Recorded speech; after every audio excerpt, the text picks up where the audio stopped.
Hi, folks. This is a small bit impromptu, but I said I might as well just come on and do it live. I know most of the people who watch this channel probably aren't even up, but get your replay.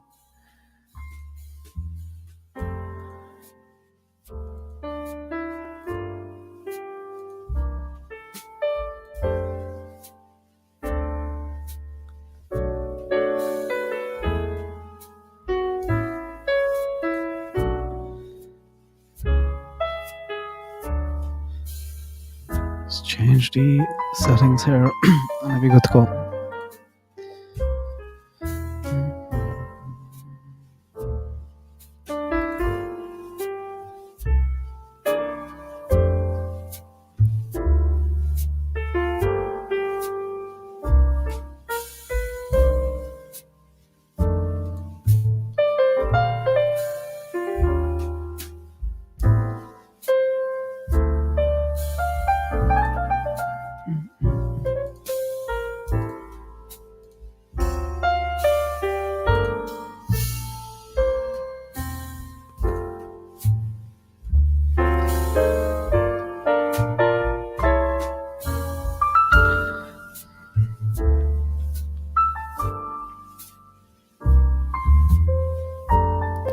So I'm just...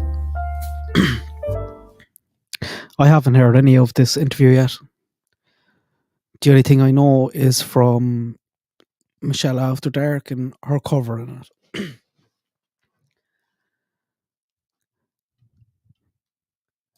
So what I'm going to do is listen to it. I shared here in the stream, and I'll share in the description box as well. Just a little thing for taking down notes. So I have already put in Summer, just the stuff we might get to learn about her, Dawn, Candace, and then I'm looking to try and log first-hand witness accounts, and Jose.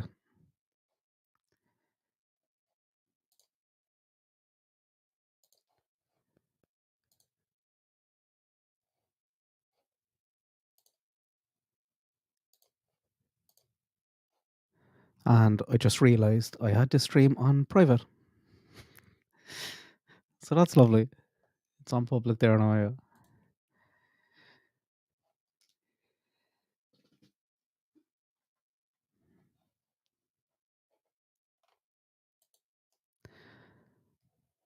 I should probably type a message in just saying what I'm doing.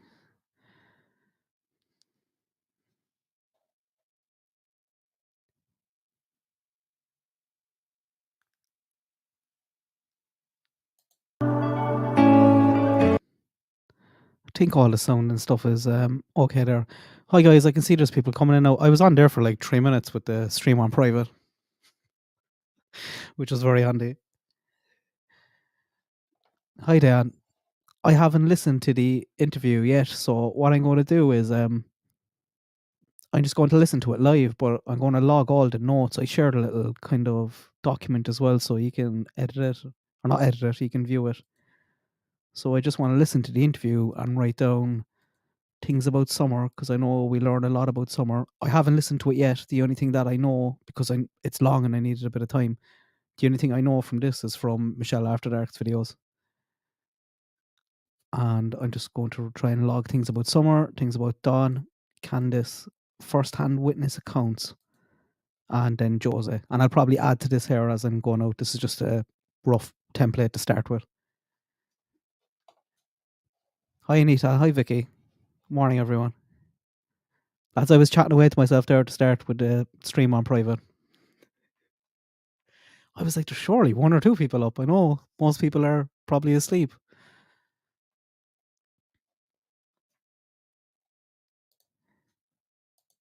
Have you all heard this or listened to it in full? Do you know what? I'm actually just probably going to start it and start tearing through, because I know it's long. And I really want to try and get through it all and populate this. Hi, Valley Bear.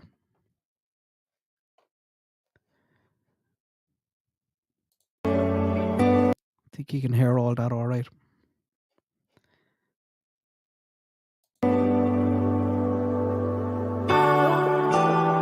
I had a few pints last night, so I'm a small bit hungover. So I'm just gonna drink a few cups of tea and try and log all this stuff.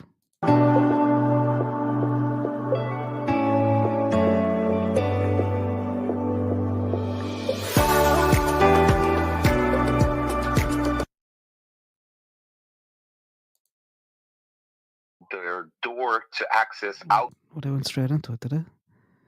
yard. How long did you stay in Tennessee? And just the general concept. I'll give the floor to you right now. Okay, so basically, I was going through a real bad divorce, and I basically had a psychotic break, and I was staying with a friend of mine that actually was going to move down to Tennessee, and I wind up going with them to go down there, and where we were supposed to stay, the place had fell through. We didn't really have anywhere to stay, and my friend was, his children's mother had lived down there, and she had a friend that basically had a room, and no one wanted to stay there, but because of what I was going through, I decided to just stay in Tennessee, and I wound up renting the room from Candace. And they were great to me, they were actually real nice. They helped me out, and so I was basically staying with them. I was almost there a good 6 months living there. Okay. And from approximately when did you was you in Tennessee staying with the Wells to approximately when I'll try to make that a small bit leave? bigger, actually. This would be maybe, I believe it was February or March. I remember it was winter time. We wound up going down there, and I left like a little bit almost before we were touching fall, you could say. Okay. Okay, go ahead with your story. You're fine.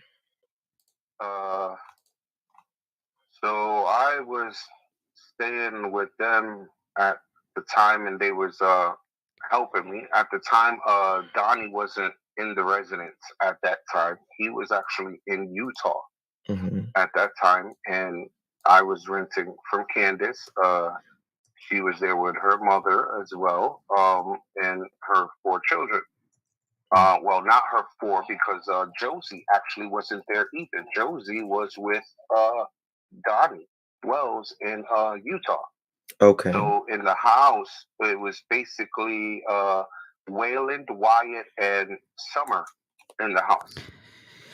Yeah, I'm wondering that now, Vicky, as well. And I know from just from comments from some of the members, I think I can't remember who was saying, but he starts referring to Grandis as Grandis kind of fairly early on. And if he's staying there for 6 months, you think his first instinct would be to refer to her as her name. Kind of suggests that maybe he's consumed a lot of content on the case. I don't know. This is my first time actually hearing it for myself.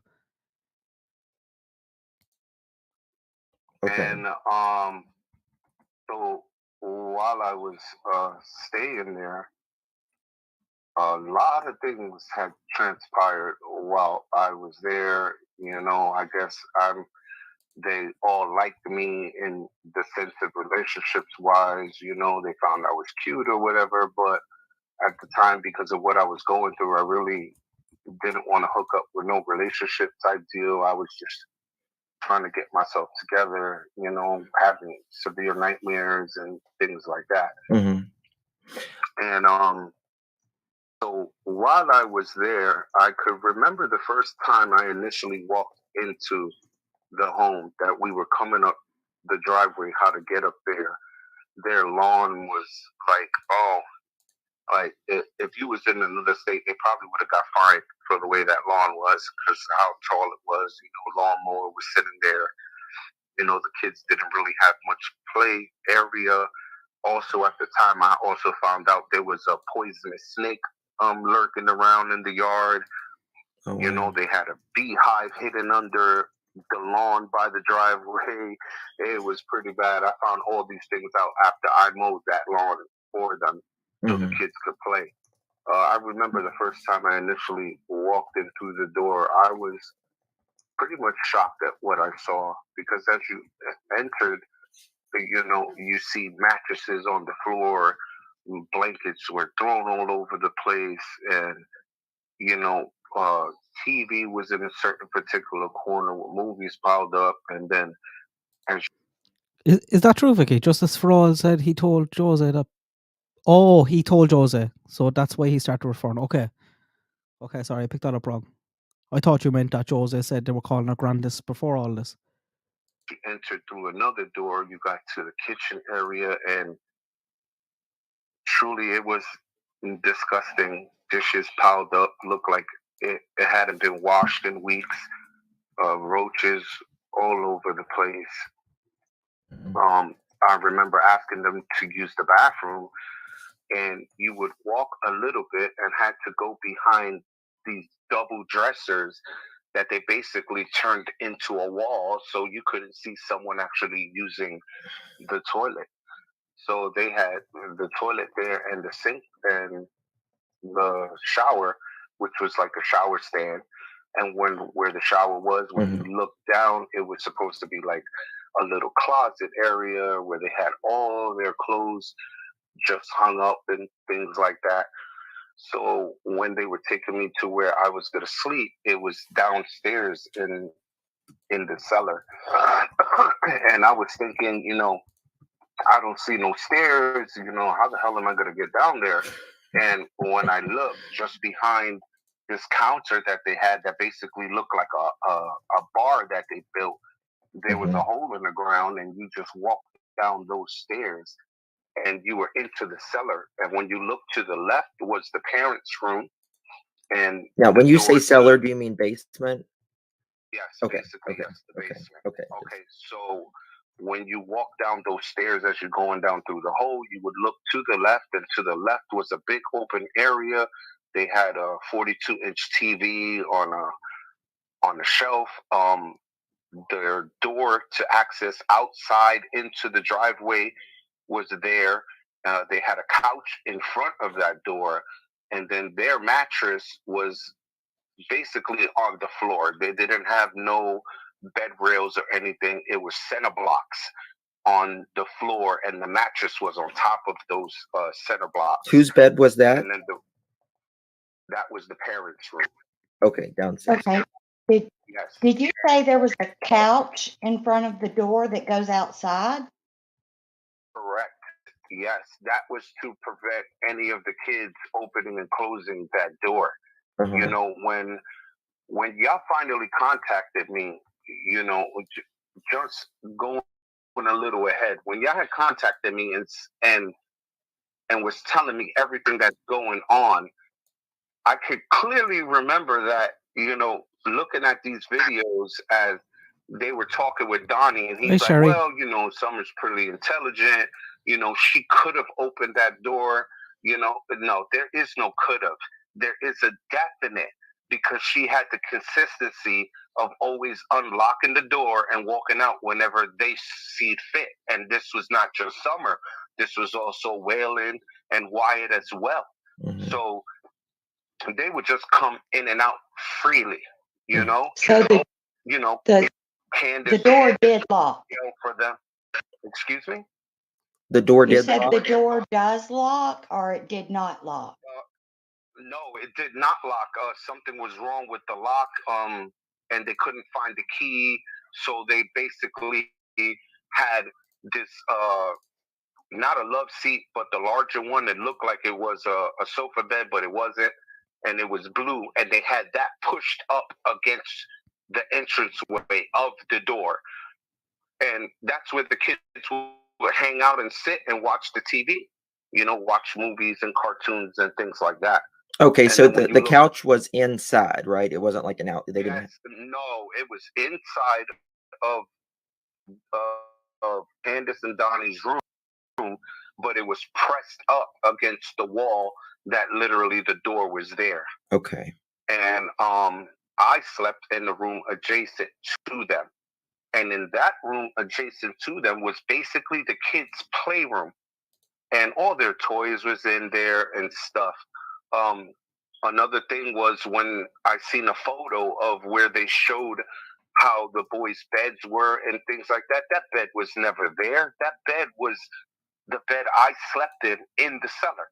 It was literally pushed up against the wall, and the rest of the room was the kids' room that had all their toys. And I remember it specifically because the kids would always come downstairs. Hey, Jose, how you doing?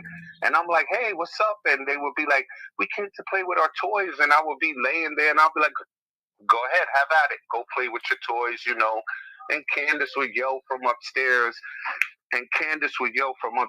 that leave Jose alone. He's trying to get rest and stuff. And I would tell her, don't worry about it. They're kids. Let them play. I really don't care at all whatsoever. So it was basically my room / their playroom, which I never denied them entrance. There was no door to the room. They could just freely walk in. What was there doors anywhere in anywhere in the house? Only the doors to get in and out of the home. Okay, so but there was no internal door. There was an internal door from the first room you entered through the front of the house to get into the kitchen. It was a blue door with a glass window, and that door, when the kids were, not behaving. This was after Donnie came back. Hey, one second, Jose. 1 second, Jose. I see you're having some feedback. Your mic may be okay. There we go. Go ahead. Sorry, Jose. Okay, so Donnie will always keep that blue door closed, and he would tell the kids, don't mess with the lock. We don't have the key for this door. Leave the door somewhat open, and it was basically. Geez, guys, he's a lot of recall, isn't there? A lot of details. Did I catch that right? That there was a sofa in front of the basement door?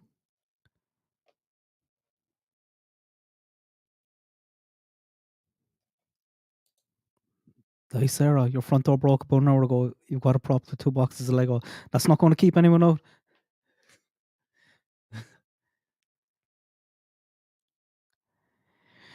Yes, it's the door. Do you know what I was thinking about? And I know Liplock said it there earlier on about the shower. I was thinking about that as well, even yesterday, because I was going to do, and I think I put up a poll about Dawn and Summer and SA. I'm not too sure, but there's very uncomfortable things. Like even, like you have to think about Dawn showering with Summer. Like Summer's a little girl, she wasn't protected from anything like that. If she's standing in the shower naked with Dawn, his genitals are in her face. Like why is she comfortable with why is she comfortable with that? But like how does she become comfortable with that? I don't know. I know doors on the toilets and just roaches running around. This is very interesting so far, isn't it? To keep the house warm and things like that. But if the kids did get out of hand, Donnie would send them in that room and close both doors, the doors to the front room and the door to that kitchen. And the kids would be in there, though they had TV and. Uh-oh, the call dropped. Hold on. That's not good.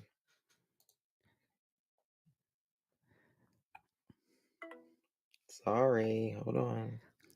Does this go on for the full stream? Or does anyone know? As in the interview, or is it like an hour or 2 hours long and then they'll stop and Jose? Talk about it? Please leave your message.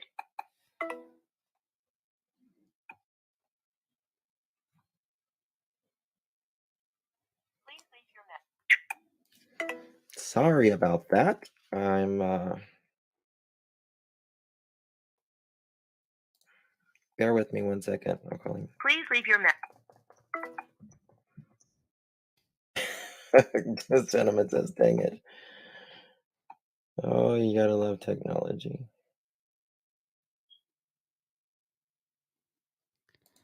Hello? Oh. Guys, I was in a hotel a few years back for work, and I was down in the, I was going to say gym. I wasn't in the gym part. I was in the swimming pool and sauna and jacuzzi part. It was lovely, gorgeous hotel. But I was getting changed afterwards, and I was in the change room, and there was 3 boys inside there. I don't know, were they brothers, cousins? Guessing maybe 9, 10, maybe 12 was the oldest. They were all naked. I was the only person inside the room with them. They started kind of messing around, pointing to each other, having a great laugh. I was so uncomfortable. I ran out of that changing room. Barely even dried myself. I was uncomfortable to be alone inside a room with naked boys like that I didn't know. I was uncomfortable if someone would walk in. It was just... And I know that strangers and things can be different, but I think, Brandy, you're right there. Like, I know it's different cultures, different times, but you surely wouldn't take a shower with a daughter. If you had one daughter and you're trying to protect her from that sort of thing, like when was the first time Summer ever saw a penis? Do you know? How does she just become suddenly so comfortable with that? I know most kids is probably like maybe having baths with their siblings when they're younger, I imagine. I don't know. I don't recall. But like, I've never seen my mother or father naked. I don't want to.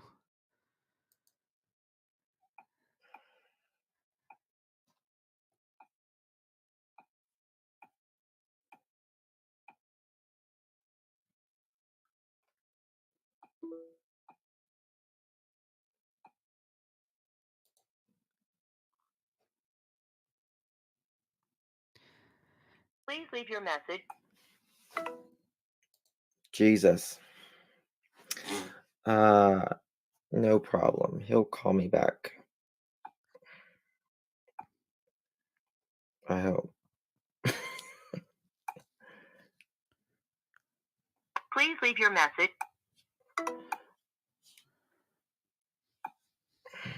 Hey, I see you. Can you try to call him? Yes, I can. Okay. Guys, it's a 5 hours This of is in real talking. time. Yes, we. Okay, hold on. I got him. I think. I'm gonna need more tea I see you. bags. Jose, are you there?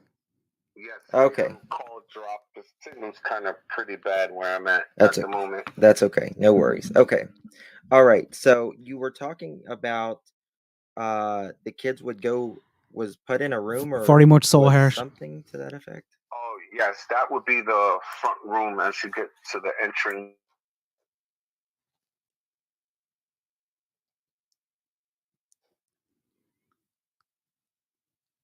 Oh my god, it's daunting now feeling that this is 5 hours. I'll just see how I go. I can't make any promise. Bed that was on the wall, and could you repeat that? Sorry, there was a problem. Could you just start from the beginning?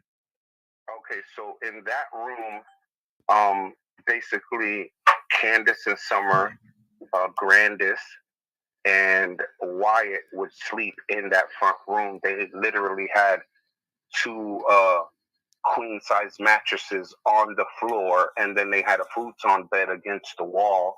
That's where Grandis had slept because she had a knee replacement and she couldn't really get up and down from the floor. She also had a camper on property that, she slept in once in a while as well. And Wayland would usually sleep in the cellar in his parents' room on the couch, and he would fall asleep watching cartoons on TV. Oh. And I would be in the next room next door. Okay. So why would Don put the kids in the room? Like, what did... if they disobeyed, didn't listen to what he said, he just would get so upset and start screaming and yelling at them and go in the effing room and, that man, listening to him talk to you, it's like looking at two sides of a coin, because he talks to you one way, but when you see him behind closed doors, this is totally different, man. F-bomb out of his mouth, S this, like freely. It's like the F word is definitely a prime word in his vocabulary, if you know what I mean. Mm-hmm. Did Don go to church whenever you was there? He go where? Did he go to church? No, he never went to church. Never. Yeah, from the moment he would come home from work, he already had beer in him. So basically, you're driving drunk coming home from work, and then when he did buy food for the house, when he got there, it's basically stuff from Dollar General, Family Dollar things. You mean the Dollar General down the road there where the Oh yes, absolutely. Okay. I've been and it there. will be all junk food, like the chips, cupcakes, Twinkies, things like that. That's not food for children at all. I mean, it's snacks for them, yes. Right. But as far as real home cooked meals, that was not happening. Home cooked meals wasn't being cooked often until I entered the home, because I remember telling them, hey, I would like to cook something. And Candace and her mother looked at me like, wait, you know how to cook? I'm like, yeah, of course I do. I have 3 kids. I used to cook for them all the time. I don't think anyone's surprised by that, are they? That the kids weren't eating junk food. I don't even think it was junk food. I think what they used to buy was those little cheap kind of pizzas, isn't it? I'm going to need more slides. All right, I shouldn't be pausing if this is this. That's one of the things I enjoy doing for my children. So let me make something for them. And they sat there in amazement watching me cook. And as I'm cooking, I'm washing all these piles of dishes, and putting them away on the side. They didn't even have dish holders, everything was just laid out on top of a counter, dish on top of dish. The spoons were just laid out like that. But if you looked at the rest of the home, just things were scattered everywhere. It looked like she was in the process of moving, but she decided to stay. What do you mean she decided to stay? I don't know. She said she was gonna. She didn't want to be there alone with the kids anymore because Donnie was gone, and he shouldn't have left. He should have stayed. She didn't want to move to Utah. She specifically stressed that a lot. I don't want to move up there. I don't want to go up there. No. And I guess she was about to move because a lot of her stuff were still in boxes and scattered, and they were looking for things. It was a pretty big mess in there. And little by little, I would help them, clean up little by little. And the more consistent I got with it, the boys started to help me, Waylon and Wyatt. I would do the dishes, or Waylon would dry them, and Wyatt would put them up so they wouldn't break or anything. They started sweeping, when they returned back to school, and they would come home, they weren't even allowed to eat until they had to do their homework, which I feel that's wrong because, the children eat at 11 in the morning and they're coming home at 3 from the bus, 3:30. Of course, they're going to want to eat something small. They're hungry. They're young. They burn through that energy. And they couldn't even eat. They had to do their homework first before they ate. And even after their homework was done, it's dollar pizzas, or chips or cupcakes. I'm saying to myself, like, where's like turkey and cheese, tuna fish, maybe a can of spaghetti and meatballs, things like that. Not even that was there, and I could remember that when the first month that I was there, Allie would constantly, every single day, she would go to Walmart, all the way to Kingsport, to Walmart, and spend her little bit of money that she earns from her job, taken away from her children and giving it to Summer and the boys, because even she was eye to eye with me. These kids need to eat. Like, what's going on here? That's consistent for Ali, isn't it? My God. you know, and it was just an incredible experience. You could say an eye opener. It made me realize, wow, compared Like, I know there was calls went in, obviously, to CPS and stuff, but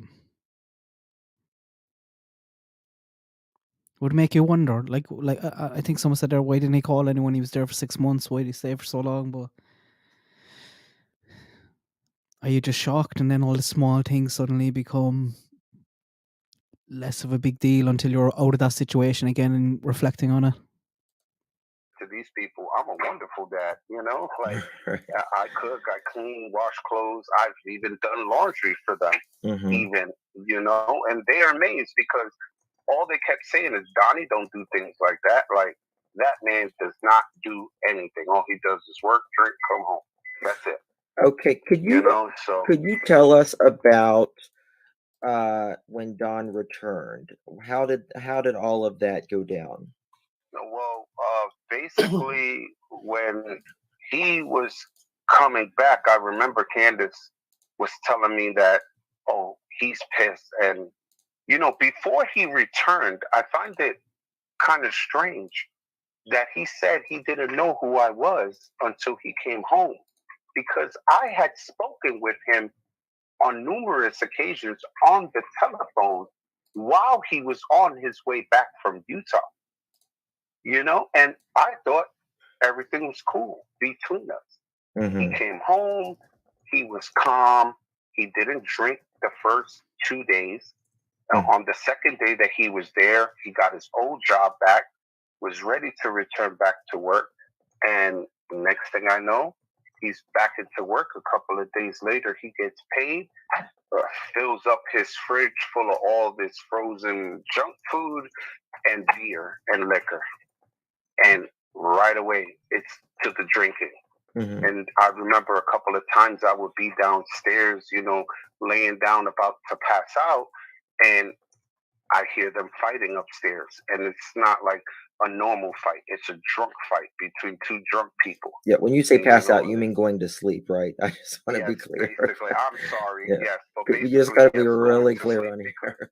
at the time that he returned, I had started a part-time job, to earn a little extra money and things like that. So, it would be like almost 8 o'clock at night, 8:30 maybe, and they would be hammered, like, and I mean hammered. But they didn't look like they were hammered, but they were drunk. We were talking Black Velvet and a fifth of it, and they will always have a 12-pack of Mountain Dew under the table. And I clearly remember that because the minute the box opened a soda and Candace would crack it open, Summer would come running into the kitchen. Can I have soda? Can I have soda?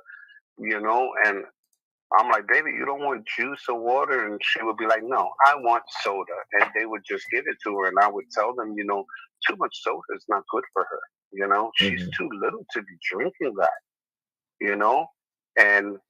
but you could only say so much before you realize that what you're saying is going through one ear and out of the other. Mhm. Right. And, So uh, when did things turn after Don came back? And can you tell us about that? about a week after he returned, things started to really deteriorate with me being there. I missed some of your chat there. Came rotten. I grew up in a council estate here in England. My mum worked 3 jobs, never had a roach, scabies. Sarah, I'm pretty much the same as you. My mother would have been the same, but the house was always spotless. Clothes were always clean, it was always tidy. Like, even now, when I go home to my mother's house, I come back to my own and I'm like, oh my God, my house is filthy, I better clean it. There's no excuse for it. There's no excuse for having a house in that condition. Even now, Candace is still cleaning it. 7 months, 12 months later. he kept accusing Candace of sleeping with me or while he was gone and things like that. When I finally saw the video that he was talking with the guy Chris from TIR, he was telling them that, oh yeah, you know, she had this guy in the house, you know, and you know he was gay or whatever. That's a bold-faced lie. I'm not gay. I'm Okay. nowhere near that. Okay. You know, I am a straight man. I Okay. prefer women. That Okay. is my preference. Right. Period. And Well, that's a I'm, you know, and so I'm so saying to you're saying where Candace and everyone said that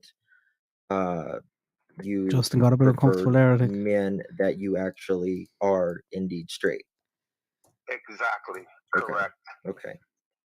You know, and I believe that they were telling him that to just ease tension, so there wouldn't be like a severe conflict.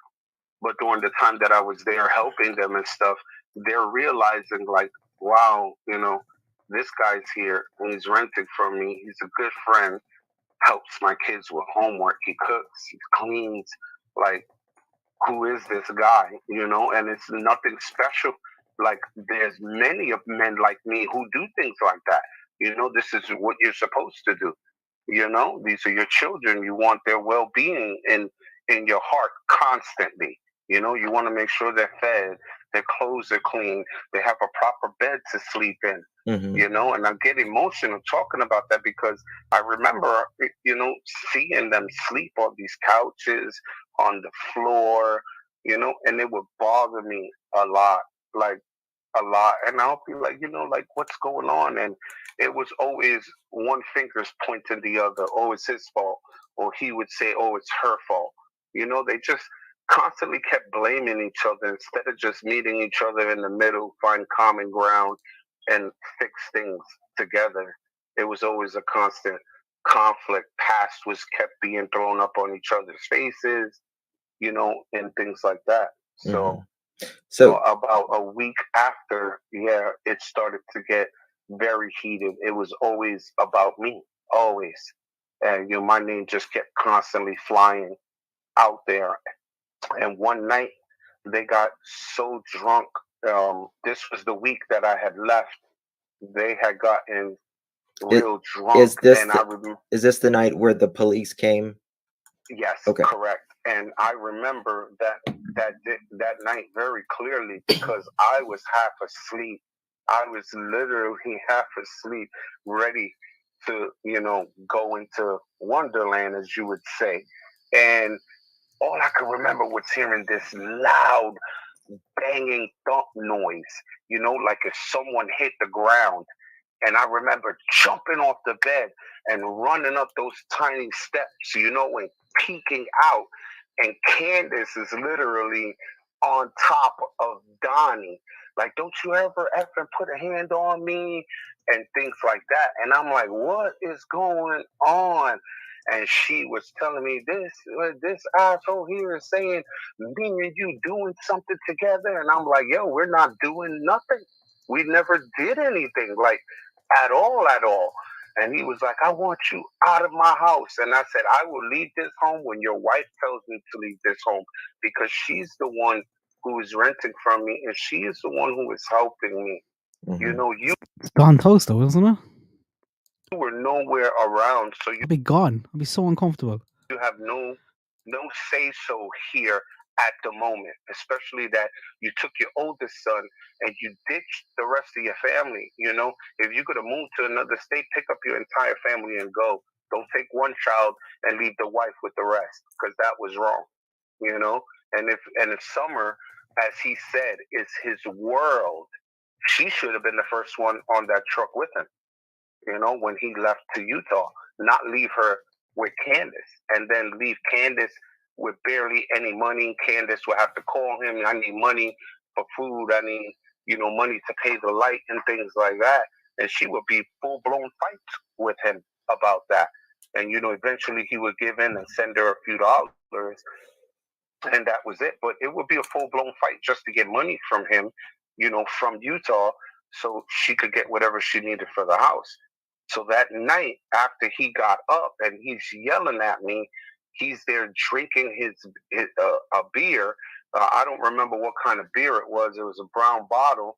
And I started to tell him, once a cheater, always a cheater. You cheated on your wife while your wife is downstairs in the basement with your daughter, and you up here in this room where your sons are sleeping at, and you're having sex with some lady who you know uses drugs, and you're saying you're helping her.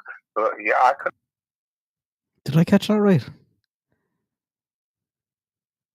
Are they going to go back to it? imagine you're helping her. And I guess he didn't like the truth being told in his face, because he wound up throwing the beer bottle at me right in my face. And the beer bottle wound up breaking, and it chipped my front tooth.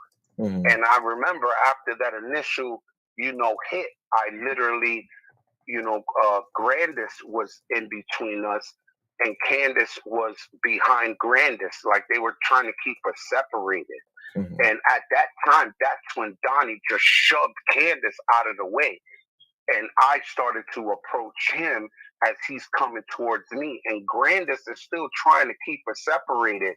But, I was already, so much anger was inside of me that Sure. he done threw this bottle at me. Broke your tooth. Like, oh yeah, that's it. I'm done with this. And I wind up moving Grandis out of the way. I didn't shove her.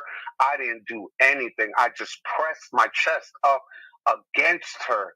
And when she felt, my force, that's when she just moved out the way, because she knew right then and there fist was going to be flying. So as Donnie went to go and throw up his fist at me, I literally walked right up to his face. I had my hands in my pocket, and I had him balled up in a fist. And I said, I'm waiting, throw it, because you found the right one with me. Maybe other people are afraid or intimidated of you, but I'm not. I've dealt with people like you, growing up. And instead of him lunging at me, he started to step back and started to move back to get out of the home. And I wonder who'd win in a fight. I'd say Don is a bit bigger, I see, but those Mexicans are tough. at that time, that's when Candace decided to call the police. And when she called the police, Donnie ran. He jumped in his truck. Mind you, he's drunk. He jumped in his truck and he drove away. That same night, maybe 20, 25 minutes later, the police wound up coming up the hill, and Donnie wasn't on the property at the time. And we were explaining to the police officer what had transpired there and stuff. And the police were like, "Do you happen to know where he went?" And we were like, "No." And next thing we know, Donnie's coming back up the hill in the truck. And that's when the police officers, proceeded to him, and they raised up their guns. They asked them to step forward in front of the vehicle.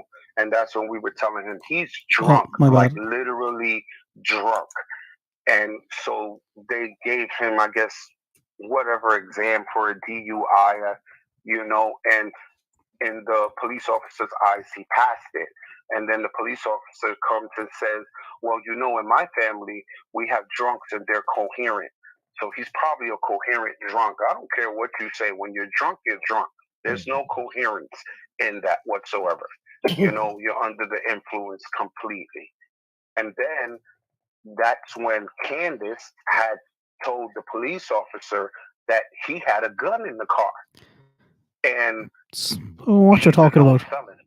And the How police dare officer's you? like, How dare "What?" you say that? And that's Go look up Mexican boxing and go look up Irish boxing and then come back to me. Idiot. when Donnie admitted that he did have the gun in there, and he tried to say it was a muzzle loader, but it wasn't. It was like a little 2-shot Dillinger that he had in his glove box, And I'm saying to myself, this man came all the way from Utah with that gun in his glove box? Like, what do you need a gun for? And you a known felon, Back in my past, I've been arrested, and I know for a fact I can't carry a firearm. If I do, that's a felony charge, and I'm going to prison for a long, long time. Right. So I know for him to be doing that, you have no respect at all for the law or anybody else, you know. And they basically arrested him and charged him, I guess, for domestic violence because Candace was just crying all over the place. They had this physical altercation, and then they were talking with me, and I was telling them about me and him with the altercation, and they asked, "Would you, we can't ask you to press charges because you basically don't have no physical wounds on you." And I'm looking at the police officer like, "Dude, look at my tooth. Like, he literally chipped my tooth, and that's not a physical altercation or not to be arrested after he threw the beer bottle at me, and nothing really happened. They wind up taking him to jail for whatever happened between him and Candace. Mm-hmm. How long did he stay in jail?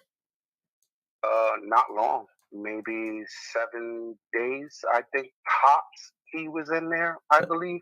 Okay. And I remember Candace going down to the courthouse, and I was with her. Her mother was with her, all the children, and she went in there, and did the order of protection, and she had it, and she had to fill out some paperwork, and me and her mother had to help her fill out that paperwork. Mm-hmm. And then she went back in. I guess they gave it to her, and she came out, and I kept stressing to her, "Don't let him back in. This guy, something is wrong with him. Just from this altercation that I had with him, I know for a fact this guy is brutal. This guy has no conscience whatsoever, because you're physically abusive to a mother, a grandmother, that, like he admitted, she hated his guts. She had reason to hate this man's guts. This man was violent. He wasn't passive. He wasn't calm, and to hear these videos say, "Oh, he's a calm man, he fits this description." No, he's a calm man in public. You should see the man behind closed doors.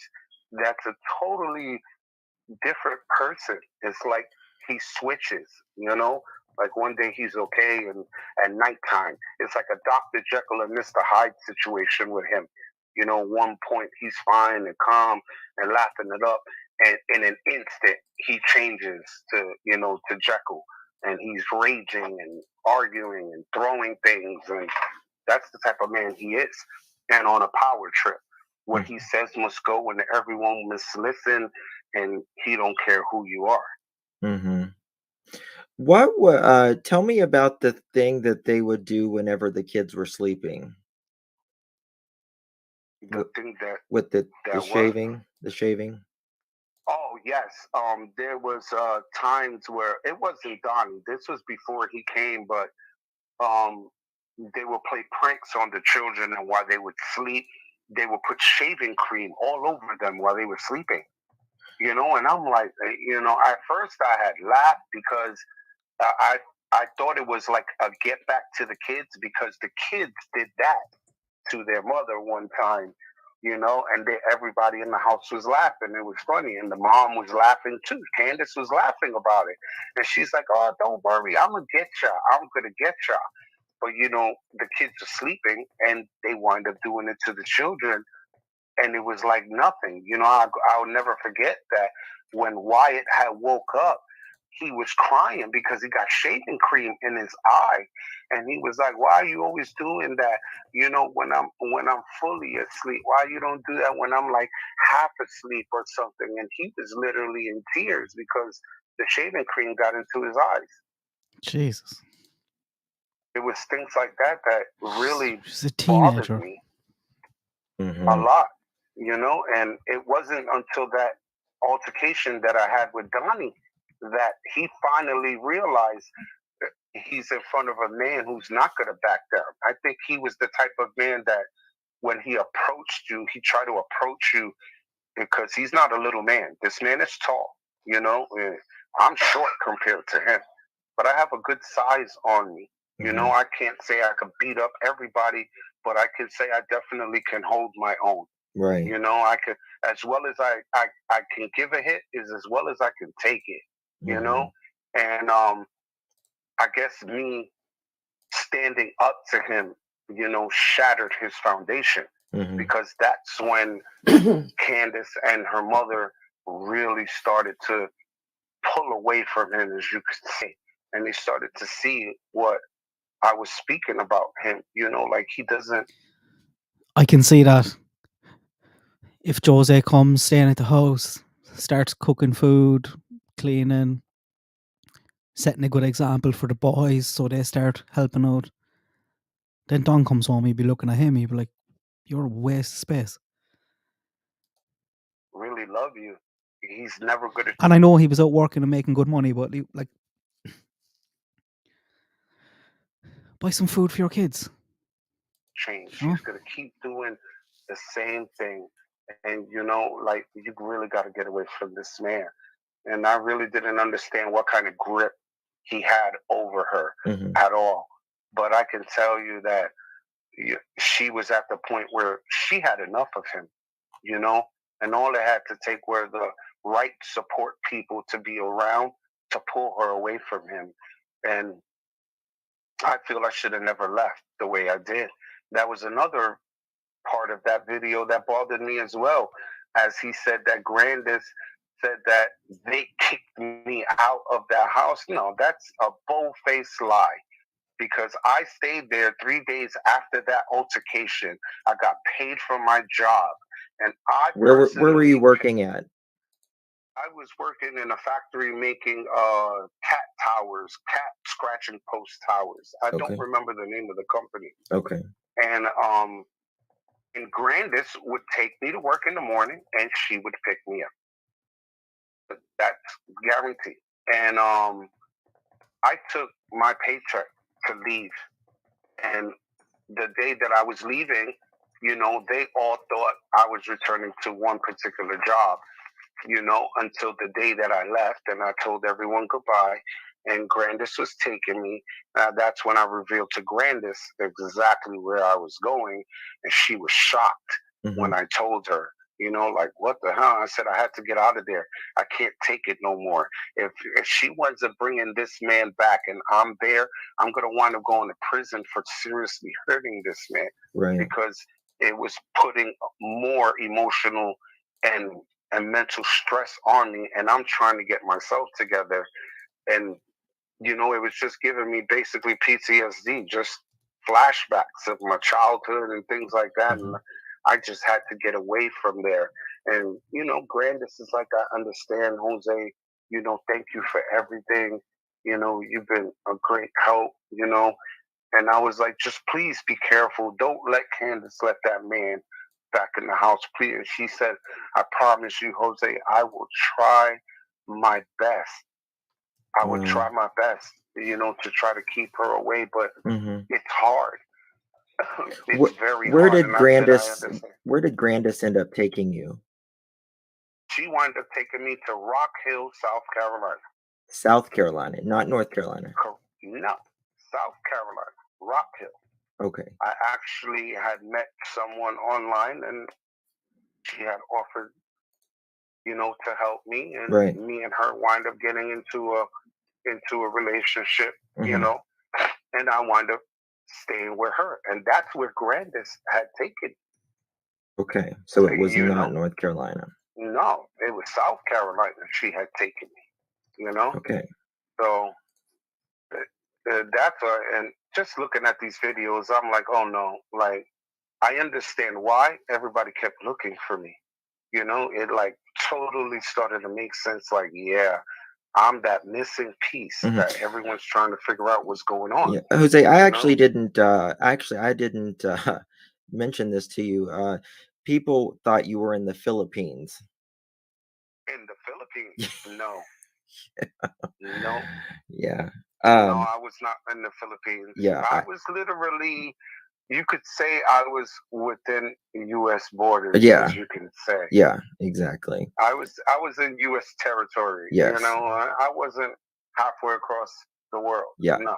Okay.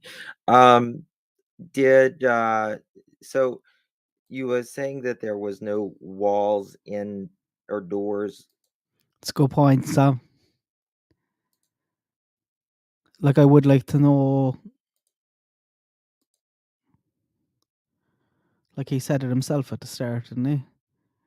He had a breakdown and he had to move to Tennessee. Like what happened?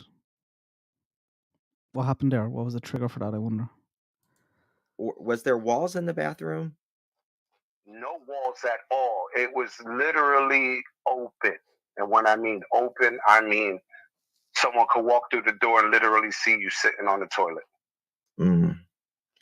And what they did was they took 2 dressers, pretty long ones. They were female dressers, actually 6 straw dressers, and they put one on top of the other, and they had a blanket covering it, and that's basically was the wall to the bathroom. Mm-hmm. And the stand-up shower was right next to the toilet, and then the sink was to the other side. Mm-hmm. And then alongside that wall of the same room, that's where all the children's clothes were hanging up, on in hangers and things like that. Mm-hmm. So basically, if one of the kids was to walk in there and you are on the toilet, the children can see you sitting on the toilet. So there was nothing to cover you. Okay. Hold on one minute. I'm sorry. Did Don take showers with the kids, like to save hot water? Yes, absolutely. I got into an altercation with Oh him my about that God. as well, because he had Summer in there with him. And I believe Summer was around 3 years old, almost 4 at this time. And I was saying to myself, it's not a bathtub and you're not taking a bubble bath, You're in a stand-up shower. You're a 50-something-year-old man, well above 6'2", and you have your young daughter that's pint sized. That's what I called her, because she was so tiny, And I'm pretty sure that when she looked up at her dad, what was the first thing she was looking at. That's You what I know said what a I while mean? ago. And it was disgusting to me. And I literally flipped out on her. Like, you don't do that. I don't care if it's your daughter. She's a girl. Let her take a bath with her mother, not with you. You want to take a bath with the boys, it's fine. They have the same equipment as you. Only a man can teach a boy to be a man, and a woman can teach a girl to be a woman. That's my belief in that situation. And when I got into the fight with him about that, he literally stopped having Summer in the shower with him, and it was only the boys. So I think he knew that if he was to try to do that again, I was definitely going to step into that situation again. And it was only going to escalate to be even worse, because, that's disgusting. You don't do things like that. I have a daughter, and even though I went through problems with my children and my ex and stuff like that, I never took a bath with my daughter, ever. No. Ever. And with my sons, even when they would take baths and I would go into the bath to check on them, I wouldn't even pull the curtain to look at them. I would talk to them through the curtain, to give them that sense of security that I'm not going to invade your privacy while you're in there. Mm-hmm. And I deserve that same respect as well. And, and to look at my little girl and to think of her, never once have I ever taken a bath with my daughter. Never once. That thought never even crossed my mind, ever. Mm-hmm. So it really bothered me. It was a real bad sinking feeling on what's been transpiring in that home well before I got there.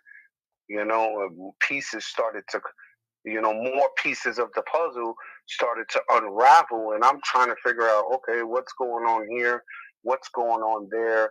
And it wasn't until Donnie got home that I actually started to see what this man was about, that I realized, oh, I see what type of man you are. You one of those that a woman's supposed to be home cooking and cleaning, and you're the only one who's supposed to command the household because you're bringing money into the house, Mm-hmm. And it should have never been like that at all. He was definitely a control power freak, very much. Yeah. Did Guys, just on that question, because didn't Ali say as well that she never met Jodie Sue? That maybe she might have passed her on the road, but she never seen her, never met her. Did Dawn ever have any extramarital affairs or anything of that nature? As far as I know, yeah, absolutely. And he boldly admitted it. It's not like he didn't admit it. Of course he did. He admitted it and apologized for it and said, just let it go and let's continue from here. But when you're talking about, I would understand for you to say that when it's only one time you do it. But when you consistently do that over a period of the years that you have been together, no, I don't think so. You have no regret, no remorse, no respect. To you, a woman is just a piece of meat. She's not actually a woman to you. She's just something that gives you pleasure, and then you just toss it to the side when you're done and over with. And then what he would do is blame the alcohol. Well, if the alcohol is making you do that, then I suggest you stop drinking, because that's not good, because your wife is here waiting for you. She loves you. She wants to be with you. And you're over here having extramarital affairs in the home while your wife is sleeping downstairs with your daughter. That was like the lowest pinnacle that I could think of a person to be. How could you do something like that? Like, where's your mindset for that?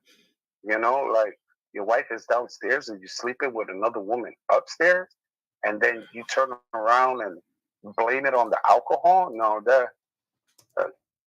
that didn't sit right with me either, at all, whatsoever. Right.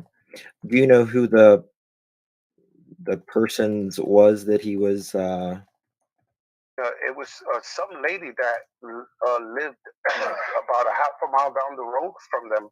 On Ben Hill She Road? was not on the same road that they lived on the main road. As you coming down their road, when you come out the driveway, you hook the left, and then when you hit the main road, you would make a right, like if you were going back into Kingsport. Okay. And a half mile down that road, that's where the woman lived at, and she was married.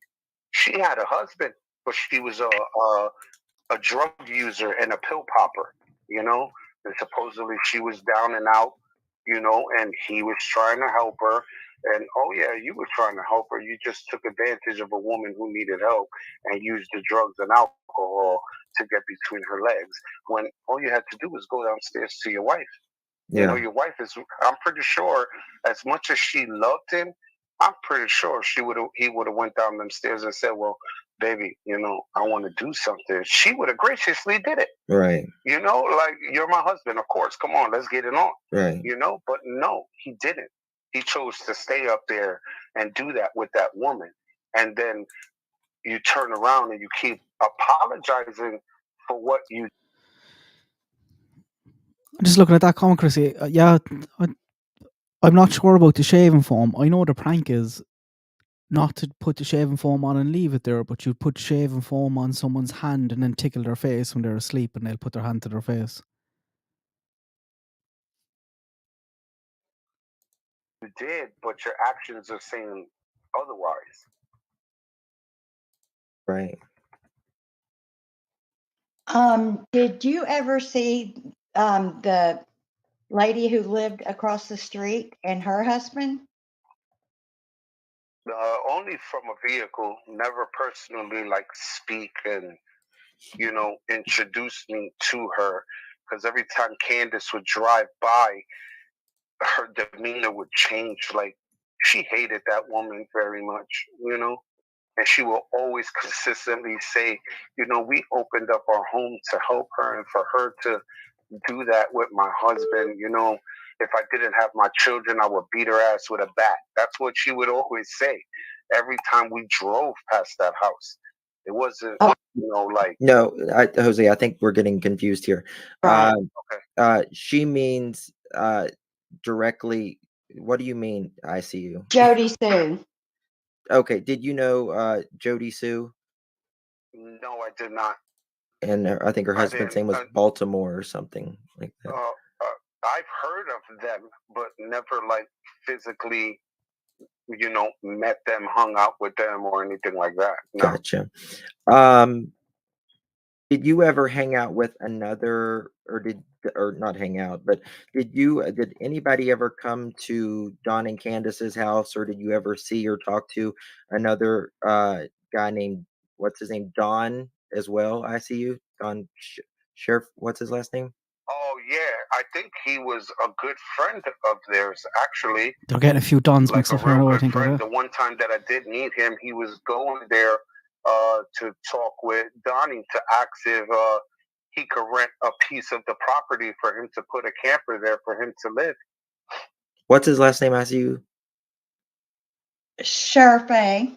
Okay, yeah. Sure, Bay. Yeah, that's right. Yeah. I remember that because I was like, that sounds like ice cream, you know?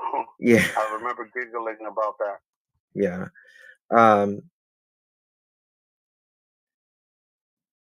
Did you ever meet Don's son?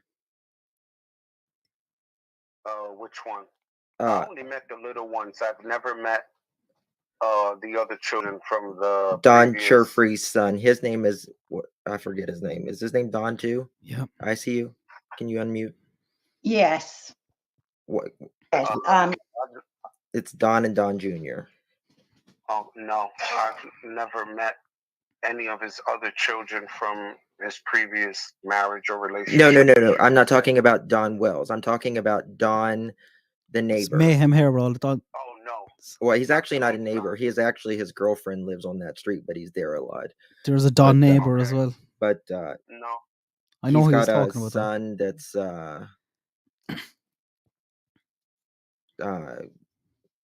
wanted, or not wanted, but he's how can we explain that? He has a son who's about to go he on did the some sex really offenders bad register. things with regarding to Images. children's Child abuse. images. Yeah. Oh my God. No, actually no. I didn't personally meet him or know about that actually until we actually spoke. That was a real bombshell when you told me that. I was Yeah. like, what? You know, so no, I didn't. Yeah. Okay. My main concern is really Summer. Like, where is she? Like, if Candace is hearing this, Candace, it's me, Jose, the man you spent numerous nights crying to me on your kitchen table. Like, please, for the love of God, if you know anything, just take the blame, girl. Take the blame. Let it all out. Stop hiding things. Just, that girl loved you too, as much as she loved her dad. But you were her world to her. You know, when her dad wasn't there, you were there. I just don't understand what's wrong with you, Candace, because what I see of you doing on these live streams, this is not the woman I remember. It is not, you know, so I don't know where your mind is at. I don't know what's going on with you internally, but you need to break away and finally come clean. You got to know something, you know. Another thing, Candace, you know for a fact how many times we had to go searching for Summer. Did you forget the time that we found her behind that house that she was, that we had to... Guys, that's huge, isn't it? And I did hear that on Michelle's one. The Summer wandering away.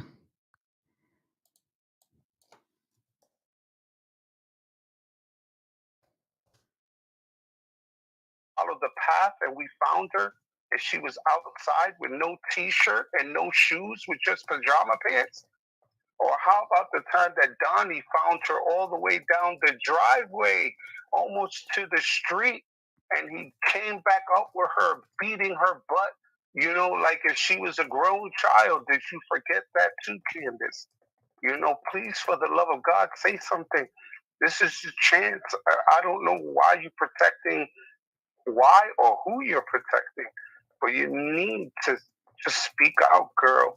This is your chance for you to finally take your life back, for you to finally say, I got my life back in control, you know, I got my free will back. No one's telling me what to do. This is me. And this is your chance. You should have been did it, but I understand years of torment. It does it to you. Believe me, I know. I've been through it. I've been dragged, hurt, beat, abused. I know, girl. Trust me. I know many times we've sat crying about this. Girl, you really need to come out and just let everybody know what's going on, because the more and more you hold, the more and more you hide, the more and more the punishment is going to be when you see God. I'm telling you, it don't have to be a man to judge you.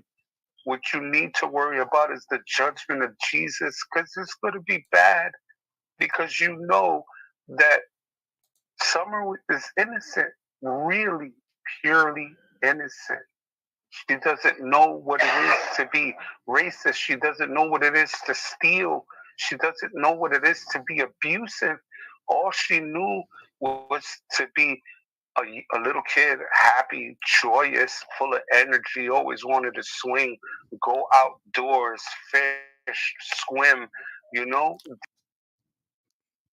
We're really getting a picture of Summer here, aren't we?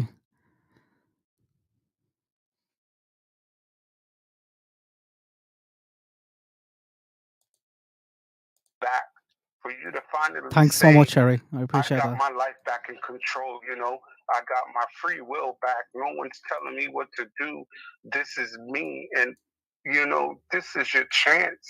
You should have been did it, but I understand years of torment. It does it to you. Believe me, I know.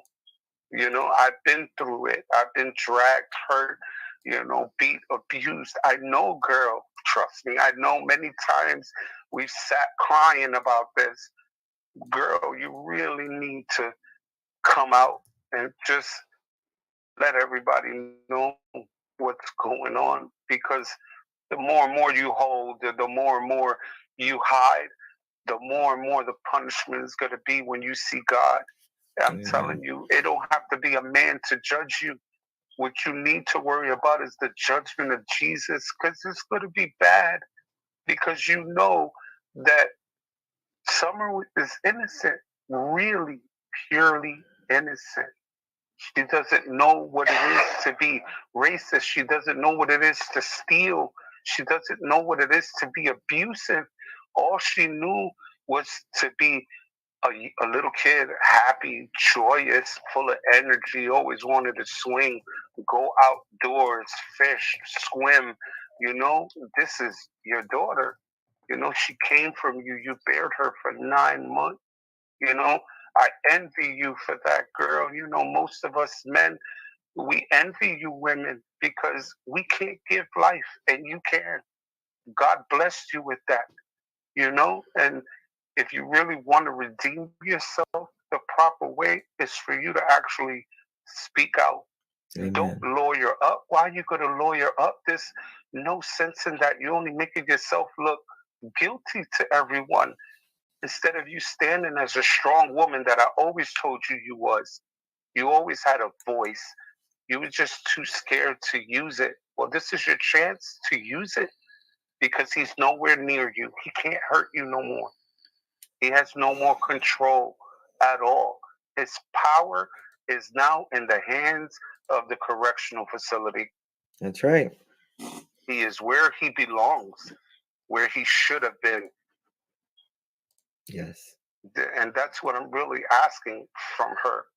And I know she knows my voice. And the people who are watching this stream, who know me, they know it's really me. Yeah. And I'm pretty sure a lot of them have their mouth and eyes wide open, the ones that know me. And I know in their hearts, they're like, oh, shit, it's really him. And it's like I said, if they ever gave me a chance and they ever told me to go to court, I will go there. You could abuse me. You could say whatever you want.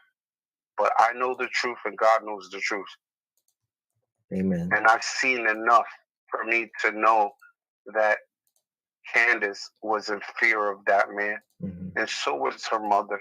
Jose, I can't tell you the people who's just supporting you right now. Just saying that they This can hear it this in your voice and just the this support you're guy, getting.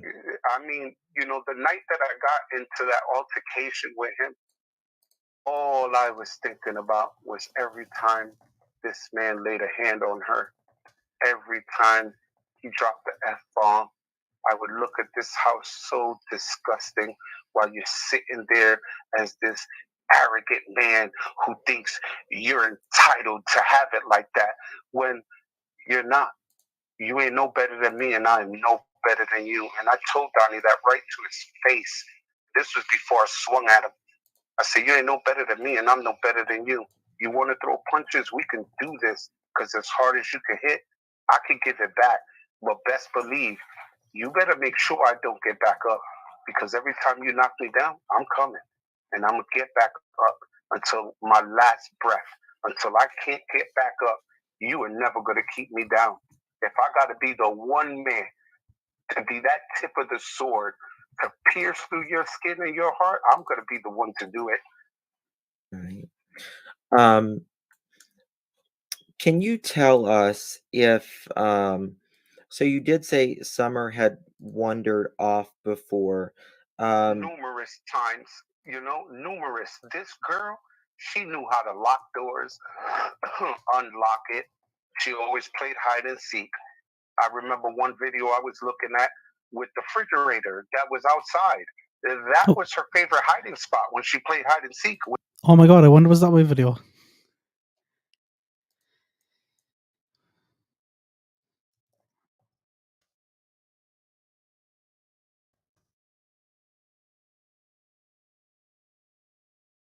I'll just pause for 2 seconds just because get these things down. With the boys. That was her go-to. And if not there, inside Grandis's camper, in the bathroom. I remember this clearly. Mm-hmm. I got so much grief off people telling me that hide and seek was a Minecraft game. So it's not like something that I heard. I remember it. I used to be outside watching them running around, laughing, having the time of their life. To put it on a lighter note for a moment, tell us about Summer. What was Summer like? Oh my God. Summer reminded me a lot of my little girl. A lot. Like, just thinking about her, I just want to break down because, she doesn't know what's right and wrong. She's still in the process of learning how to speak properly, brush her teeth, keep herself clean, but she was alive. She alive. And I mean, us as adults, we could have learned from her. And I say that with conviction because that girl loved. She didn't care. She loved unconditionally and had this biggest, beautiful smile and this loud laugh that the minute she started laughing, you had no choice but to laugh. If you got hurt, she was the first one there. Oh, you got boo-boo. And she would run in and grab a rag, throw water on it. Let me help you. That was Summer. That was her. Completely her. And it was the picture that you wound up showing me that she's laying there on the milk jugs. That is the nicest clothes I have ever seen on Summer. Because Summer was the nicest what? Playing nicest set of clothes she's ever owned. Because Summer hated clothes. She hated to have a shirt on. She hated shoes on her feet. She will always be in just her pajama pants, running outside, full of mud and dirt, but she's being a normal child. What kid doesn't do that? You're 3, 4 years old at the time. But of course children are going to do that, and that was her. So when I seen her in the outfit just laying there, that's typical Summer. She used to always pass out like that. So she would fall asleep on milk jugs. On anything that was there, whether it was milk or a bag. I remember a couple of times she would say, Jose, I want you to sit next to me. And I would sit next to her and she would put her head right on my shoulder, my arm and my shoulder, and conk right out, like literally knock out Yeah. because she was so tired. I think last night you said that she had fell asleep with her on a tire. Yeah. I remember that one time too, in the back of her grandmother's silver Silverado, where they were in the back, and Grandis had it very cleaned out. She was. When you say the back, you mean the bed of the truck, but it had a cardboard on it. Flatbed. Exactly, it had or not a cardboard, but cover. the cover. Yeah. Yes, it did, and Grandis had it cleaned out very well, especially if Summer was there. She didn't want her granddaughter getting hurt at all whatsoever. So she will always have it cleaned out. And when they would go back there, it just wasn't Summer, the boys too. Waylon and Wyatt, they would hang out back there too.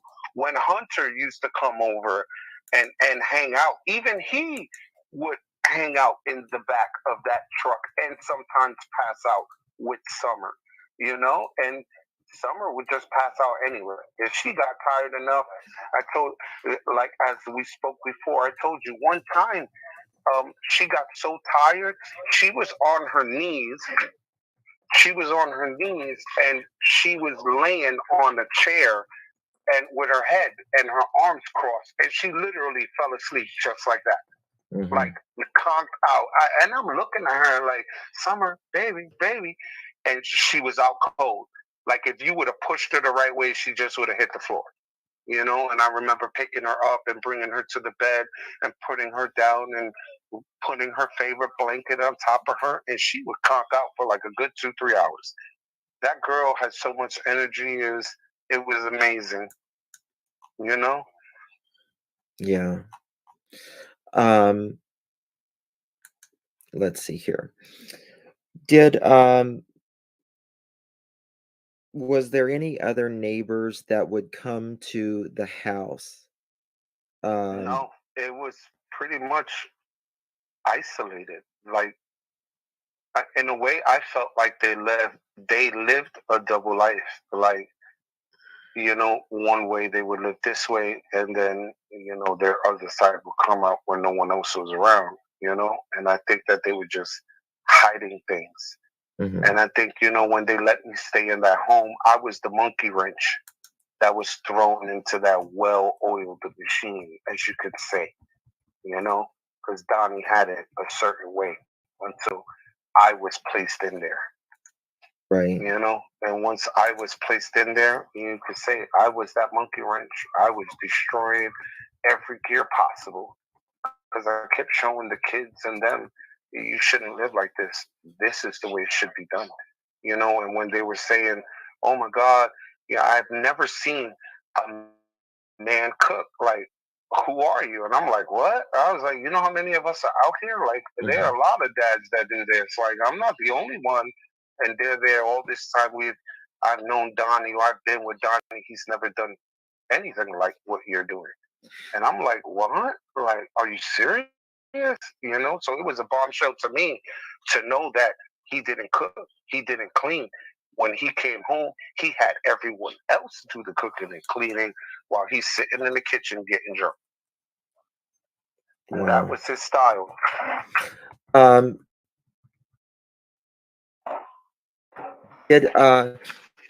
Was there any neighbors around there that did any type of drugs?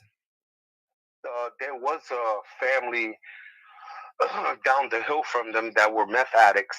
They used to literally smoke meth on their front lawn, but I guess they didn't give a crap because they're in the sticks. Nobody ever went around, so I guess they felt they could do whatever they want. I remember one time going down there,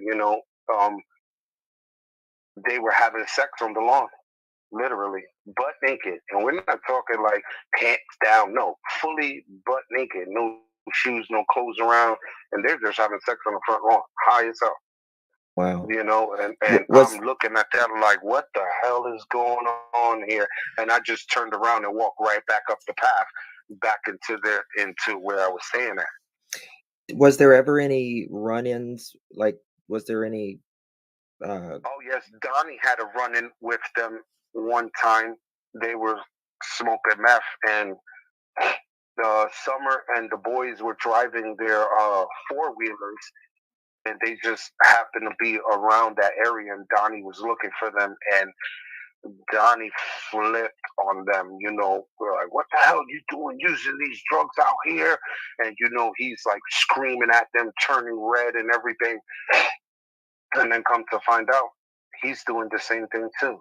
I didn't realize he was even into drugs until, Candace and her mom were telling me, him disappearing to Mexico, like for 2 weeks at a rip. We're not talking 1, 2, 3 days, 2 weeks. You on a drug binge? How much money are you making from this job that you can pick up from Tennessee and drive straight across the border and live there for 2 weeks and then come back like nothing ever happened and return back to work like he was never gone? I'm not going to write that one down overall because that's not his first-hand account. It never really made sense to me at all. So, Don, he had went to Mexico allegedly. Oh yeah, oh yeah. Well, that was something that when they got into their drunk rage arguments, she would constantly throw in his face. You're always disappearing. How about the time you went to Mexico and we couldn't find you for 2 freaking weeks? Your sister had to go down there and drag your ass back home. His sister? Yeah, I believe it was Donnie's sister that went down there and found him and dragged his ass all the way back. Like, what the hell are you doing? Wow. So Don's yeah. sister, one of his sisters, allegedly went and got. Yeah, that was what they were telling me. Telling me, and I've heard in Drunken Rage. When people, before they become full-blown drunks, as the alcohol setting in, there is truth behind what drunk people say. Sure. Because it's like a truth serum. Mm-hmm. So as she is letting it out, she is in tears, like she's reliving that experience every time she mentioned it, because she would break down and in tears drop to her knees, like all her life force is being drained out of her just talking about that one time. And when she spoke about him cheating on her while she's downstairs, that would be another memory that would drain her emotionally, physically. Like, to be around these people and looking at myself, I knew what she was going through with that torment, with those memories just sitting there and no way for you to vent it to someone who actually gives a fuck, right. And here I come, and this is not 1, 2, 3 conversations. This is multiple conversations over the time I'm there with her in the kitchen, and she is in tears, releasing it to me, and I would cry with her, and I would share personal stories with her about me, just to let her know, hey girl, you're not alone. You are not alone in this world at all. I feel that pain. I know that suffering. I'm here for you. I wasn't there for her, like sexually, but as emotional support, I was there. Like, don't worry about it, girl. We got this. I'm gonna help you as best as I can. I'll show you certain things that you can do to help, you cope with things. But, years of torment from what this man has done to her has literally broken her mind. Mm-hmm.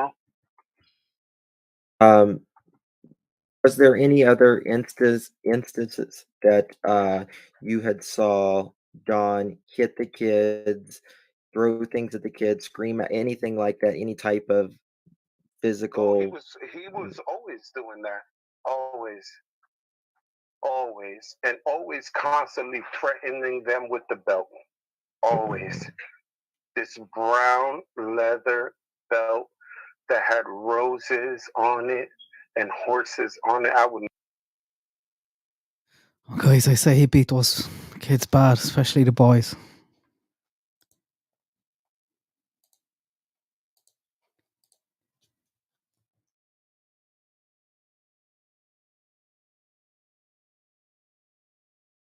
never forget that belt ever, because that belt was at least a quarter inch thick, 100% leather.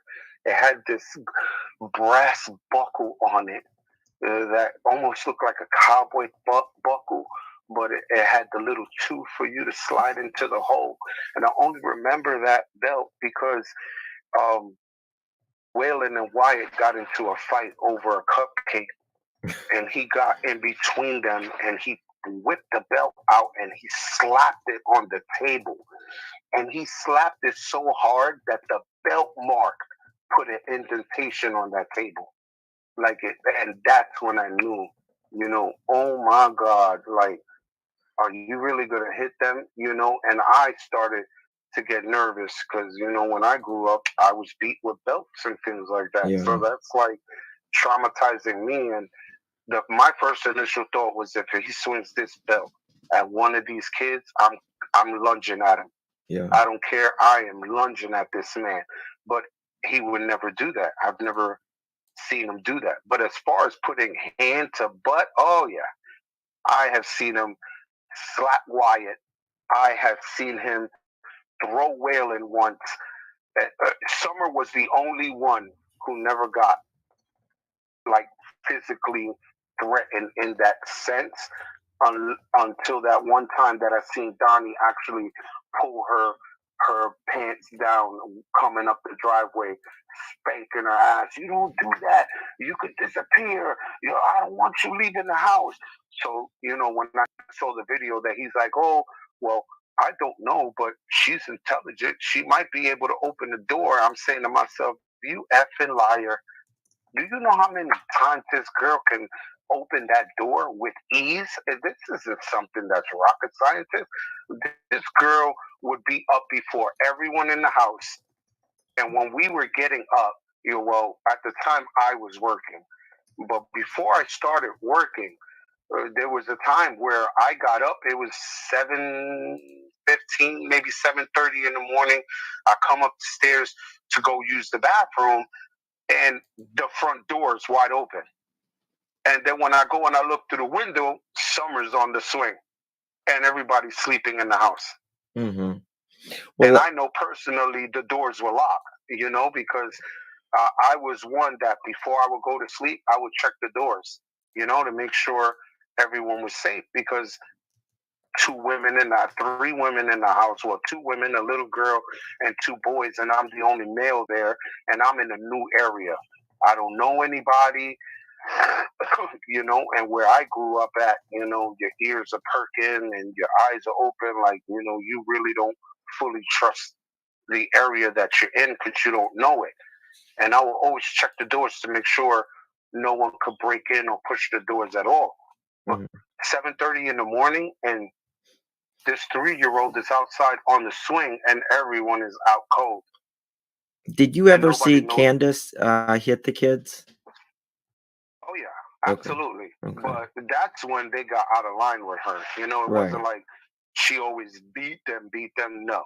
Not like Don. There were times where, there were times where the boys would definitely test her patience. Right.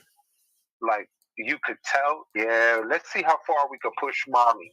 And most kids, they do that. They always do that. They test the waters.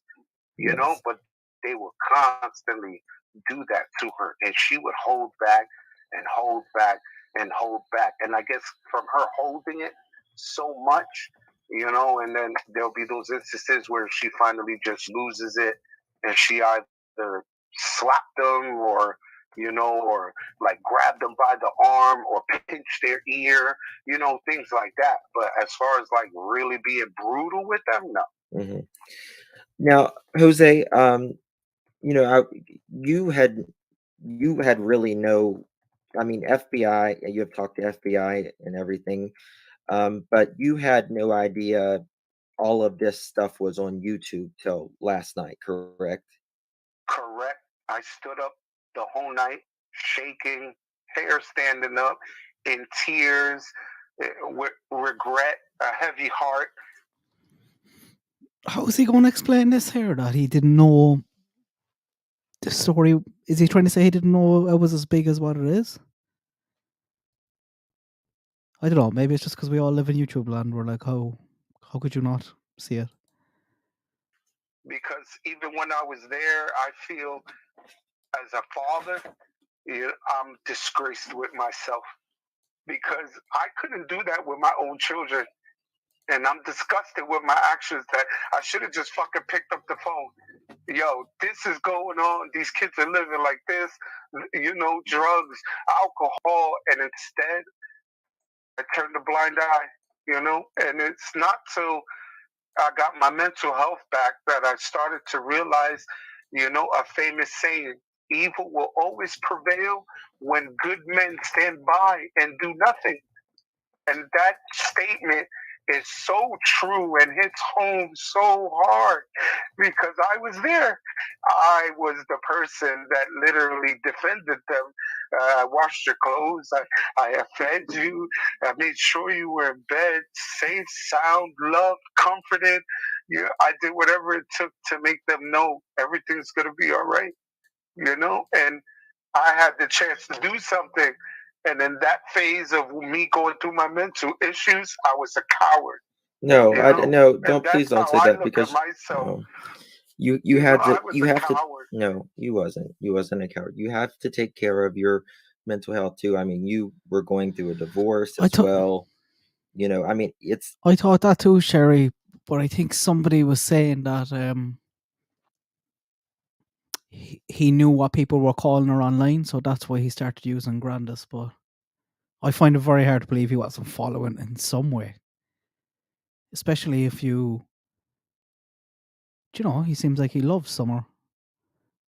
You surely would, if you were living at the house for 6 months, you'd be keeping up to every sort of detail. If you have the FBI knocking on your door asking you for statements, you're surely going to be watching what's going on. But maybe for his own mental health, he checked out of it. I don't know. it's not like you really wanted to stay with Candace and Don. I mean, the house wasn't available. That was the only place you could go at that point. Really. Yes. And so, what was I But going? yeah, after looking at the video, and I am going through it and looking at the interviews, and then I hear other people talking about the way she's behaving now, that is so long that, Summer's been gone. And as I'm looking at these videos, I'm appalled, like literally disgusted by her actions. I'm saying to myself, where's the Candace I know? That is not the woman I know, that I remember So you mean at all. the woman that you're Yeah, viewing now is not the Candace that you know? Exactly. That is not the Candace I know. Okay. It's not. That is definitely not the same woman I remember. So, I told you, I see you and I told you last night about how she went, how Grandis went to the the hospital. Dawn went to work. I told you all of that. They got back home. That I told you where all they went. I gave you the full story. Everybody in here pretty much knows it. The full story.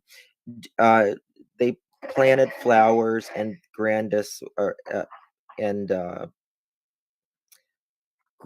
Candace was over at Grandis's fixing her knee brace. Candace said Summer wanted to go inside. Candace said she walked Summer from the little camper to the house, which is very close. That's a lie. She didn't have, no, never that. There's enough times I've seen Summer go right to grandma's camper alone, unattended, without an adult, while Candace is in the kitchen and, drinking away. Yeah. Well, you told me last night. You said when I heard that, I was like, "Oh my God, what a bullshit lie! Like you are straight lie. Like what's wrong with you, Candace? Like really, what's going on in your mind? Why you keep defending this man and lying about you walking her over? No, you don't. You would literally tell her to go in the house. You know how to open the door. That's how she would talk to Summer because she knew how to open and close the door. Yeah. It wasn't like a guess. I knew this for a fact. I've seen her do it with my own eyes. The girl is intelligent. She's very, very smart. But Mhm. she knew how to get in and out of that house. And I always tell people, if she didn't know how to get in and out of that house, why the hell was that sofa in front of that bottom door? That's a good way to look at it. Yeah. And then I remember us also having the conversation when you said, oh, they got tint over the window. They never had tints over that window, ever. You could walk up the driveway and literally see right through the windows, clear as day. Okay. Um, so Candace says that she walked Summer over, that she told the boys to keep an eye on their sister. She said she saw Candace walking through the kitchen, and she said she goes over to Grandis's. She's there for about 2 minutes, and then she comes back over, and Candace says, "Boys, where's your sister?" And they said, "Oh, Mom, she went downstairs to play." Candace said she went downstairs and she couldn't find Summer, and that she immediately freaked out and started screaming, um, and she was just, quote, gone, end quote. So, Did anybody ask her if that cellar door was open? Was the couch there? Because that would have been my question. yeah. Was the couch still in front of the door? Do you think it's when Donnie got there? I remember Donnie shifting the couch over because he was bringing wood into the house to keep the house warm, because they had a wood stove in the basement, and that's how they would heat up the house. Do you think it's possible that somebody could come up that hill, take the child, knowing exactly where she is, and that there's adults around and kids around, and that the boys had been there allegedly all day by themselves? Oh, hell no. With all them dogs they had there, are you crazy? Them dogs would chew you up if they didn't know who you were. Yeah, they would. even came after me the first time I ever came out of the truck. That Yeah. Candace and her mother had to yell at the They're dogs. different dogs out there now. Like, don't come after me. Right. Because them dogs are vicious. And I mean that. If you're a stranger, them dogs are going to come chew your ass up. Like, there's no question.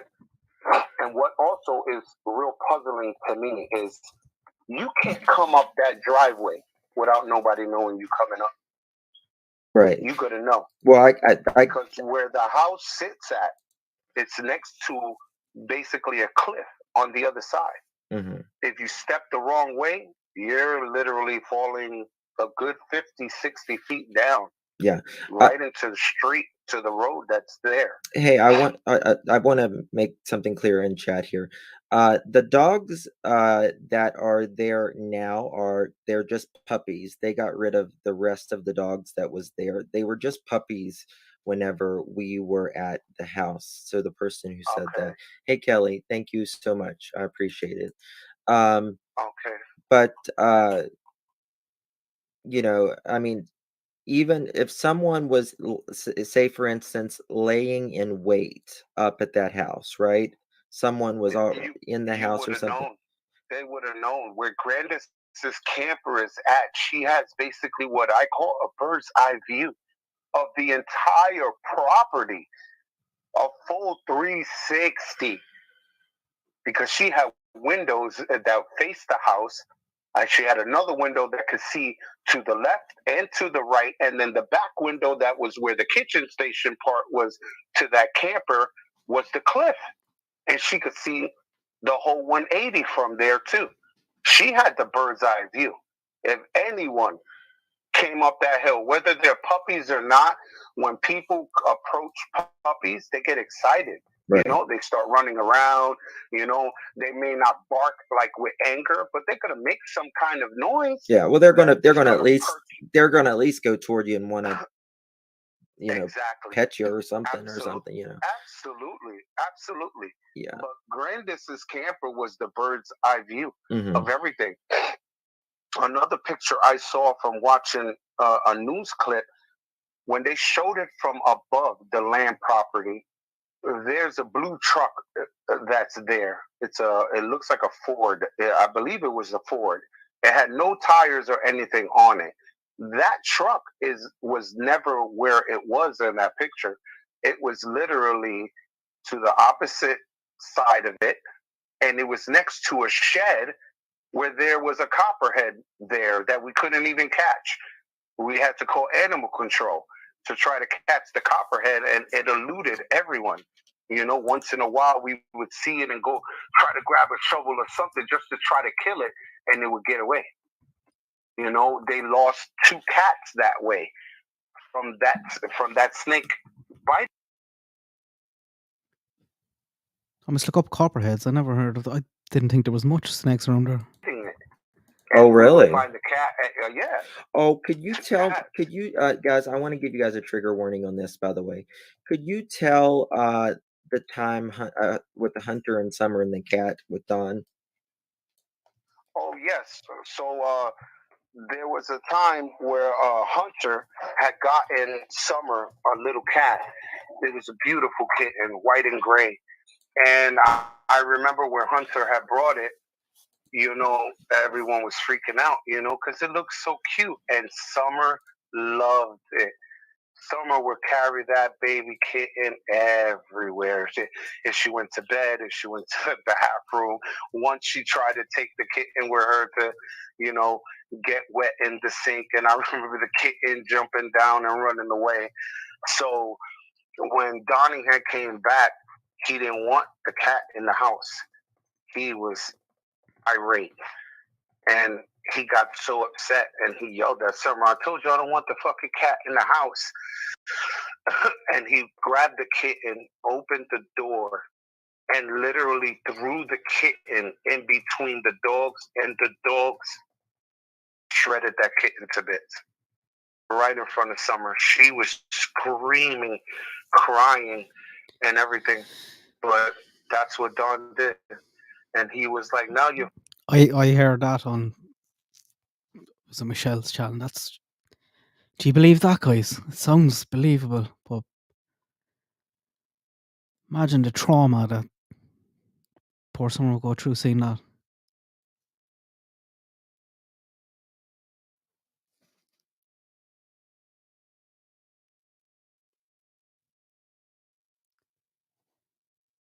And especially, I was talking in other videos, I'd say Summer and all the boys probably idolise Hunter, and Hunter giving her this little kitten. I'd love if someone could find out off Ali even. I assume she could confirm some of this. Fucking learn what I say. What goes in this house is my way, and you gotta listen one way or another. And I'm not getting you another fucking kitten. That's exactly what he told Summer. And she cried. I mean, she cried to sleep. That's how hurt she was. That was her baby. A baby who had a baby, you could say, that was her baby. That was her child. Like, I'm literally shaking right now. She took care of that kitten. She fed the kitten, always was with the kitten constantly. It wasn't like she just played with it for like an hour and then go away. No, the kitten was always with her. If she sat down, watched TV, the kitten's on her lap. Or if not on her lap, like... Did you and Don get into it over that? Oh yeah, I was asking him what the hell he was doing, why he did that, and he basically said, "I'm the dad, and you don't tell me how to raise my children." Is basically how he said. So for it was bad, peace, pugs, and understanding, there's your answer. That's the type of man he was. You don't tell me how to raise my own children, but yet what you just did traumatized her. That could be something she'll never forget for the rest of her life. Children remember things not clearly, but vividly. Those memories don't go away. Yes, absolutely. Especially if you become emotionally attached to the animal. And I believe that the kitten was her support animal. It gave her emotional support. Yeah. And comfort, you could say. And he basically took it away from her. Can you tell us about about the. Let's see here. I see. Do you have any questions before? I see you. Well, that girl just asked a good question about their health care. Did how was their health care? I'm trying to. You know anything about their health care? Well, basically, as far as I know, when they had appointments, Candace did take them. It wasn't like she avoided it. No, she actually did take them to their appointments and kept them up with their immunizations. You know, she was doing what she got to do, even though it was chaotic in there. You know, she was basically trying to do the best that she can, but in my eyes, it's hard for a woman to do that when you're emotionally broken, you Mm-hmm. know? And it's something, it took me a few years to realize, you know, when I was going through the divorce, it hurt people, you know? Mm-hmm. And it never really sank in until I was going through what I was going through. And then I witnessed all of that going through, and it was a wrecking ball to make me realize, holy crap, you know, that line is so true. Yes. You know, people who are hurt, they hurt people. They don't intentionally do it. Mm-hmm. But if that's all you know, Mm-hmm. how can you show love if all you know is hurt? Yes. You know? So we know that allegedly Don had went to the to Mexico on drug runs, right? Mm-hmm. Allegedly. There was another time he disappeared for 2 weeks, and he went to a drug house that was in the neighboring town. Yes. Yeah, I want to get to that, but Yeah. but Candace actually found him and drug him out of the house and dragged him all the way back home. So And he was strung out in the neighboring town. Yeah, I'm not sure if it was Kingsport or the other town. Was he there at the Okay, time, or so was this a story he Don- was told? Don was in a drug house. Yes, correct. He took all the money he got paid for, never came home to get food or anything like that, and he was gone for about 2 weeks and blew all the money in a drug house using drugs. Okay. So he you know he took all the money. Candace didn't. You know, he worked. She didn't have. She didn't have nothing. She basically, you know, at that time, Candace was friends with Allie, and believe it or not, that woman Allie has a heart of gold. Like she really does. Mm-hmm. You know, like that's a tough woman right there. Strong, powerful, tough woman. And that woman would take her little bit of money to make sure that them children ate properly. Mm-hmm. You know, and I remember that time because Grandis literally jumped in the Silverado, went down to Kingsport, picked up Allie, and Allie said, "Let's go to Walmart." Yeah. She went to Walmart and literally she must have spent almost $300 on just food. And we're not talking dollar foods. We're talking real meals for the children. Right. Stuff to make meals brought out it of. back. Oh yeah, absolute bottled waters. You know, I remember because it was me, Hunter, Allie, Candace, and we had Wyatt and Wayland with us at the time too, and we were all unloading. It is kind of mad to think here now how deep he's in the story, and it looks like he's trying to build a new life for himself down in Tennessee, but what exactly? He does sound like he's lots of regrets, but I'd like to know what he was running away from, just to get an idea. The back of that cab of that truck, bringing the food inside and everything. Like she even bought dog food for the dogs. You know, like she didn't have to do that. You know, and yeah, that's the type of woman Allie is. Like, if you treat her right, treat her kind with respect, that woman will give you the world. Can you? She loves Summer. Yes. So much. Can you tell us, or can you tell the audience rather, how you said just so they can get a picture of the interior of that house. Okay. When they were feeding the dogs with that dog food, remember you was telling me last Oh night? yes. They it would be the boys mainly that would do it. Wyatt or Waylon.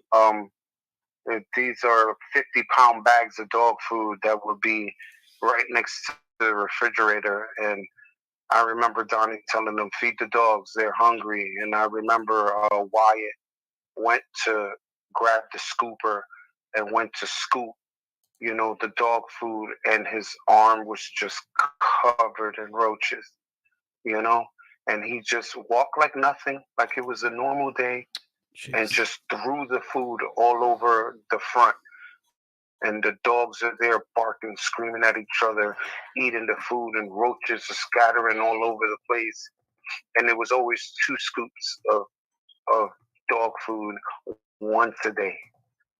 That's the dogs only ate once a day, and they were lucky if they got a bowl full of water, because if they filled the bowls with water and they knocked it over, they wouldn't refill them, you know.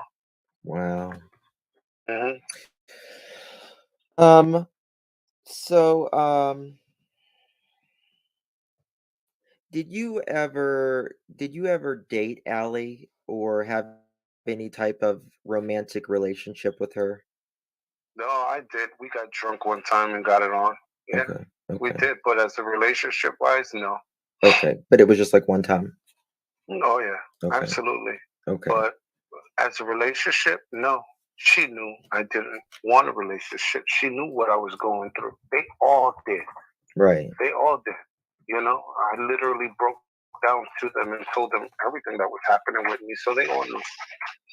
But as far as a relationship type, no. Mhm. But yeah, we had sexual encounter, of course. I'm not gonna lie about it. Okay. I won't. Right.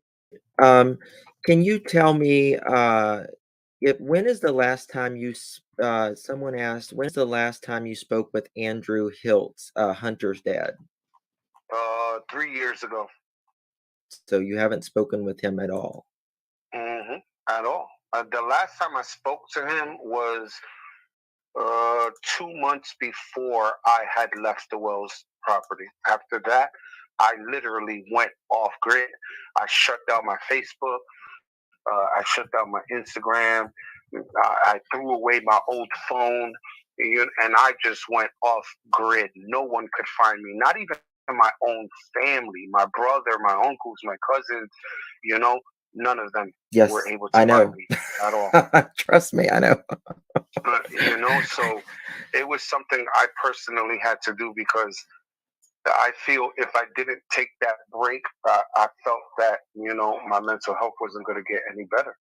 Mhm. And I wasn't going to, stand up from the ashes again, as you could say. Okay. Because, So this constantly being beat and getting back up after a while, it takes a toll. And then when you're on the ground, you're like, why should I keep getting back up?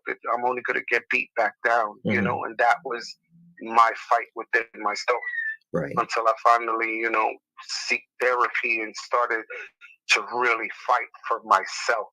Because, in my life, I always fought for others and did for others. And, getting myself together, I would look in the mirror and I would say, damn, Jose, when the hell are you going to do something for yourself? Mhm. When are you going to fix you? When are you going to be okay with yourself? In order for you to love others, you have to love yourself. Mhm. And at that time, I didn't. I didn't love myself. I hated myself, and it was hard. It's not an easy road. It's a constant battle every Mhm. day.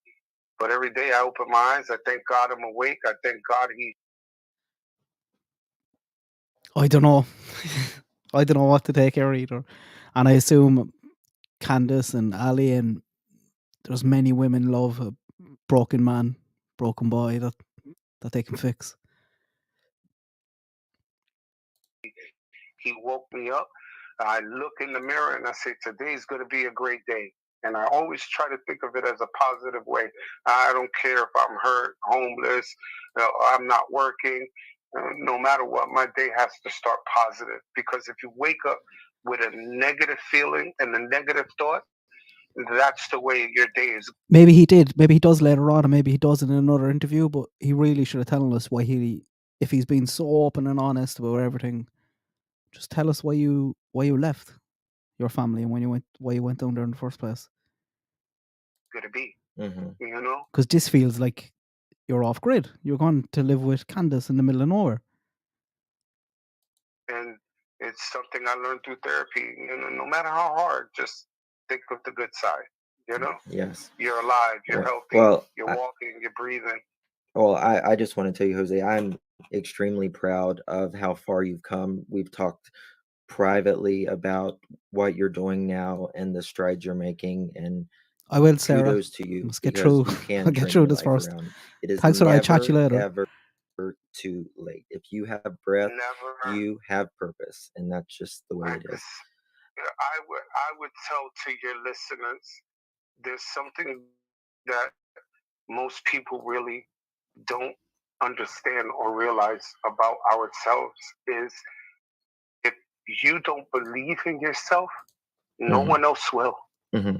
If you don't stand up and say, I'm worth something because God made me. And if God made me, I have purpose. Amen. I'm not a mistake. And That's as right. long as you think like that, doors open, windows open, floodgates open, you would see everything in your life will start to change. Yes. You just got to believe in it. Yes.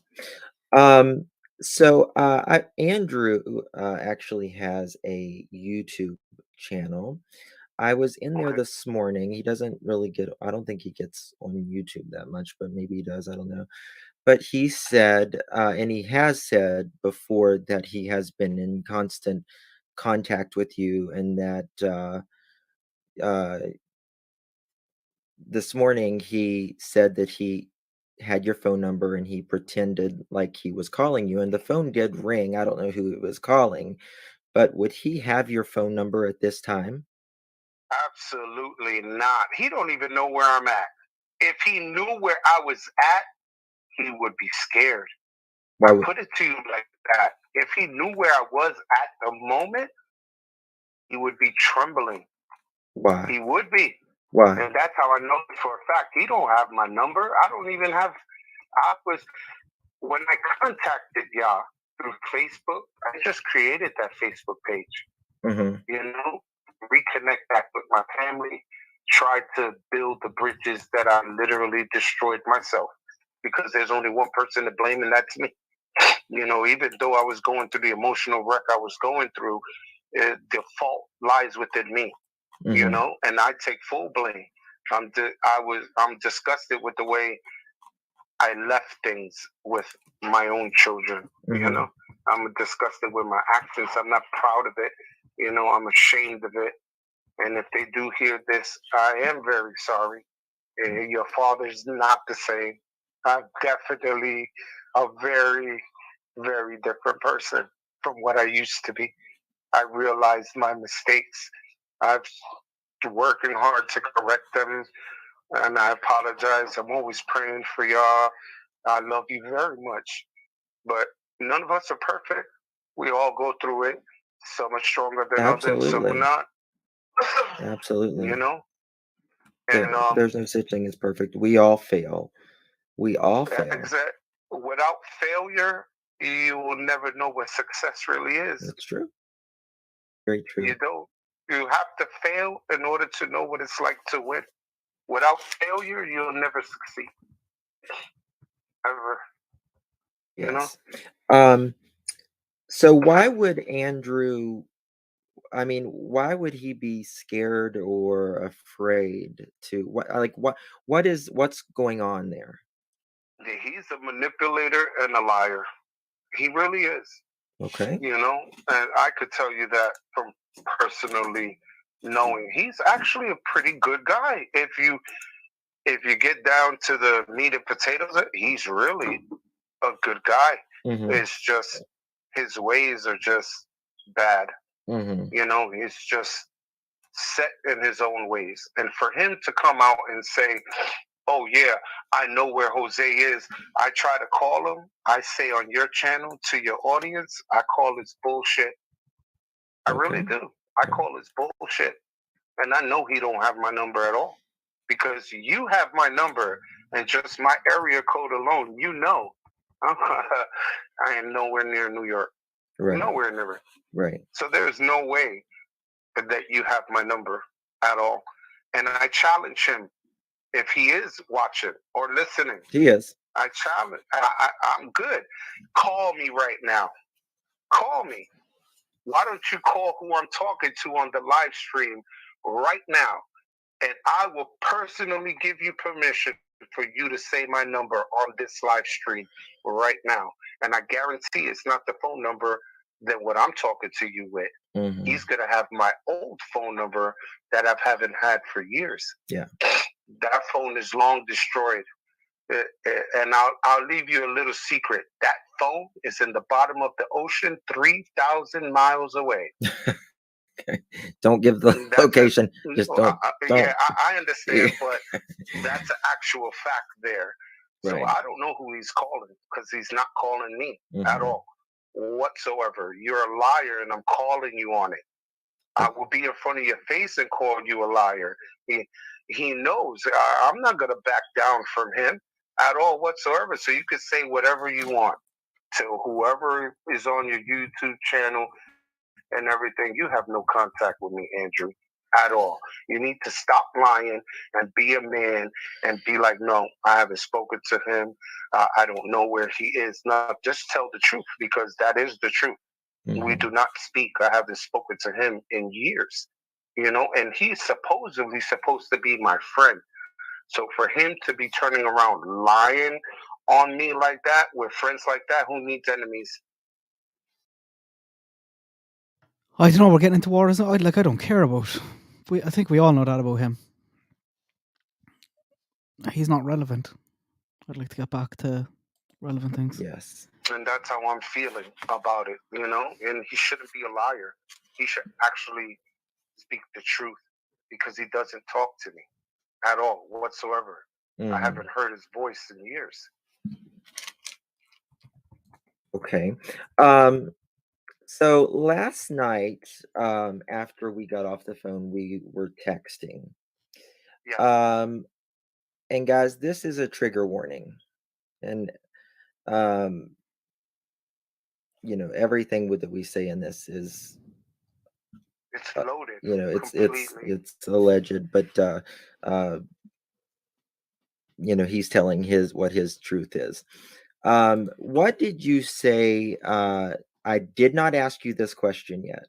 I did not ask you, but you actually answered it for me, and I said, "Oh my God!"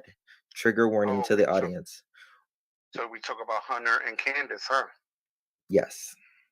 Okay, so basically one night we were drinking and they got drunk, and Hunter and her admitted that Hunter lost his virginity to Candace in that house. There you go. Yeah, yes. But supposedly it only happened one time and it never happened again. And they basically said don't say nothing because they didn't want Ali to know anything. Because as far as I know Ali. Who's they? Does he mean both of them?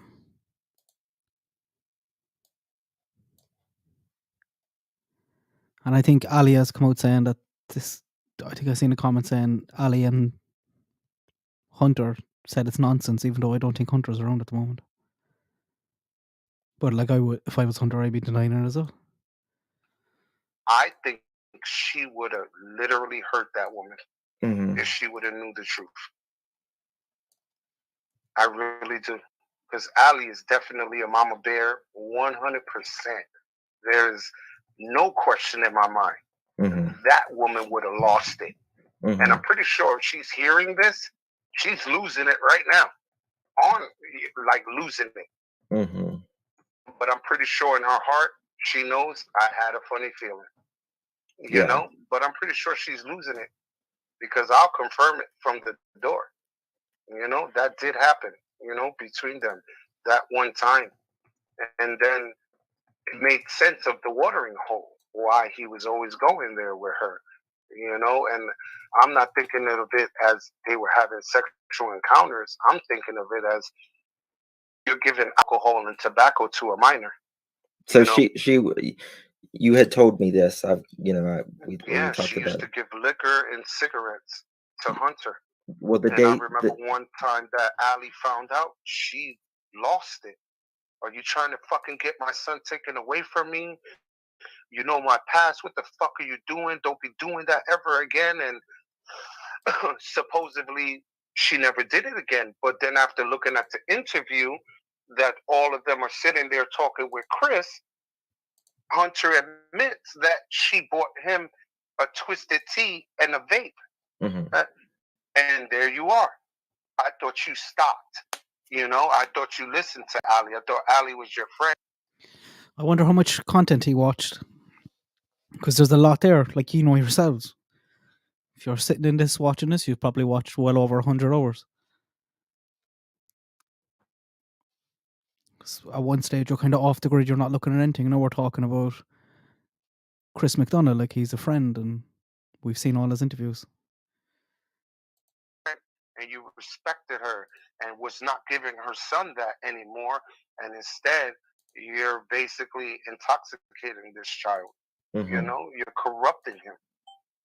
He's still learning. Yes.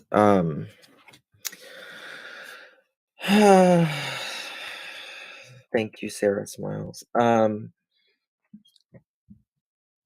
So there you have it, people. I actually did not ask Jose this last night. No, I actually came out and told you. Yeah. And Actually, the remark I said, if people knew what I knew, I would rock the world. yes. Those are my words before I told you. Yes, and About then Candace you and told me. Hunter. Yes, and then you told That's me right. about Candace and Absolutely. Hunter having a Mhm. relationship, and then Mhm. I about passed out. I No. like in our hearts we already I feel like a lot of us suspected that because it was Mhm. just, and one of our theories is that Hunter did admit that Summer went underwater. He did Okay. admit that, but he said he didn't know how long she went underwater, and he said he ran in the water, he pulled her up, and he said that Summer just laughed and giggled. Mhm. But what were Candace and Hunter doing together down at the river while just Summer and conveniently none of the boys were there? Mhm. And that should raise suspicion. Yeah. A lot of suspicion right there, because one thing I do know is the boys love going to that watering hole too. They love to go swimming. Mhm. They love to fish. These are outdoor boys. These Well- are not house kids. Well, another thing Why is, wouldn't she take the boys? you don't know this, but they maybe you do, but I didn't tell you this lesson. Are we going to get into swimming hole stuff? No, I don't think anything happened at the swimming hole. Like where the boys at home, some people were saying to clean the house. They were watching videos. Would they all fit in the car? If they're Grandis, Summer, Hunter shopping, they weren't going out that day to go to the swimming hole. They were going that day to with Grandis to go to her hospital appointment. They just stopped off in the swimming hole. Is he going to feed some of the stuff here now on that? I wonder. They also said they went fishing down there that day, but they didn't bring any fishing poles, and it's hard to go fishing without fishing poles. With no fish. Correct.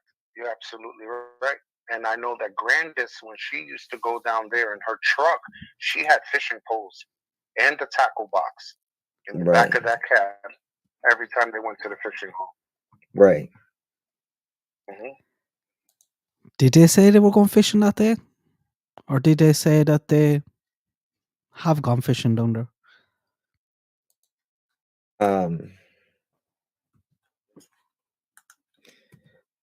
Personally, for me, whatever.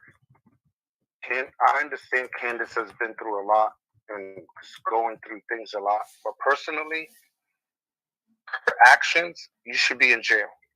You should be in jail because Allie trusted you with her son. Bye, Fruit Loop. Completely opened her world to you and entrusted you with her child. And knowing what Allie has been through in her life, with her other children, you went behind her back and violated that trust. You violated Allie. You went behind her and you assumed your position that you are the more dominant mother than the mother who bore Hunter. And you're not. She trusted you and you violated her. You should have respected her and been like, okay, whatever. I don't know, would I pay too much attention to, well, I would pay attention to it, but I don't know how much credibility Hunter has. Like, we know there was a lot of stuff he said he got wrong, whether he intended or just remembered him wrong, or I don't know. I'm going to let it be. I'm not going to do it anymore, but instead, you persuade him to follow you instead of his own mom. And I believe that that's the mental breakdown that Hunter is going through, because Hunter is not one that he's just going to follow. He's a street smart kid. Yeah. He's stupid, but it's kind of hard when, to keep your mind in that set when you already had sexual relations with this woman, that plays a big factor in it. I mean, to be an underage. Yes, absolutely, and that's what I feel, that she should be in jail. Well, hell yes, she should be in jail if she did that. Allie's trust in so many ways. You violated her in so many ways. Like, you didn't destroy one life. You destroyed multiple lives with that one action that you did. Yes. And it's like a domino effect. Because once that comes to light, more questions start to pop up. Well, if she's able to do this, what about this? Absolutely. And what about that? More questions start to come from that one incident right there. Yes. And it makes you wonder, if they say it's only one time, and I'm telling you from my thought perspective, if it only happened one time, I believe it happened more than once. I believe it was something hidden very well between everyone. Between them two, they kept it under wraps. Could you mention something about the step sibling as well? Yes. I remember another time we were at the kitchen table and they were talking about the time that Allie's daughter was there, and I believe it was Candace's stepson or son. They were having sex downstairs, and the kids were watching it through a hole in the wall. It was. I'm looking at them like, what the hell? Like, what's going on here? Like. Who did he say it was?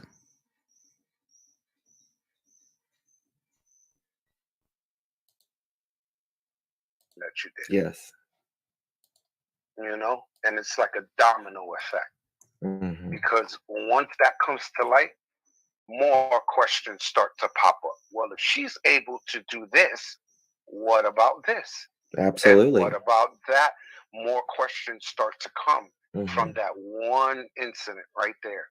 Yes. And it makes you wonder, if they say it's only one time, and I'm telling you from my thought perspective, if it only happened one time, I believe it happened more than once. I believe it was something hidden very well between everyone. Between them two, they kept it under wraps. Could you mention something about the step sibling as well? Yes. I remember another time we were at the kitchen table and they were talking about the time that Allie's daughter was there, and I believe it was Candace's stepson or son. They were having sex downstairs, and the kids were watching it through a hole in the wall. You know, it was. I'm looking at them like, what the hell? Like, what's going on here? You know, like, what's really going on in this house? Because that's really a dirty secret. You know, like real dirty. Yes. You know, like the kids actually saw this, and you just laugh about it while you're drinking. That's not cool. You know. That's And the boys, if you know, if their mental health is starting to get any back on track and back focused, a therapist can ask them about that, and they'll admit it. They will tell you. oh, I mean, Because I'm I remember yeah. because the boys had told me, Wyatt and Whalen, they had told me, yeah, we were looking through the hole in the wall. And I'm like, what hole in the wall? And they actually walked me and they showed me the hole in the wall. We were seeing them through here. You know, and they were describing, I'm not even going to say it on live Right. air, Yeah. but they were describing what they were doing. And for children that young to describe that graphically, there's only one way you're going to describe it like that, is if you've seen it with your own eyes. That's right. You're exactly right. Mm-hmm. Kids are And they're a lot they were smarter just than we. speaking truth. That we give them. And that's right. Absolutely. Mm-hmm. I see you. Yes, Any questions? I don't think so. Let's see here. So Yes, we do have a few from the chat. yeah, we do have some from the chat. Absolutely. Guys, load some questions if you have some. I'll try to. Well, Yes. okay, I've wrote some down. Okay. He has talked to the FBI. Yes. Yes, I have. Okay. Can you hear me, Jose? Yes, I can. Okay. Have you ever met someone named Brad Wishen? Wilshon. No, I have not. Okay. What about somebody named Ernie Shell? No, I have not. Beanie Keys? No. Or someone named Paul? No. Okay. Did Don have to give permission for Candace, like if Summer had got hurt or something, would Candace normally call Don and ask for permission to seek medical care for her? No, not that I know of. Let me. Okay, I see you. Hold on one second. I just literally forgot about this. I can't believe it's a huge thing in the interview.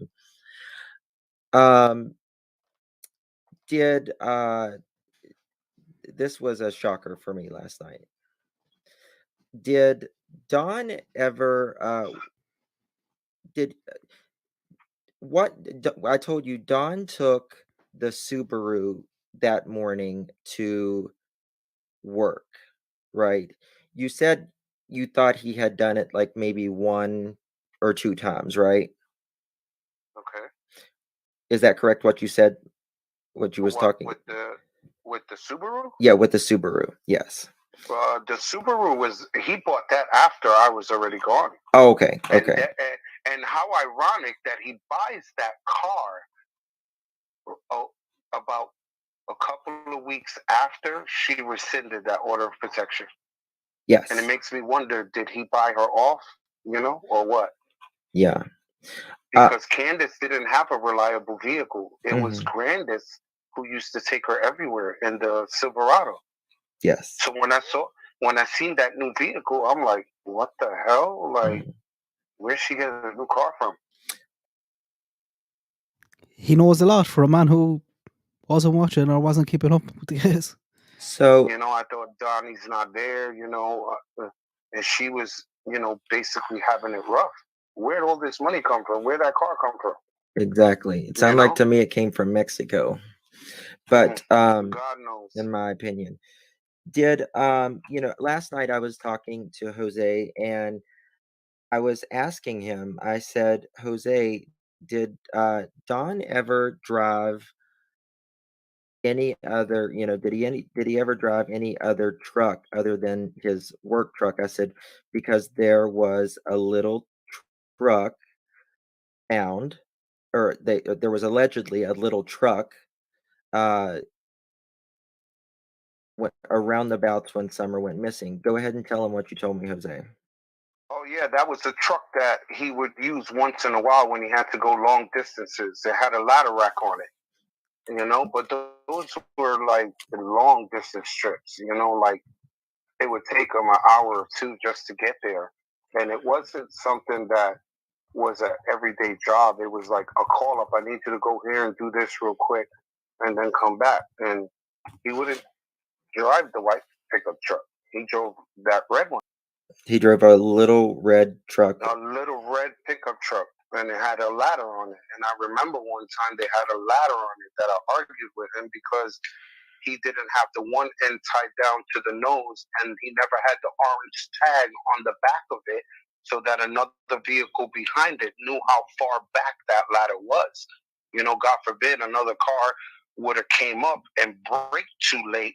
That ladder would have hit the windshield. You understand? Yeah. So I told him, yo, you got to put something orange, something that's bright on that so that they know, hey, this is where the ladder ends, Mm-hmm. And that's how I remember that truck. Yeah. I've only seen it like maybe 2-3 times, but it wasn't often. That was a very rare thing. Yes. That was for, you said, only when he would go like really long distances. Yes, when it took over an hour for him to get there. Yes. Yes. So, we was thinking that it was probably, it wasn't Don's truck. No, I don't believe it was his truck.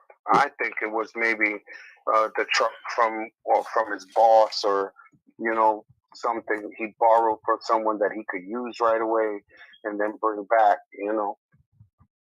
Right. So, and I'm not so, I don't know.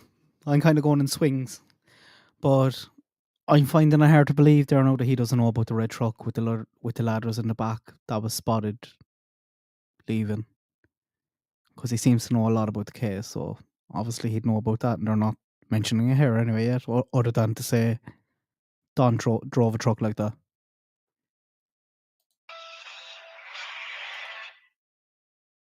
yeah. In my opinion, are you there, Jose? Jose? Excuse me? Okay, are you there? Yes. Okay, sorry, I thought I lost you. Last night, okay. Jose, what about the shaved heads? Excuse me? What about the shaved heads? Like the kids shaving their heads? I believe they had lice, and that's why their hair was off, because I've seen lice in their head. And I was like, get eggs, get mayonnaise. I know what to do to take them out because personally, I went through that. So I knew what to do to get rid of them. And they were like, no, shave it off. And that's exactly what they did with the boys. And I wound up cutting their hairs and just, gone. Whose hair did you cut? Wayland and Wyatt. Okay. And those are the boys, yeah. Okay. And at that time, Josie, he was fine because he was with his dad. So he was in Utah. Yeah, he was in Utah, so he didn't have none of that. But the boys did, and so did Summer. Mm-hmm. Summer had it too, and I was really worried, and we would try to take care of it, but with the way the living conditions was in that house, as from personal experience, when lice is involved, you have to wash clothes, you have to throw out mattresses, everything, because they attract to cloth. How long was you there after Dawn came? After Dawn got there? About a month. About a month. Okay, perfect. Okay, that clears up a lot as well. Oh yeah. Because the way we were made to understand it was just basically like right when you got there, or just a few days after. Oh no. Okay.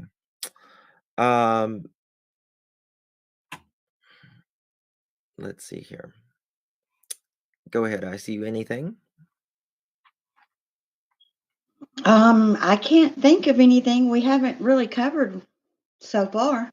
Thank you for this. Did Jose see or hear anything improper between Summer and Dawn? Thank you, Justin. I see you and Jose for such an eye-opening, informative interview. Well, personally, no. My altercation with him was when he actually had Summer in the shower, and I lost it. That's personally when I was thinking of my daughter, and I'm a father, and no, I don't think so. And I lost it, and I made Summer get out of the shower, and he's like, "What the hell are you doing? That's my daughter. I don't give a shit who it is. Well, you ain't going to take a bath with her. She could take a bath alone. Matter of fact, Mom, Candace," and I called her. She's like, "What? You take a bath with her. She ain't supposed to be in that shower with him. That's your job, not his." And that's when I was explaining to them. I said, a woman can teach a girl how to be a woman because they have the same body parts, same functions, just as a man can teach a boy to be a man. He has the same body functions. So I accept that. It's the second time saying this now. Sounds a bit scripted. The second time, doesn't it? Cool. You know what I mean? As long as there's limits there. But to have a father to take a bath with his daughter, no, you sick. Something's wrong in your head. Yes. That's inappropriate. That should not be allowed, and that's disgusting. Absolutely. I see you. Could you talk to Jose for 1 minute? I need to go visit the little boy's room. Okay. Okay. Go ahead. Jose, do you know, was CPS involved when you lived there? Excuse me? Did CPS, Child Protective Services, ever go to the house when you were there? No, but I know they did go just before I went there. I believe it was about 2-3 weeks before, because they were telling me about it. Okay. It said she locked the doors and she never answered. Oh, really? So she refused to talk to them and just ignored them? Basically, yes. Wow. That's exactly Okay. right. Another question. People talk. Go ahead, sir. I said that it's amazing because alcohol makes you talk. It really does. And a lot of the things that came out her mouth, I would think about it now. Back then it's unbelievable, but now that I see everything unfolding the way it's coming out right now, I wouldn't put it past it now. A lot of the things probably did happen the way. Should they not have come back within that 6 months if they were there 2 or 3 weeks before? Does that seem unusual? So CPS calls to the house. She locks the door. They don't answer, and then they just don't bother coming back for the next 6 months. I don't know. I could be wrong. She was saying it, and just seeing her break down in tears of certain memories that she has of the experiences going through with Dawn. And that woman's an emotional wreck. That man tormented her. Basically, he emotionally tortured her, made her believe she's no one. Like, basically, you're beneath me. I am your master, and you will do what I say. And that's what he molded her to be like. And that's why I said that she's afraid. I know she is. You're afraid to speak out because this man has you believing that you don't have a voice when your voice is the most powerful one right now. Your Mhm. voice can stop all the nightmares, like literally put it to a halt. And Right. instead, you choose to remain silent and allow him to continue to have this power, even from prison. This man's in prison. And for you to still be silent should show the amount of power and grip that that man has over her.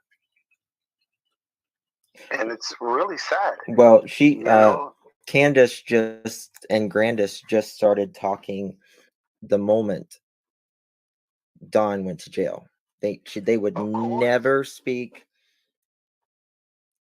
Exactly, because they fear that man. Mhm. They fear him. And as a man, he's nothing. He really is. He's nothing. He isn't. To me, you're lower than scum. You're lower than dirt has more value than you right now. And that's how I believe. You ruled them with an iron fist for many years, and you still think that you have this power when in fact your power's gone. Because guess what? You can't go outside and enjoy fresh air no more. You can't have a beer. You can't sniff coke. You can't smoke your meth. You can't tell someone clean up the house, cook me food anymore. All your power is gone. Your power is in the corrections hands. Now you have to ask when to piss. When can you eat? You have to wait for them now to be fed. It's no longer when you want it. Now someone controls you. And guess what? You don't like it. And that's why he reaches out to everyone and try to manipulate everyone to play the victim card when in fact you're the predator.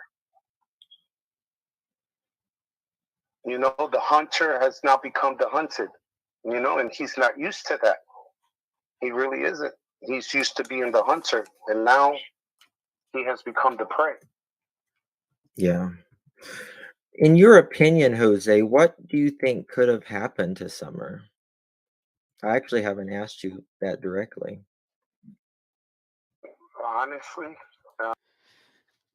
I'm not going to lie. Before this is my first time seeing this, and just by some of the reaction the last few days, I thought he was like maybe a small but more credible, believable. Some of it, I'm not buying it. I'm not buying it either. I don't really want to. But like, guys, if someone's there for 6 months shortly before all this happened, he's obviously, in theory, should have some great insight and knowledge and stuff. Even think about it, but for them to say she was And I do think as well that they were terrified of Don. I think he's a violent, abusive man. abducted, I don't believe that at all.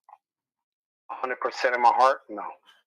Mhm. I honestly believe something happened in the house, and Summer got very hurt, and I believe that she passed, and they threw her in the car, and they took her somewhere so no one could find her again, Mhm. and they're trying to blame it on someone else. That's honestly what I believe. I believe an accident happened in that home.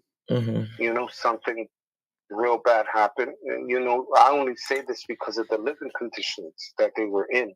Mhm. Accidents everywhere. If you trip or fall, you might hit a nail, or hit the table. There were jagged edges, from the bar table that they supposedly built above the stairs. When you went down those stairs, there were nails exposed on the 2x4.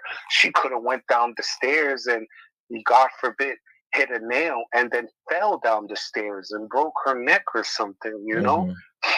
And they freaked out and they're, what the hell are we gonna do? And anything, but I don't believe someone just walked up in there knew how to open the door, knew where she was exactly, snatched her and just walked dandily like nothing ever happened with no screaming, no kicking, I'm telling you, Summer is an energetic, lively girl. Yeah, she wouldn't have went She would easy. have kicked their falls. No, she would not have went easy at all. And if she was abducted, it was by someone she knew. Yeah. It had to have been for her not to make a commotion. We're just getting into all his own theories and kind of speculation. I'd rather know some of the facts about what happened in the 6 months and some more first-hand accounts.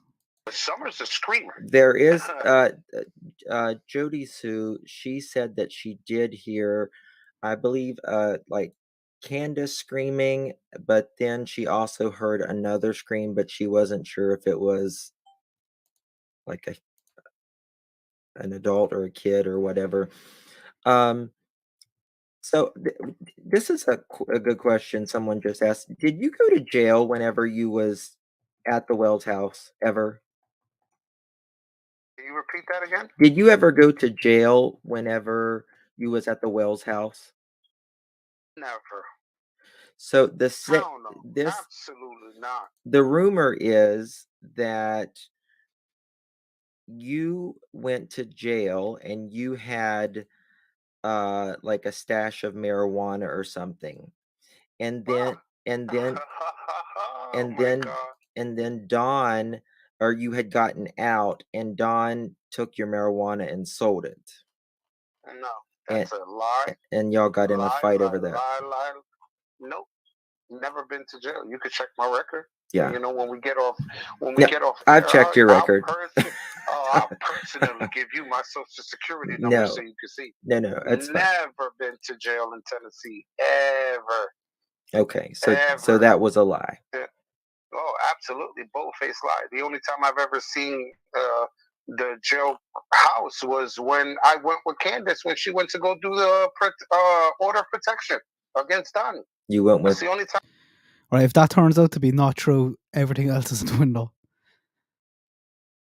I was literally physically there because I was watching Summer, Waylon, and Wyatt.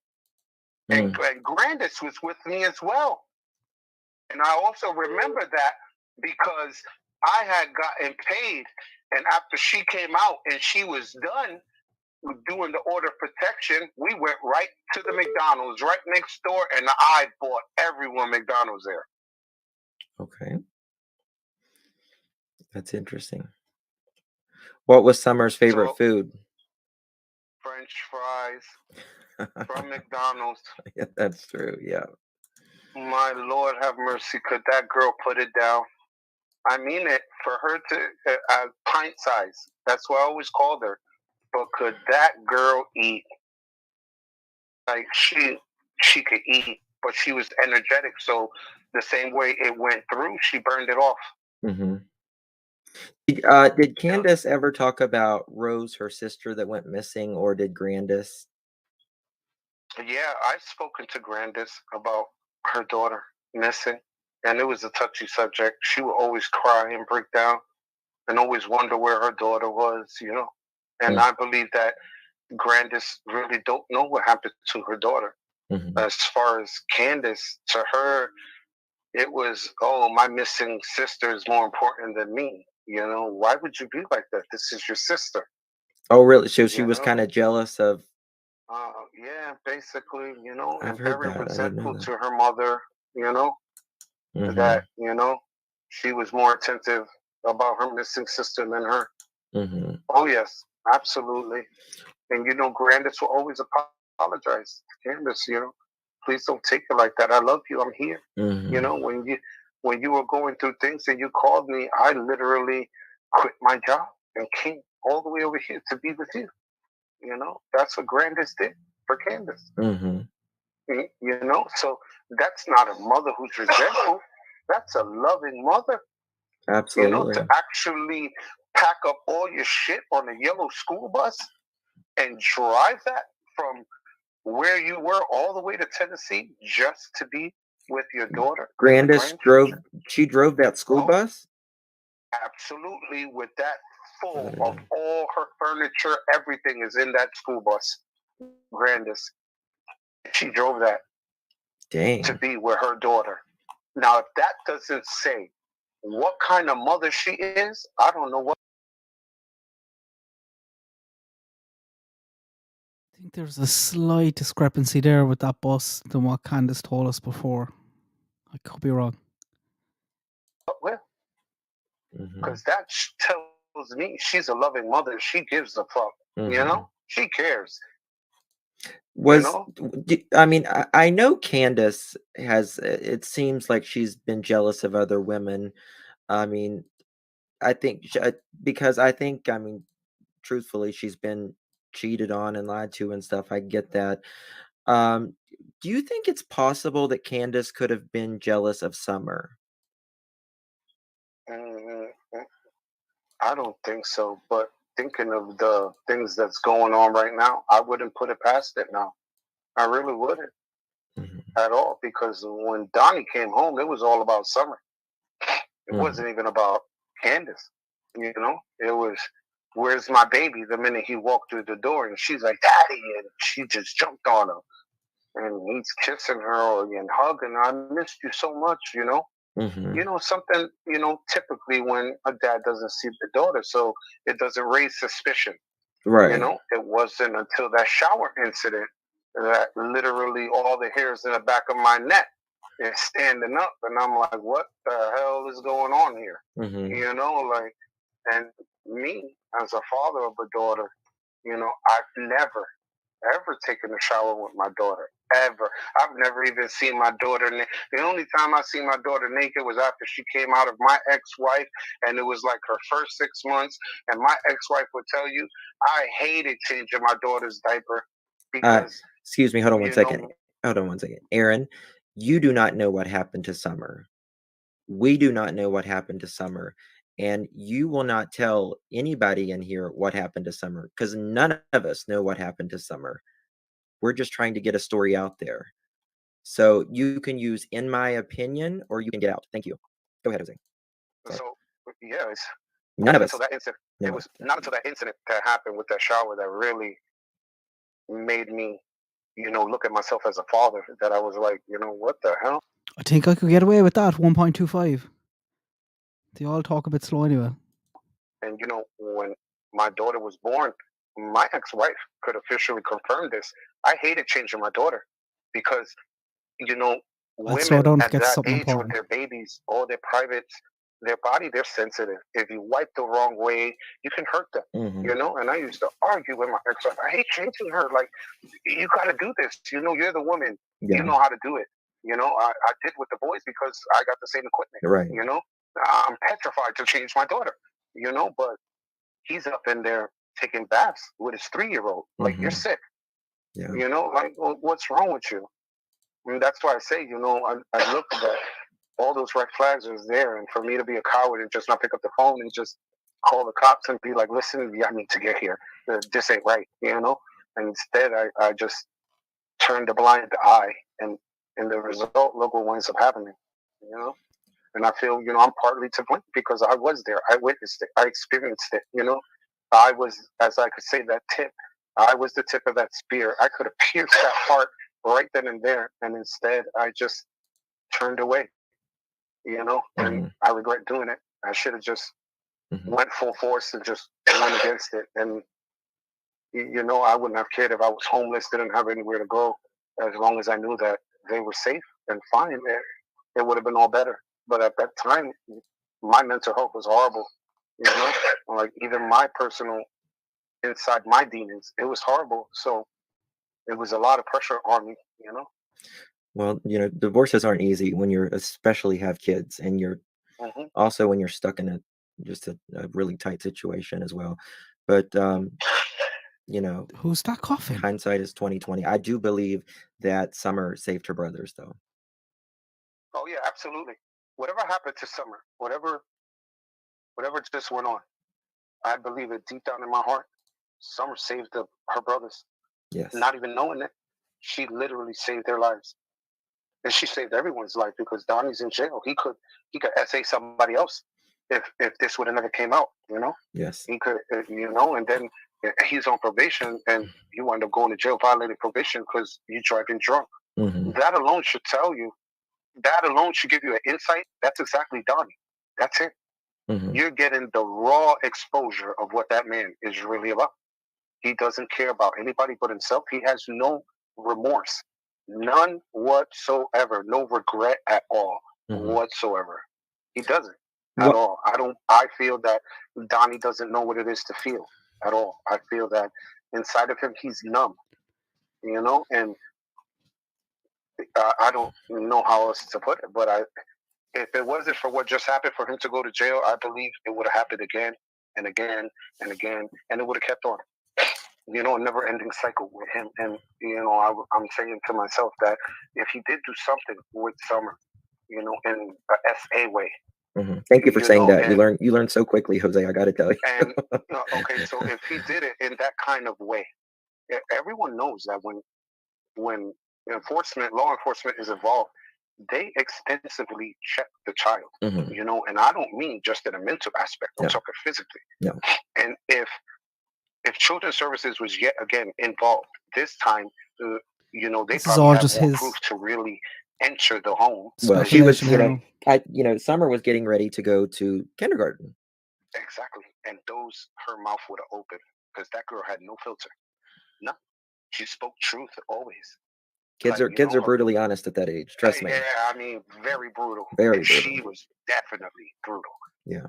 When her brothers used to pick on her or hit her, she would literally tell you what they did, how they did it, how hard it was. She got graphic, and so trust me, she would have went to school. A lot of dirty laundry would have been let out there. Mm-hmm. I truly believe Candace and Donnie would be in jail if she would have opened her mouth. Did you ever go to one of Don's workplaces with him, or ever work with him in any way? No, never. Okay. No.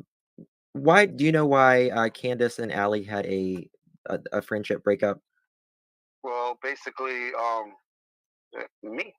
I'm not gonna lie about it. Me. You, okay? Because I was emotionally there for Candace with what she was going through, and Allie had a thing for me, and Allie basically told Grandis that me and Candace had something going on, and then Candace wound up waking up and heard it, and she literally ran up the stairs to go fight Allie, and Allie was outside, and that was the big altercation. From there on, their friendship was dead and over for it.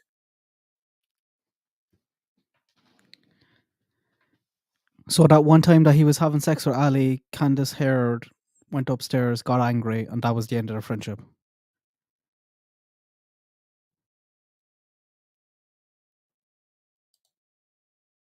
Hunter still would speak with Candace and things like that, but as far as Allie and their friendship, that completely shattered right then and there. Mm-hmm. If Hunter still came over, like how often would Hunter come over? All the time. When I first got there, they were there every single day. Okay. Every single day. Now, I had heard that they actually stayed at the house for a while too. Oh yes, they did. Okay. They would stay the weekends. Oh yeah, absolutely. Even Hunter helped me mow the lawn too. Even he helped me clean out that home. When I cooked for all of them, Hunter would stand by and, wow, Jose, that smells so good. You want to learn? He's like, yeah, what you doing? And he would stand there and watch me, and I would show him, I do it like this, I do it like that, So it wasn't, Hunter's a good kid. He really is. He's a good kid. So you said, as I said, he just... I don't know about that. They were dealt a shitty hand, Was there a blue truck in the yard? Yeah, a Ford. A Ford, okay. Oh yeah, absolutely. Was that Don's? Uh-huh. Okay. They had multiple vehicles on that property. Okay. And that was another argument Candace had, that they had all them old junk cars and he refused to get rid of them. Do you know anything, do you know a man about, go ahead and ask it, I see you. I'm sorry, what? Was that you about Tim? Yes. Do you know anybody, did you ever see a man by the name of Tim Mullen? No, why would he? Okay. Tim only came on the scene after. You never knew a man named Tim Mullins? No. Okay. Okay. Did we get a lot of stupid questions? Could I call back for real quick? I Of got course. a very important phone call. Yeah. I will call you back in like 2 minutes. No problem. Okay. All Bye-bye. right. Thank you. Jose is going to call me back in just a couple minutes. So, this is crazy. A lot of information. A lot of information. There is a couple things that we cannot talk about in this interview that I feel that it's possibly too sensitive. And if I can talk about it later, I will. But as of now, we can't talk about a few things that we have learned. I wonder what that is. So yeah, Jose, he's really doing. He lived a relatively rough life several years ago. I think he said he was in jail 20 years ago, and he got a divorce when all of this was going on, and he was in a rough spot at the time. But I'm glad he was there for the little bit of time that he was. I always believe God put you in the right place at the right time for everything. Snooks, he did not know Robin. Don, I don't think was going to church at that time. So yeah, I need to fix this. Chat. Hold on 1 second, just bear with me.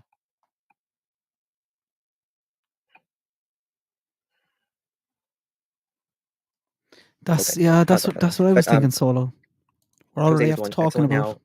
now. He has an incredible job, and I'm just really glad to see someone that was really knocked down on their feet and Like, that is statutory rape. It's a child, like a minor. How old was he? 15? down for a long time when he was going through his divorce and his mental health things. He wouldn't talk to his family. He was very depressed. He worked really hard to get out of it. A lot of counseling. Yes, Purple Knight, you can post your link in the channel. Yes. What is that? Yes. Guys, I like this document pinned Yes, there. I should be pinned in the from the chat as well. beginning, when I saw Andrew, I really wondered if he was speaking to Jose. It was something that I really wasn't. Purple Knight doesn't. Yes, Purple Knights has been authorized that she can put her link in chat. So sorry, No. I did not tell the mods that earlier. I apologize. That's my fault. I told her this morning she could. I don't care about Andrew. Remember, Andrew also told us that Jose did not have a clue that Summer was even missing. And now we know that's false because the FBI went to him at his house a few days after Summer vanished. Yes, but he also did not know. What's the relevance of Andrew? If she had been found yet or anything. He didn't know all of this stuff was happening on YouTube. I don't get it. No clue. Yeah. Not a clue. Yeah, he had no idea of. Yes, Iris, you can add yours as well. So it's just it's a lot to take in. I have not slept at all. I know. Thank God I kept notes. I'm still running on adrenaline. You and me both, sister. Thank you, Lip Lock No More, for the super sticker. Very kind of you. Appreciate you so much. It was very hard to find Jose. I think even the FBI had a hard time finding him, to be honest. I don't know, but I doubt that. Appreciate you. Thank you for being here. It was very hard, wasn't it, ICU? It wasn't something that we just said. I mean, usually if ICU and I want to find somebody, we can find them within, how soon can we find them ICU? Oh, I mean, like within a few minutes, but no. Next, yeah. This has been constant research and digging from daylight, from the time my eyes woke up in the morning until the time we went back to bed at night. Yes. Continuous digging. Yes. And we finally did it. ICU would look, and I would say she looked and I verified. You know what I mean? Like, she would give me certain information, and I would check it to see if it would work or not. And well, you made most of the phone calls for me. That's what I mean. You would check, I would verify. Right. Yes. Did Don know a man called Warren or Ian Murphy? I wonder, is the rest of this now? Is there good questions? Is there some more examples, first-hand accounts, or is it just kind of dragged out for 2 hours with silly questions? I don't know. The Irish, Justin, I want to say thank you so much for your research and bringing this to us. I am so happy to see your channel grow, and I see you mods. Especially thank you, Jose. Thank you for speaking up for Summer. Thank you, the Irish. Appreciate you for being here today. We do have the phone call recording of Jose from last night that we are going to share. Obviously, it's 4:46. It was supposed to start at 4:30, but this has went over. The truck concerns me. The alleged abuse concerns me. Summer running around concerns me. The drugs concerns me. The going to Mexico allegedly concerns me. Can I ask when he goes like, why did the people from my leave the same date they got to Tennessee? That's a good question. We'll ask that. Well, I know that allegedly Andrew says that there wasn't which I know the house wasn't ready. They were going there to stay at a house, and the house was not ready. So actually, he said that it was sold or rented out from under them, the house that they were supposed to stay in. Right. Holla $4. He did not follow the case on YouTube or anywhere else. He did not. He FBI showed up there. He gave them the information, and he had no idea about all of this circulating on YouTube. Jeez, he learned a lot in one day. I sent him the very important interviews that Chris did. Chris Madonna, if you watch this, if you could email me, I would greatly appreciate it. I do need to get in contact with you, if at all possible. Holla $4. Justin. Okay, I already read that one. I'm happy to know Vocal Summer was. We did not know for sure. Yeah, thank you so much for your donation. Appreciate you. DJ, thank you so much for your super sticker. I appreciate it. Thank you, Mallory. I appreciate your super sticker. Thank you for being here, guys. There's a lot here. Yes. I'm sorry, Scott. I don't understand what you mean, Scott. I'm sorry. It was what, 3 years ago? Aaron, we heard that. I have this on double speed, so you'd be surprised how fast you get used to it, wouldn't you? We actually listened to Don and Candace's first interview on double speed there a week or two ago, and they sounded half normal. Hard to believe. He thought he was going to. I know that he is getting ready to travel today, so it may have something to do with that as well. Thank you, Jen South. That's very kind of you. Thank you, Dreamcatcher. I was looking for Scott's H's. If you see it, I see. Let me know. The sun's so bright right now. If you see Scott H, one of his comments, I was looking to what he meant pertaining to the 3 years. I will do that. Thank you, Kristen. Thank you. Appreciate you so much. Thank you.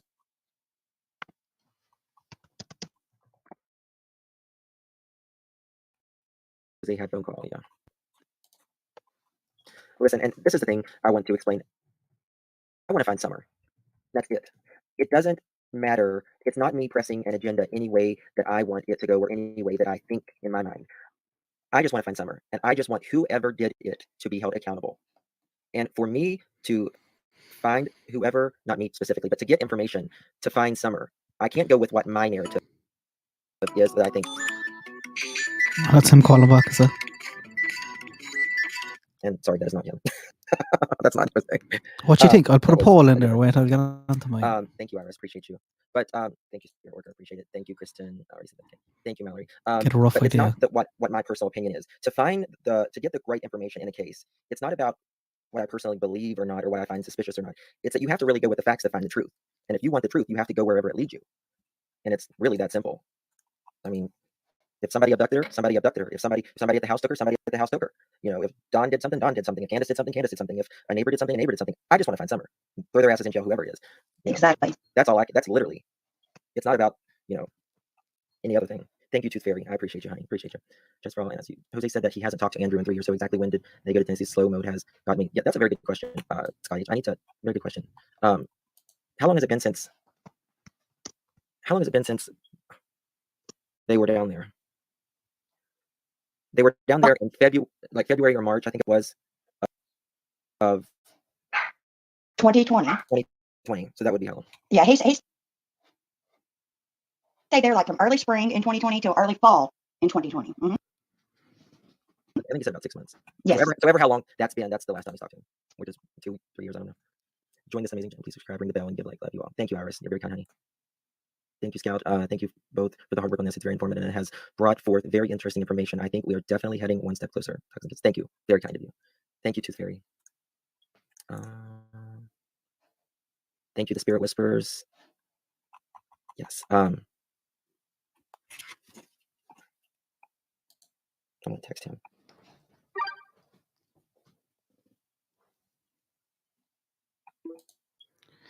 Right. Question. How...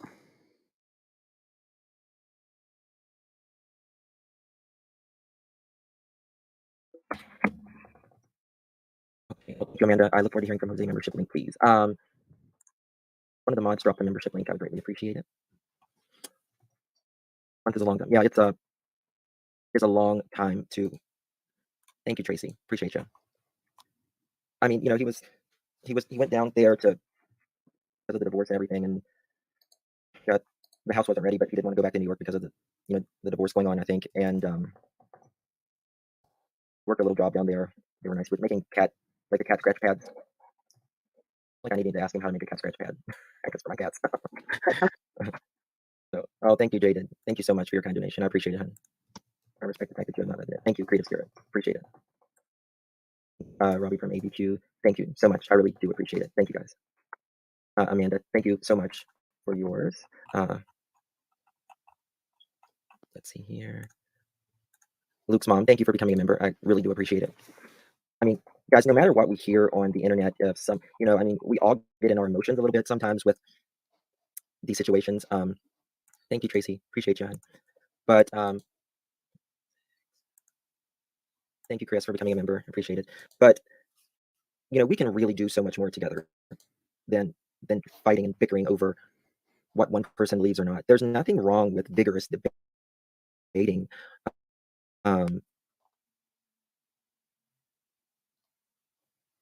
It really, in my opinion, helps debating.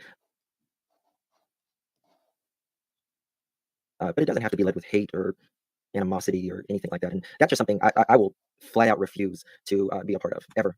It doesn't deserve. Tracy, thank you so much for becoming a member. I appreciate it, hon.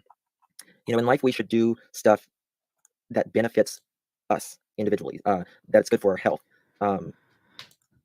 Hey, Crime Lines. Thank you so much for becoming a member. Kristen, thank you. I'm a small bit hungover today, trying to catch up on my Summerwell's homework. And for me, fighting with another individual over something I literally don't know if it's true or not, it's just a personal opinion or something that I'm never going to throw on anyone else, and I'm not going to let them throw it on me as well. I'm just not going to fight. I'm not going to be nasty. I'm not going to be any of those things with anybody on here. So thank you, Lauren. I appreciate it. I don't know which way I'm supposed to go. So let me just see.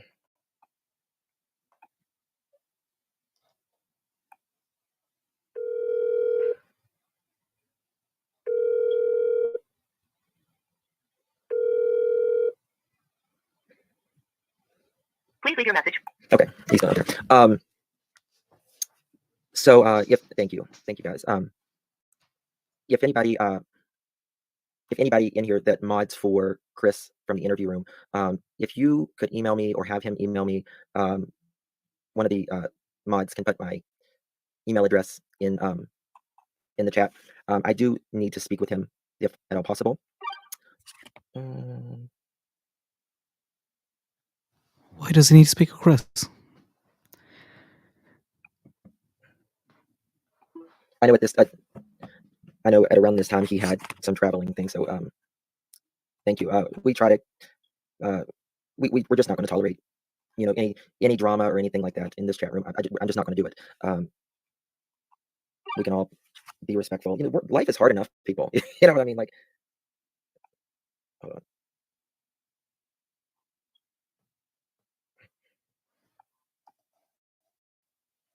So we're just going to. Where was that? Georgette, yes. Last night when he told me, when I didn't even ask him, swear on anything, I did not ask him, when he said the relationship between him and not Jose, the relationship between Candace and Hunter, ICU, I think about fell out. I mean, honest to God. Me too. Yes. And I'm still shocked about it all. I don't know how to feel about it. I want to get back in and do another timeline if I need to. I mean, I just don't know. I don't know what the next step is. Mm-hmm. I agree. Yeah. I agree. I just have to believe, and I do believe, that law enforcement is on it. Yes. I just have to believe that. To whoever, I'm not going to accuse anybody personally. Thank you, Mercy. Appreciate you, honey. Guys, if I have missed one of you guys, I really am so sorry.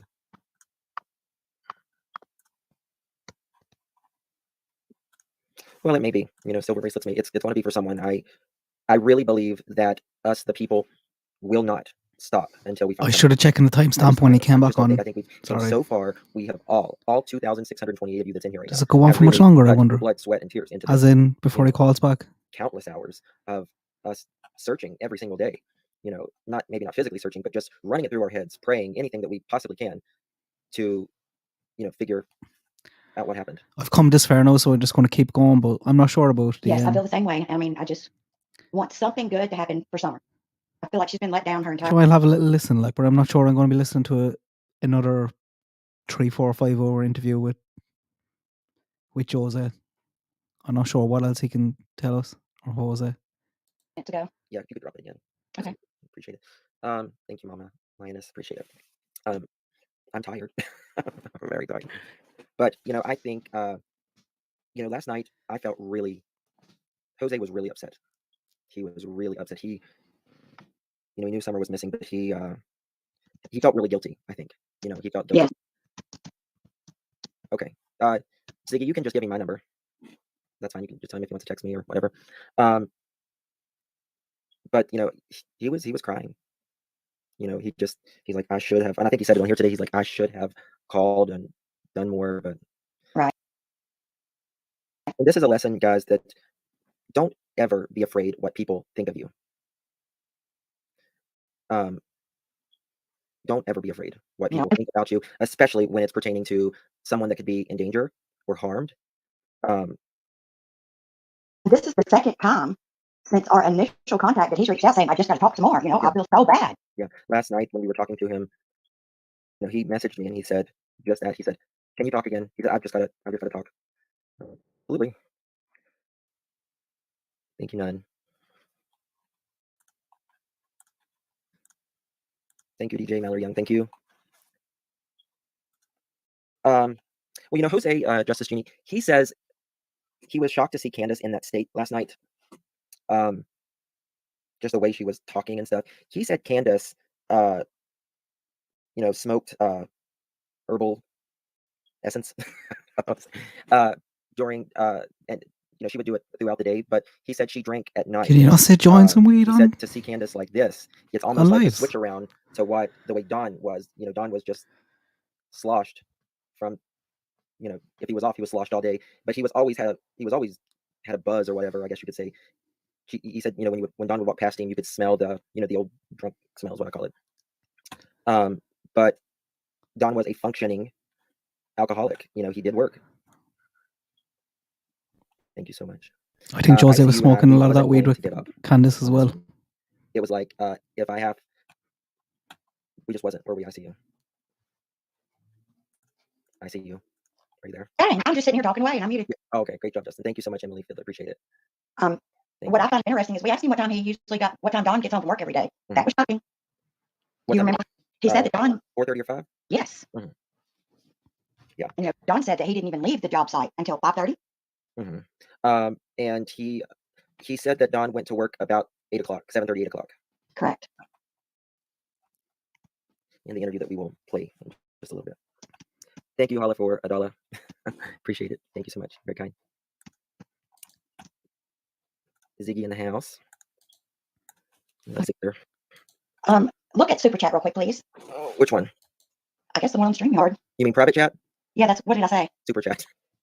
Oh, I've typed it a million times. Thank the Lord I had to. But yes, the private chat. Are you talking about the one you sent at 3:50 p.m.? Sorry, she just fell off. This is her first time using StreamYard. Yes, we are going to do the planned stream. I'm just going to try Jose one more time. If not, okay, you can turn your camera off. I see you. Okay. Oh my God! Thank God. Now. Yes, in the private chat. Okay. Thank God. I couldn't listen to another 11 minutes of this. I'm starting to fade here fast. 3:29. Thanks, Sherry.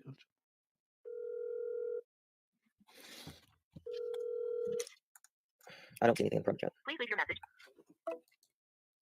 And I'm afraid no, in case I miss something. Whatever you got, I'm gonna take it, and I'm gonna use it as fuel. Yes. The more you keep knocking down, the more we keep getting back up. Hey, Emma Hooper, she wants to know, Warren Ian Murphy, did Don mention these people? The hell with the news, the hell with the cops. My ass would be out there personally. This lady called, and something happened, and when she explained it, I'm like, what? Who's this lady? And then I'm like, well, I need to find her. And then next thing I know, I get a message. I go and the house wasn't ready, and we couldn't find a hotel room that was available at the time because it was a race week there. And now, There he is. Hold on a Yeah. second. Here we Jose? go. No, you're fine. You're fine. Are you okay? Okay. Okay. I don't have you. I don't I'll have go you on speaker, 1.25 but, because I think you're all getting do you used have to a the minute quick to speed. talk, or you want to? Okay. To wait for my bus. So I got 2 hours more to speak on whatever you need. Okay. Oh, God. I see you. Could you come back up, please? You don't have to worry about that thing I was going to tell you to do, or ask you to do, or you said you would do. What? Thank you, Jill. What do you want to talk about, Jose? Summer, like it just really is gut wrenching to wonder where is she? You know, has she eaten? Did she take a bath? Is she crying? You know, is she safe? I could if I'm starting to get that. I'm going to keep going because I've come this far, Crystal, and I'm afraid in case I miss something. But it'll be interesting to see what more I can add to this document. That was pretty much we populated that pretty fast. If there is anything in that, the link is at the top. If there's something mad that I'm forgetting, let me know and I throw it in. I'm not gonna think that she's gone, but if she's alive, can you imagine the fear that's going through her mind right now and her heart? Not seeing mom, not seeing dad, not seeing her brothers, her grandmother. You're alone, God forbid, locked up in a room.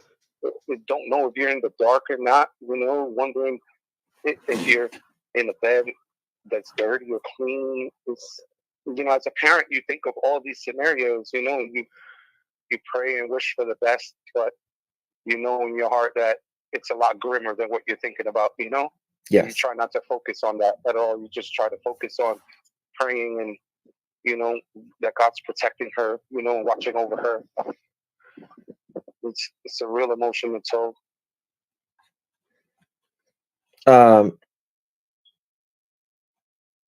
Did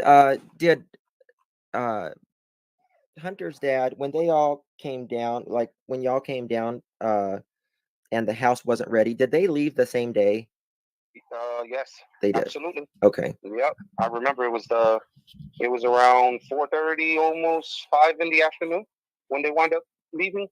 Why did they leave the same day? Was it because the house wasn't ready, or? Yeah, the house wasn't ready, and we couldn't find a hotel room that was available at the time because it was a race week there in NASCAR for NASCAR. So all the hotels were booked, or they were way too expensive. And we just didn't have the money for us. And the truck had to be turned in. If not, they wanted to charge an outrageous amount of money, for the truck and things like that. So he was like, "I'm going back," and I was like, "Well, I'll see you later." And he's like, "You really not going back?" I said, "No, I can't. Yeah. I was fearing for my own safety, not for someone's going to do harm to me, but it was more of me, of myself. Right. So it was a necessity that I didn't go back. Yes. So they wound up leaving, and I wound up staying. Right. And I remember that when I got there, it was almost about 5:30 in the afternoon, towards the evening time, that we wound up getting to where Candace lived at over there. Yes. And you met Candace through Allie, obviously, right? And yes, did you meet her pretty much? Did you meet Candace pretty much like the same day that she was there? Yes, absolutely. Okay. That's exactly how it happened. Okay. I need to turn my window on. It's getting hot. Okay. Any questions? No, Grandis did not drive. Guys, you probably should, you guys should probably go back and watch a lot of it from the beginning, because we have talked about a lot of the questions. Grandis did not take Jose to North Carolina. Grandis took Jose to South Carolina, Rock Hill, South Carolina. Correct. Yes. I even still have my bank statements to prove it. Yeah. That's what I was telling the FBI, and I was like, listen, like, you guys are the Federal Bureau of Investigation. How hard is it for you to type in my social security number to find me, and you would find where I was working at, everything. I think they had a hard time finding you, didn't they? Oh, yes, they did. I'm damn sure I did. It took my son. I had reached out to my son, actually, because as I said, as I started to fix my mental health and do things, I reached out to my children to fix the bridges that I burned down with them. Mm-hmm. And my son didn't contact me for like 2 days after I reached out to him. And the first initial words that came out my son's mouth is, "Dad, the FBI is here." And I'm like, "What?" And he's like, "They're looking for you, Dad." And I'm like, "What?" Like, I haven't seen law enforcement in years. What the hell are they looking for me? And he's like, "Dad, I don't know. You need to talk to them." And I said, "Okay, put them on the phone." And I literally spoke to them through the phone. And that's how I got, the first initial glimpse of what was going on with Summer. Mm-hmm. But, even then, during that time, I was still in the process of Turns out the healing and FBI going had no through, trouble at all finding him. mental therapy, through Yeah. psychiatry, medications, things like that. So I really didn't Shock. focus on, I didn't really grasp the gravity of what was going on, at that time. Mm-hmm. It wasn't until, my family reached out again to me and they told me about you. And this is a cousin that you reached out to me that me and her rarely talk. And when she does call me and we talk, we catch up on everything. Yeah. And when she told me that, I believe it was Amanda who spoke to her. Yes. And she was like, "This lady called and something happened." And when she explained it, I'm like, "What? Who's this lady?" And then I'm like, "Oh, I need to find her." And then next thing I know, I get a message. I go and I said, "I'm putting on my Facebook. I'm going to make a new one." And I make it. And then boom, I get a message from Amanda. And I'm like, "How the hell did this woman find me so easy and nobody else can find me?" Oh, it wasn't easy, Jose. I'm going to tell you that. Aaron, are you picking fights with Man City fans in the chat? Aaron is a Liverpool fan, for whoever that Man City fan is. Let me tell you something. Amanda would, she would, like I said, she would check. I would verify. She would give me a list of numbers, and I'd just go click, click, click, click. Nope, nope, nope, nope, nope. Wrong number, wrong number. Not no longer no. And that's when I finally said, I was talking with one of my family members, and he was like, "What are you doing?" I said, I'm like, "Yo, bro, I need to reach out. Something ain't sitting right inside of me." And, he's like, "What do you mean?" And I said, "You know how you get that gut feeling something is off?" Yeah. And he's like, "Yeah." I said, "I got that gut feeling something is off." And that's when he agreed. He was like, go for a shoot. And I was like, "All right, bet." And that's when I reached out to y'all. And, he's like, "Are you sure you okay? Like, inside, are you all right?" And I'm like, "Yeah, I can handle this. Like, I'm ready for it. It's time for me to pop back up and start fixing things, Mm-hmm. Time to build bridges back again with the family, Mm-hmm. And basically here I am now." Yes.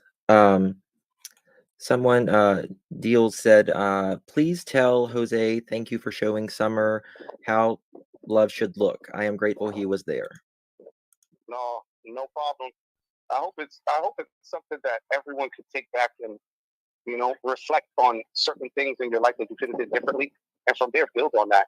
I mean, literally build on it. Like, I could have did this different. I could have said something different, or helped in a certain way that, I'm helping, but without them knowing I'm helping, especially if you want to help behind the shadows in a way, as you could say, but right. Enough that it would build you to be more positive with yourself, to say, this is wrong, and I'm just going to stand up and speak out. If people want to lash out, let them, because that's when you literally got to stand your ground and be like, "Give me what you got. Whatever you got, I'm going to take it. And I'm going to use it as fuel and keep going." Yes. The more you keep knocking it down, the more we keep getting back up. Hey, Emma Hooper, she wants to know, Warren and Ian Murphy, did Don mention these people? No. Ian Murphy and Don. Warren and Ian Murphy, did Don mention these people? No. Okay. But you did know the other Don. Yes. So, oh my goodness, M. Noble, thank you so much for, that's very kind for the super sticker. Very, very kind. Thank you. And I find it very, how can I say this? I'm not sure the rest of this is going to be worth it, guys, is it? Anyone seen it there? Because he's pretty much said the story. He's given us the details. Like, is there anything that I can add to this in the rest of it, or is it just chit-chat and questions? I'm not going to think of no damn manager when my child is out there missing. Ain't no way in hell. The hell with a manager, the hell with the news, the hell with the cops. My ass would be out there personally looking in the woods, talking to people. The pictures will be put up. This is what she looked like. This is how she could look like. She responds to this nickname. Hang This on. is her favorite snack that she eats. And she begs and cries for it. I would give as much tips out there and look for myself. Because the cops and law enforcement are limited to what they can do. But what people fail to realize is you as a parent, you have street smarts. They don't. You understand? You get more connections than they would, because people are hesitant to talk to law enforcement. But you as a parent, they'll feel free to speak to you. You understand what I'm saying? So it's more easier. It's more easier for a parent than they really think. Especially when you're willing to lose sleep and put the work into it. Because eventually the truth is going to come out, and you're going to find it. Yes. You see, notice how Mr. Andrew Hill still hasn't called me yet. I'm still waiting. Well, it's just interesting you said that. Andrew is saying Jose confirmed that he slept with Candace. If that is not true, Andrew needs to stop spreading the rumors. The day after Candace said Don slept with a girl in her house. What? That Jose confirmed that I slept with Candace? Yeah. No, I didn't. If you go back on the live stream, I said I slept with Ali. No. He's Andrew is saying that this person is saying Andrew is saying that Jose confirmed that he slept with Candace. So it's probably just another lie from Andrew.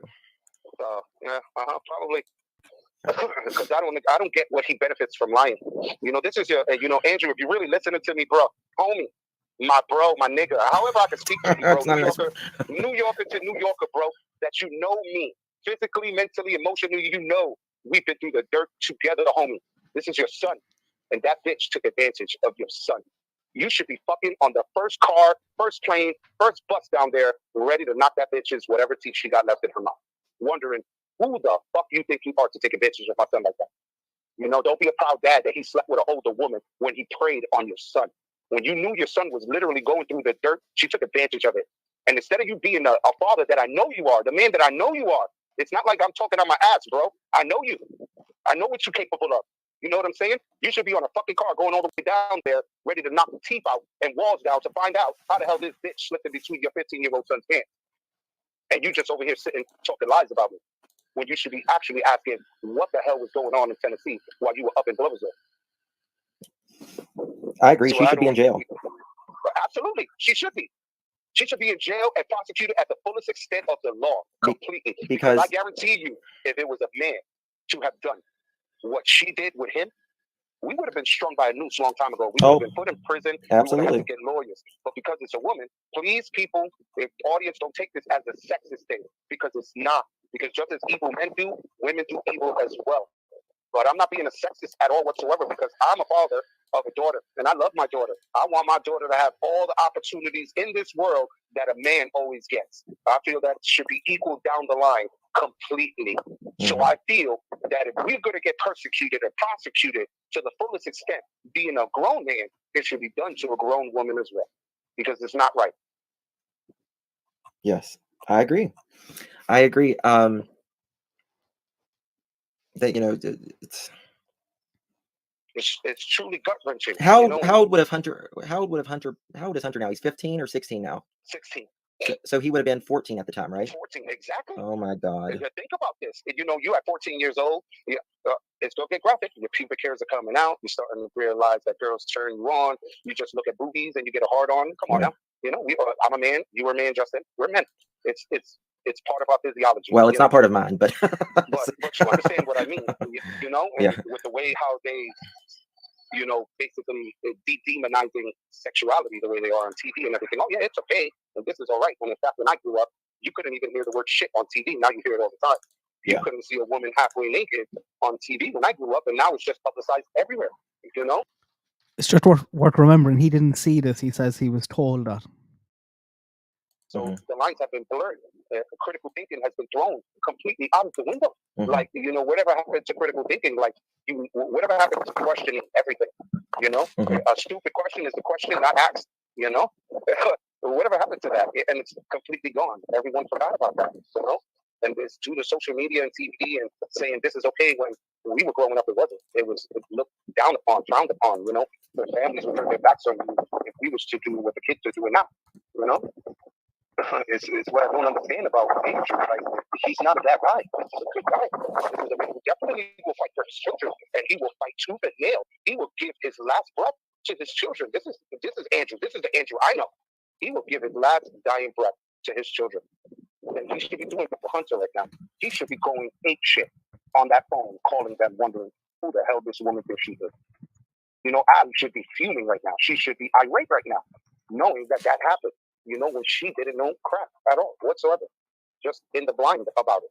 You know, and I'm there holding this dirty little secret. It's like I said, I feel horrible for not doing anything, but I'm not going to stand by and not say nothing anymore, especially that I know that I'm mentally stable again. It might have been and over I'm me speeding it up. on what I'm Was it? speaking about, and I know what I'm talking about. You know, that's why I said, yeah, we could do this live.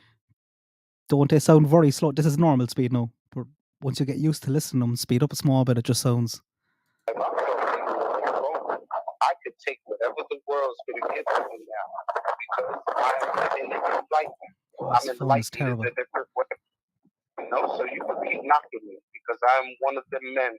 The more you drop me, the more it's going to make me persistent to get back up.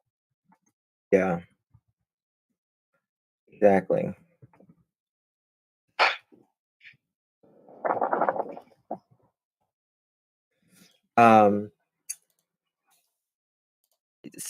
Allie has since said that Hunter is not the same child since Summer has went missing. That was his pride and joy. Well, and that was his baby sister. Well, I know, yes, exactly, and he said he treated her like a little sister, but absolutely. But he got in trouble. He has gotten in trouble allegedly again, and has had some like juvenile hall type thing or something. Because he's losing it. Yeah, he's I mean, losing it. Think about it. He was a 14-year-old boy allegedly doing this with Candace, and of course, that's and then scarring on a Summer level that a lot of us missing. don't understand. You would have to be, in order for you to understand where Hunter's level is at, you would have to be a victim. You literally would. Because most people that have understanding, you know, you could be a doctor, but even doctors and therapists see doctors for their cases as well, because they can grasp certain things that they're listening to that happen to them. So in order for you to understand where Hunter is coming from, you have to be a person who actually experienced what he's been through. And just leaving it out there, I know what he means, because I am a victim as well. So I know what he feels. I know what he's going through. It's not something that's easy to overcome. This is going to be the longest uphill battle of his life. You know, and right now he needs people that love him and care him to be there for him. Don't judge him. Don't look down on him. Don't tell him, oh, that was wrong. You should have said something. Because even as a teenager at that age, you're afraid. You're not invisible. You don't reach that invisible stage until you're a full-blown senior in high school, junior. You know, at the time that happened to him, he was in middle school. Yes. He's still getting to know himself, you know? So he's within conflict within himself right now. And instead of people bashing him and looking down upon him, they should actually grieve for him and pray for him, you know, because he didn't do nothing wrong. He knows no better. You know, we as adults, we know better. Because we've had the experience he had. He's just going through it right now. And him going through whatever he's going through now, it doesn't pass him. He's just lashing out at the world because in his mind, he feels he should have did something. He could have did more.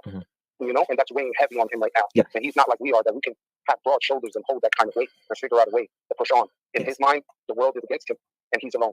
He may have his mom, but he's alone. Yes. And you know, everyone's attacking him. You shouldn't attack him. He has nothing, no bone in this at all. The fault falls within the adult, not the child. He didn't act for it. He was persuaded and manipulated to do it. And that's what people got to realize.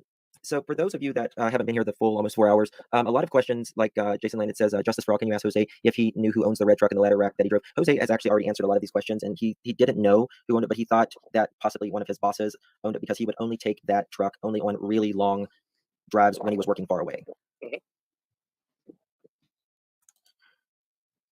Yeah.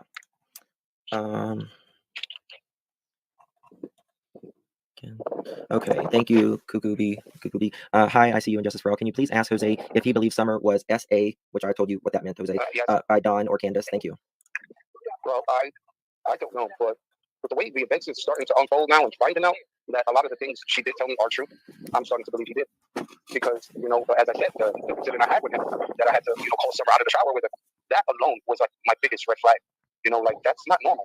Fathers don't do that. You know, that's definitely not a normal behavior at all whatsoever. It's not, and it's disturbing. This is our 5th time here now. And, you know, as we spoke, she's about to start kindergarten. Yeah. And, you know, kids know the truth and they can speak it bluntly. Yeah. And I think that they knew she was about to go to school and there was a possibility that she was going to let it all out. Yeah. Or just a physical examination, potentially. Exactly. Definitely. And where did Summer sleep? That depended. That really depended on her. Summer slept wherever Summer wanted to sleep. That was something. As I said, you know, she slept in. If she was in a car, what you see the picture on the milk, that's typical Summer. that's literally her. She would fall asleep anywhere. You know, like I told you one time, she fell asleep on her knees, just laying on the chair because she was so exhausted. So wherever she fell asleep, that's where she fell asleep. Right. But basically, as her bed, it would be on the first room when you first walked into the home, and it would be on a mattress on the floor. You know, there's no bed frame, no box spring, no sheets on the bed. It would just be her on the bed with her paper phone. Yeah, we saw Summer's mattress. It was laying outside in the back door, outside, and it was disgusting. Yes. Yeah, exactly my point. There was. If you think that was bad, you should have saw the boys' beds. Really, their beds was worse. Oh yeah, a lot worse. Wow. Very worse. When I first went into the room, I literally wrapped their mattress in plastic garbage bags. I literally took scissors, split them in half, wrapped the bed around, and then taped it on the bottom, and then I put bed sheets over it. Oh, because it was that bad. You know. That's nice. Oh yeah, it was really bad. You know. Yeah, it's not healthy. No, not at all. Especially not for children. You know, that gets respiratory problems. Not to mention, you know, they can get sick, bacterial infections in their lungs. You know, roseola is produced by that as well. And I only know that because my son had it. What is it? When he was roseola. It's basically a fever that the children get when they're around bacteria that comes from urine and things like that. Because we were staying at a friend's house and they had a dog, and you know, we never knew that the dog literally pissed on the mattress we were laying on. And my son caught a respiratory virus. He wound up in the hospital for 10 days. Oh, wow. You know, and his whole body broke out. It basically looked like chickenpox, but it wasn't. It was because it produced a high fever in his body. He broke out in hives and rashes. And when he got the diagnosis, it was called roseola. That's interesting. Yes, absolutely. You know, and you know, once I started taking my room, things changed. I was constantly sleeping, mopping, wiping walls down. Like I said, I just started to get the boys like head of the dog in the addition to housework, helping them with their homework, and me being consistent with them on helping them with their homework. Before I knew it, it was automatic to them. Like they enjoyed so walking through the door, and while they were walking through the door, I would be there at the stove cooking them something. You know, they knew when they came through that door, Jose was at the stove making them something. Let's do a homework while he's cooking. You know, and they would be happy. They would do their homework. I sped him up Stuff, they would ask me for help. I would help them do their homework. because he's talking about things he talked with no about problems already. at all. I actually enjoy doing it. Like I said, I like to cook. That's one of my favorite things to do. Mm-hmm. And nothing gives me more pleasure than to see a child smile and eyes glistening when you're cooking something that they enjoy the most, you know? Yes. This just feels a bit slow. Isn't it? I'm gonna say. I see you. Got anything? We'll go halfway. Yes, this is going to be a hard one, okay, Jose? Absolutely. Did Summer ever have to go anywhere with other adults? Like, did she ever have to spend time away from her mom and dad with other adults? No, the only time she was ever away from mom and dad was with Allie. And Allie loved her like that was her own. Like, if she gave birth to that girl, Allie took very good care of Summer with no problem. There was times that they would go and pick up Summer from Allie, and Summer wouldn't want to go. And, no, I want to stay with Titi. I want to stay with Auntie. No, I don't want to go. You know, that was Summer. She loved Allie a lot. Mm-hmm. And that was the only person I've ever known to be away from mom and dad is when she was with Allie. Okay. Did you ever meet someone named Billy that used to stay in the shed? That's the old man with the long white hair and the white beard. That's the one that I was telling you about, that was trying to rent an acre of land from Donnie down the hill from them so he could put his trailer. Okay. What kind of person was he? He was a pretty good guy. Okay. I mean, he drank and stuff like that, but he actually was a really decent man. He didn't seem like he was out of the ordinary. Okay. Just a typical old man in his 50s, you know, trying to make it by. But nothing out of the ordinary with him. Okay. All right. Well, we had to work this now. Interview.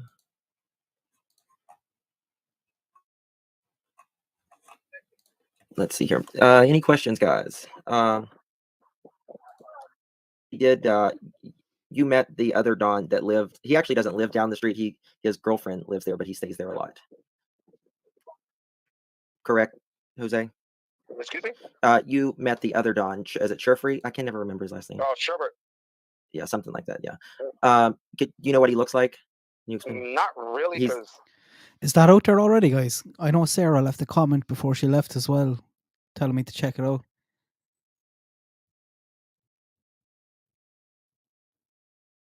But that's a pretty big discrepancy. If he's telling us here he was there for 6 months, and they were able to prove he went down there in September, he was probably there for 6 weeks at a max. You know, it's not my business on who comes in and out of the house. No. Per se. Do you remember what he looked like? No, not really. Oh, okay. I didn't know if you remember what he looked like. He's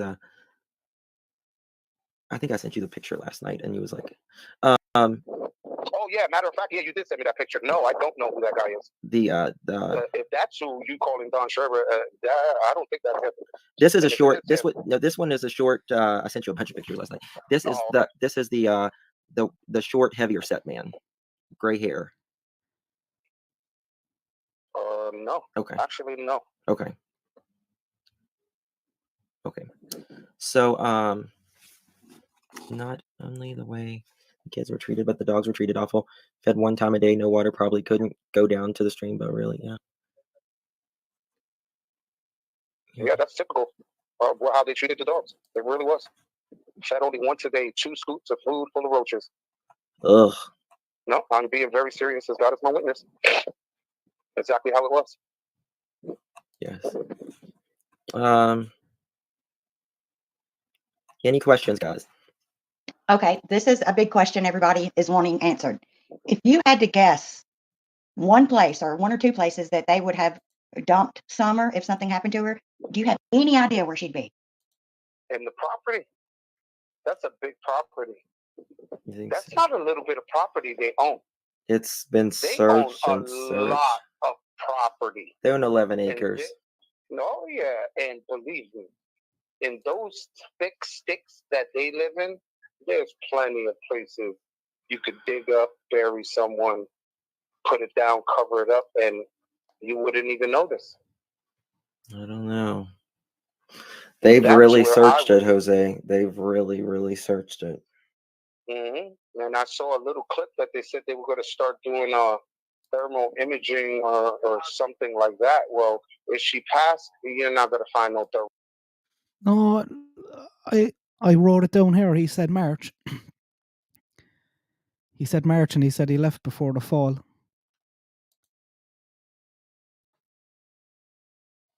Sorry, he said February. He said around February, and then he left before the fall. Go, right?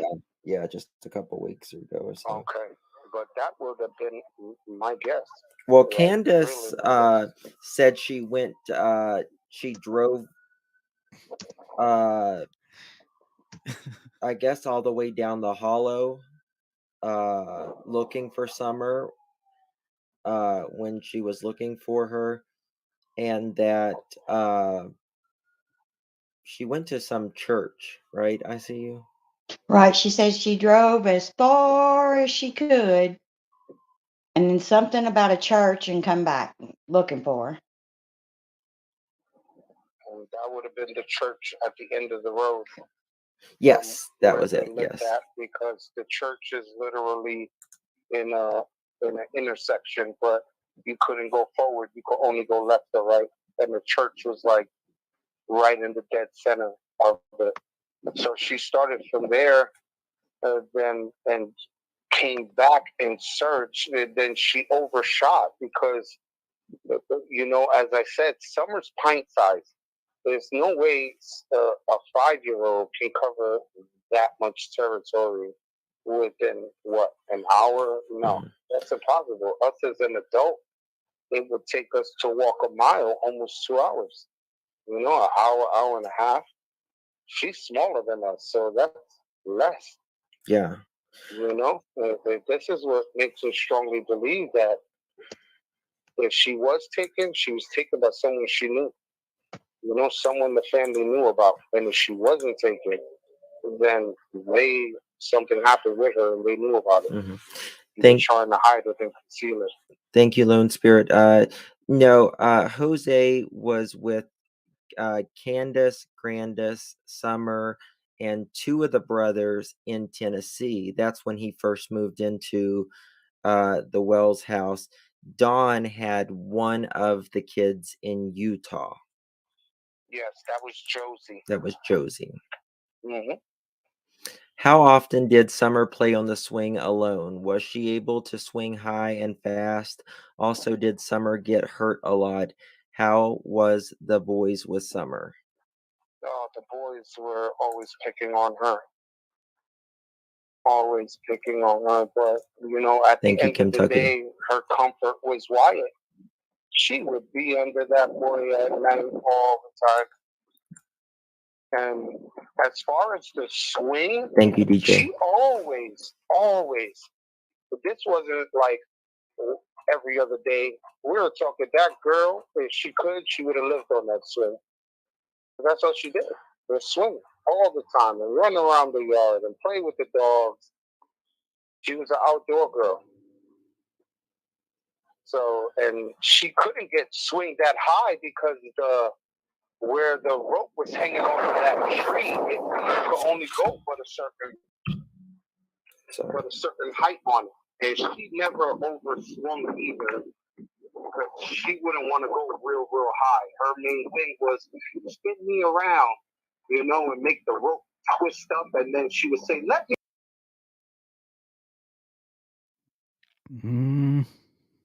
go." She would do. Yeah, to see no accidents like that happen, he must. I don't know, but I can probably imagine her doing that as well, because I would do that on swings when I was younger, twist them around just to get a little spin back the other way and kick. 360s, until she got dizzy. And then she would say, hold me. And then, you would hold her and put her down, and she would laugh and be like, oh, again. That was summer. That really was summer. That's awesome. Let me see here. All right. Let's see. Any other questions? Holy cow, you found Jose. This is awesome. I think, to be fair there, he was just saying to strangers and him when he first came, wasn't it? Trust me, my uncle is watching your stream. He is. Right now. Oh, yeah, he is. So Jose's uncles are watching the stream. He called me right up, and he's like, really? I'm like, yep. And he's like, all right. And that was it. Yeah. I was like, I'm tired of my name being thrown through the mud. It's time that I come out, speak up, and whoever wants to confront me, I'm here. I thought it was about summer.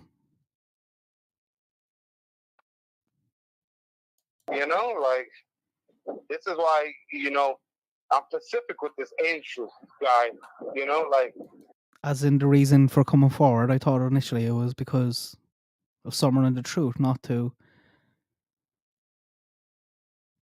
clear your own name or give out about Andrew. Me and him were very good friends. So it's just mind-boggling that he's like this with me. I've never did anything to harm him. I've never spoke down about him. I've never done anything to stab him in the back. We've always looked out for each other. He's great now. Thank you, Prairie Justice. He says, or he or she, I love that you are finally getting a better picture of who Summer is. Thank you, Jose. You're welcome. So, did he ever see Candace get real mad at the kids? Oh, yeah. All the time. Like I said, the boys used to push her buttons real bad. And I would, that's one thing I would give to Candace. She would hold her tongue a lot.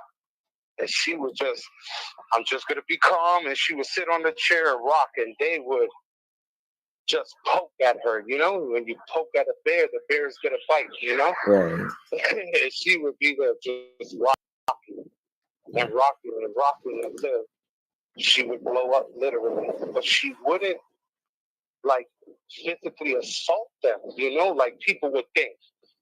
Oh, she's holding so much, she probably lost it. Snap. No, that was the Candace. Candace, she literally, her bark was louder than her bite, Right. She would be swearing and cursing at them. And thank you, Julie. Just like a typical child, And she's like, you're going to make me lose it one day. And, and they would just look at her like, I think we pushed mom too far, Mm-hmm. And I would tell the boys, you can't be doing that with your mother. You're going to make your mom lose it bad, Y'all going to lose your TV. You're going to lose your toys. Mom's going to ground you, Mm-hmm. Jose, I know you said that like Dawn and Candace, they would sit like at the kitchen table and they would just kind of party and drink and talk and everything. Um, and you said the kids with crazy music. Is that what you said? Oh yeah, with Oh, loud music. okay. And you said that they wouldn't keep a track of the kids, and then they would just kind of finally start looking for the kids. Um, the ultimate Chris wants to know, was it just the 2 times that Summer wandered off, or did it happen often? Oh, it happened. Well, from the time that I was there, yeah, I could literally count all the times she left on one hand. Okay. But it was more than twice, more than 3 times. I think it was like 4 or 5. Okay. But the 2 main ones that concerned me, that really scared me, was the time we found her behind that one house down the path almost by The meth heads. where, yes, over there. And then the other time that Donnie found her down the driveway, that he spanked her butt all the way up the driveway. Those were the 2 concerning times, because it took us to find her that one time behind that house, 30 minutes it took us to find her that time. And then the one for down the driveway, that took almost an hour before we found her there. Wow. Uh-huh. Amanda Wolf says, Dawn said Summer slept with them every night. Can you ask Jose if this was the case? Thank you and great work. Jose, thank you. When he arrived, yes, she always slept in the bed with her and her mother. It was Donnie, it was Candace, and it was Summer. But they never went to bed like together. Summer would already be knocked out, and they would go downstairs. They would leave Summer with Wyatt, and them 2 would be cuddled up in the bed. Just Summer would have her leg over his head or some crazy stuff like that, and Donnie and Candace will go downstairs to their bedroom, and they would lay down. And within an hour, maybe 2 of that, here comes Summer, coming right down the stairs, and she would jump in the bed, and Candace would be, like, watch your feet, you're kicking me in my face. And she, I'm sorry, Mom, things like that. Yeah. But yeah, that was a regular thing. But what kid doesn't do that? Of they course. want to sleep with Mom Absolutely. and Dad. Jenna Ems, she says, thank you, Justin, ICU, and Jose. Amazing interview. Thank you, Lipstick and Lead. I am obsessed with you as well. How about was Summer scared of bears and things like that, snakes, that kind of thing? Oh, absolutely. Okay. Definitely. That for sure. Do you think she would have ever wandered off in the woods, though? Oh, yeah. You think she would, even if she was scared of it? She's done it. She has done it. Okay. That's what I'm saying, that we were freaking out because where that house is, it's nothing but sticks behind it. And we were concerned because there's a copperhead lurking around, and animal control couldn't find it. So we were worried, one of the kids would go to play, and then accidentally the copperhead will pop out and boom, bite the baby or bite one of the kids. And from where they lived at to the nearest hospital, that child would have been dead. Right. So that was a very serious concern we had. Right. Well, absolutely. Well, I mean, you said when you got there, the grass was probably 3 feet tall, and snakes travel around, obviously. Oh yeah, it took me and Hunter 2.5 days to mow that lawn. So you and Hunter mowed it? Oh yeah, absolutely. Thank you, Vet Girl. When was the last time you spoke to Candace and Allie? The last time I spoke to Allie was 2 years, I believe now. And the last time I spoke to Candace was roughly about 2 years as well. I remember the last time I spoke with her was because I was asking her, where the hell you got your new car from? You know, and she's like, oh, Donnie bought it for me. And I'm like, you back with him? Like, what the hell's wrong with you? And she's like, oh, it's a long story. I was like, forget it. I don't even want to hear it. And after that, it was like I cut ties, cut communications, went off grid. Like, that's it. I'm going to focus on myself right now. How was Don high a lot? I guess you could say. Was he under the influence? Absolutely. I don't know about high, but I've seen him a few times strung out. Believe it or not. Yeah. And one of them was that time that I told you that Candace brought him home. Yeah. He was literally strung out. You could tell he was on something very hard. You just couldn't pinpoint what it was. Yeah. I don't even think Justin's listening from there, is he?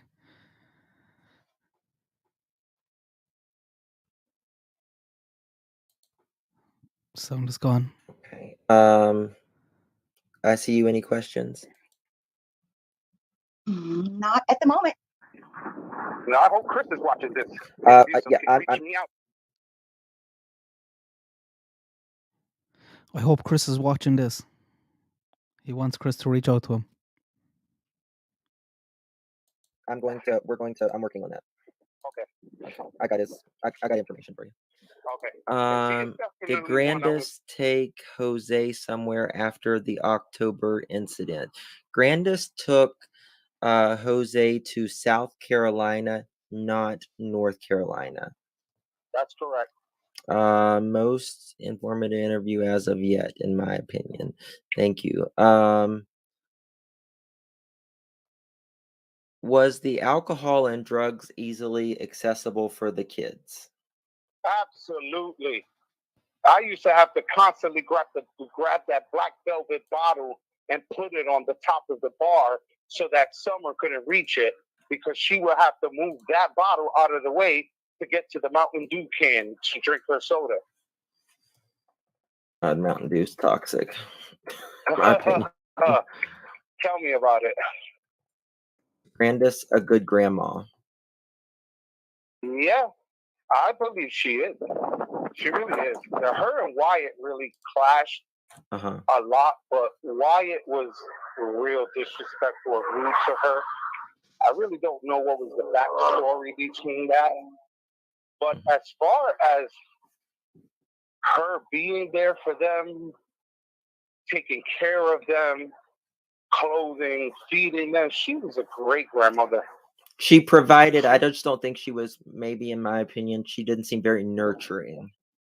Oh, well, don't let that face fool you.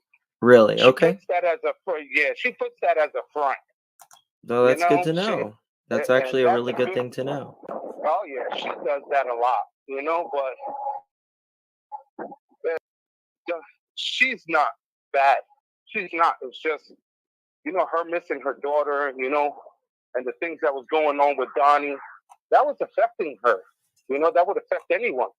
Mm-hmm. So she would put up a front like she was this mean old lady, when in fact she was like a big teddy bear. The kids could basically, most of the time, get away with bloody murder with her, Right. And she would just let it slide.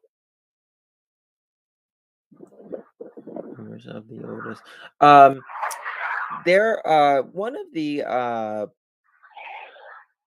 One of Don's co-workers that he worked with, he said one day that Don he took one of the boys to work, and he said that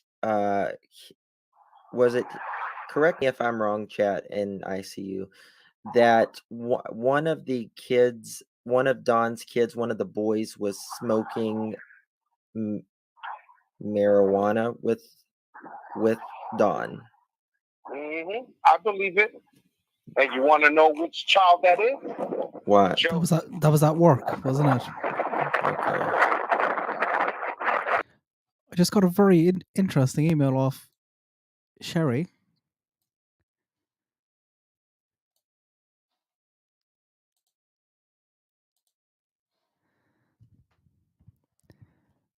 So the New York court system charges against Jose Roman.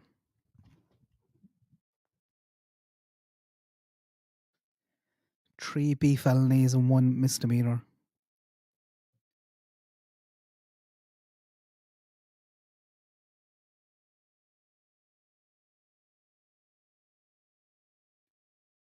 I'll have a look into them. It looks to be all drug charges, I think. I'll come back to it.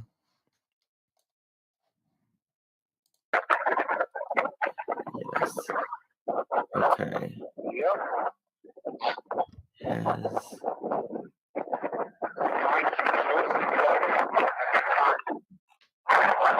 sound like you're in a windy place. Oh, yes, I am. 11, 12 years old, Josie was. And, you know, this is dad giving a 12-year-old marijuana. Like, I don't know what that second charge is. B felony 1 count arrest charge. It says top charge and then the violation something about a school bus. really? What's wrong with you, you know? Yeah. If that doesn't raise alarms, I don't know what else will. No, absolutely. I have a question. Okay. Yes. What kind of questions did the FBI ask you? Basically what you're asking me, did I ever think that if Donnie would ever done anything to Summer, you know, what was... And he's back in court. So 7th of April, 9 a.m.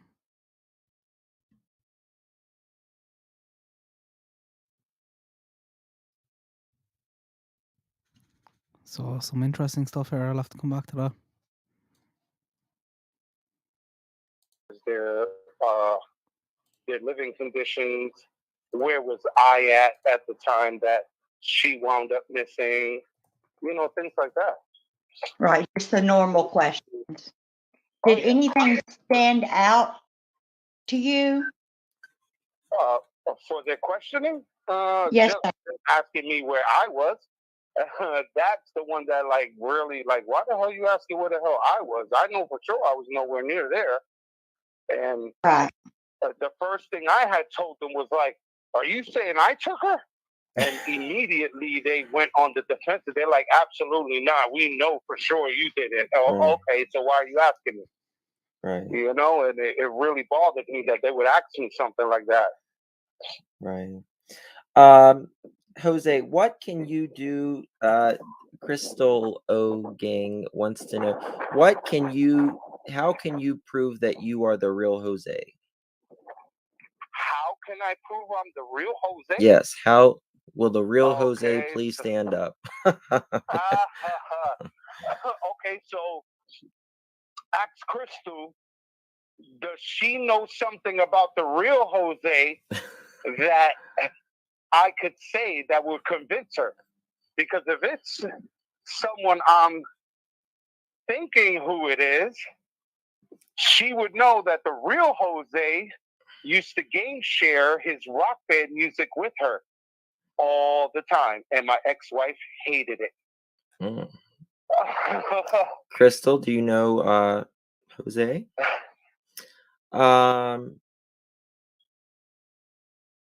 So when you know what? You know how I could prove I'm the real Jose? How? Ask Andrew. By who? If he is on that stream right now, literally right now, listening, all he would have to say is, yeah, that's the real Jose. Because Andrew knows my voice. He knows me personally. So if people who personally know me are on that stream, They were confirmed that it's me. Well, I mean, Andrew wanted up here, I think, earlier at some point today. Yeah. And so I think he knows that it's definitely you, in my opinion. Yes, and I mean, I've seen pictures, you and I, I mean, FaceTime, we know. whatever, we can I'm just, confirm it. you know, Yes, this is how Jose. people are so leery. People place That's them. fine. I don't. I'm not sure, Amy. The age does seem to match as well.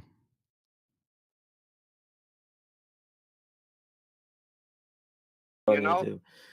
Oh yeah. So, but yes, I'm the real me.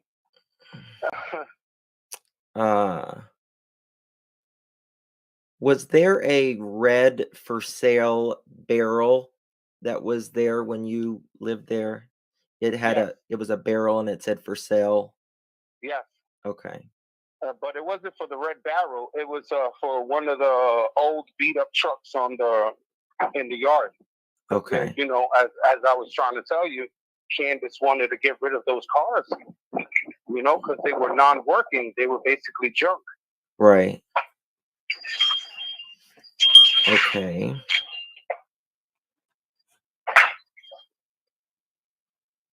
What did you ever hear about Rose Bly? Just that she wound up missing Okay. many years ago where Candace used to live at. Mm-hmm. Oh, now that you're answering that, you said something about. Do you have any pre-rolled cigarettes? Or anything like that? Marlboros? Regular cigarettes? Oh no. Okay, thank you. Hello? Yes. He's in the shop getting no, you're fine. cigarettes. You said something last night? When I asked you about Rose, you said, do you remember what it was? Whenever you were saying about Candace and Grandis? Yeah, I find it really no longer a coincidence. How is it that two children wind up missing from the same family? Yes, but there was something else too. It was about Candace being. About Candace? Yeah, Candace being jealous. Oh yeah, absolutely. We went over this already. Jealous towards her sister. Yes. Because her mother, she felt that her mother paid more attention to her missing daughter than she did to her. I thought wrote down. Every time she got drunk, she would literally cry and drop to her knees. Because it really affected her. She felt like she was abandoned by her mom because her mom was so focused on finding her sister. And like what I didn't say there, the first time around, he said it. Like if that is, and it probably is the case, but you think Candace would have more cop on so towards her boys when someone went missing, because she knows what it's like. Not throw them under the bus for being the people who were meant to be looking after her and going on TV saying that over and over again. And another thing that was in that interview with Chris, with Ali, is I was there when Candace said that she killed her sister. Like, she's dead. And Ali asked her, how the hell you know? And she's like, I fucking killed her. What?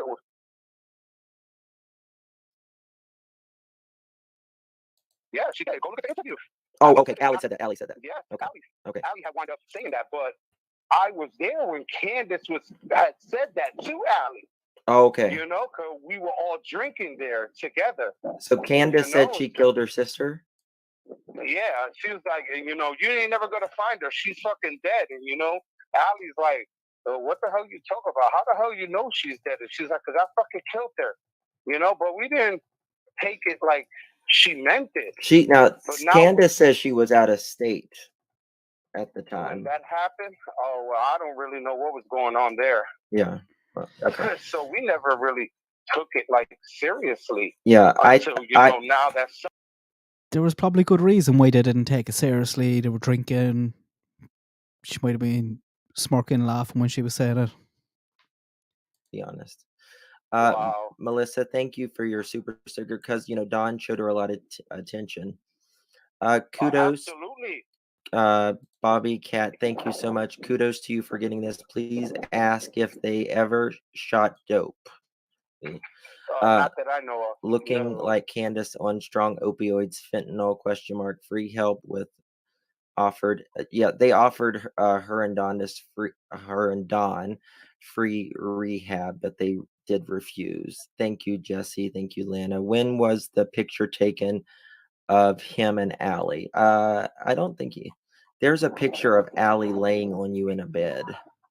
Yeah, that was in the cellar. Oh, that was That was so the basement. Okay. Yeah, that's you don't notice the bunk beds are there. Okay. Those same bunk beds on that other picture that's been circulating. It's there. Do you, thank you, Susan. Do you think Dawn or Candace will confess the truth or tell on each other? I think when push comes to shove, yeah. But I think it's going to be Dawn to be the one to say that Candace did something.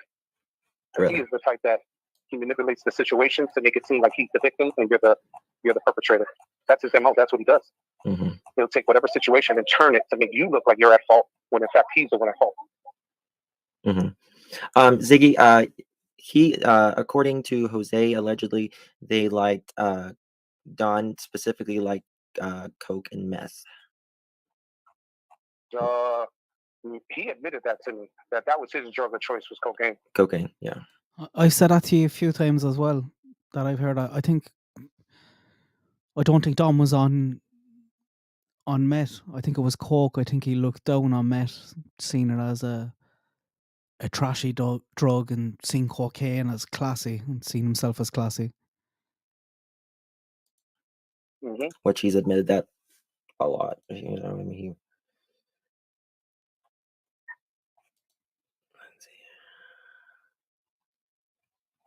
They kind of threw him in the same bracket there, but a bit different. Okay. I see you. Mm. You got anything? Not at the moment. Okay. Do you know if Dawn knew Rose? I'm not sure. That's a very good question, and I really don't know. I never, actually, that you mentioned that. I can't believe I got this far into it. I definitely don't know. Do you think Candace will roll on Dawn? I mean, it's possible if they did it. You know, we don't know that they did it or not. So, but she says he never met her. I think if push comes to shove, she would. If the situation was right and everything was in place, I believe she would. KM, you'll have to go back to the beginning of a lot of those questions. They're all.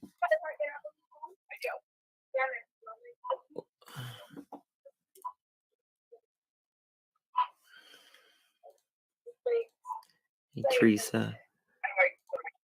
He mentioned the CPS rumors he heard said they told Jose. What? I guess they're talking about CPS. I don't know. Yes, Tiffany, sure they were.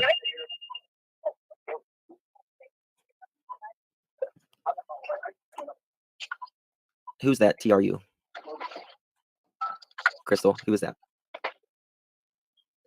What did Summer usually drink? Did she have her own cup? The soda can was a cup.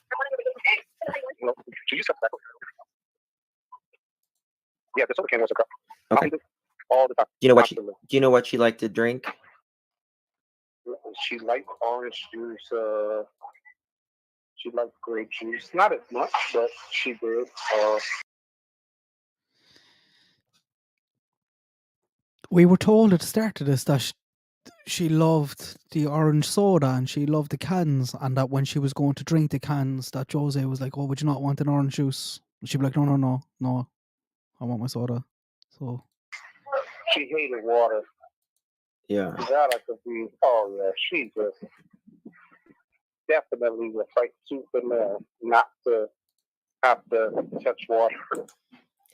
Had to have been juice, Capri Sun, Hawaiian Punch. Jiggy, he watched YouTube for the first time about this last night. Yes, I did actually. Okay, just as sure. Does yeah, if you got new listeners, I've actually been off grid for almost 3 years. Right. I mean, your family didn't even know where you were. Nope, nobody. My own immediate.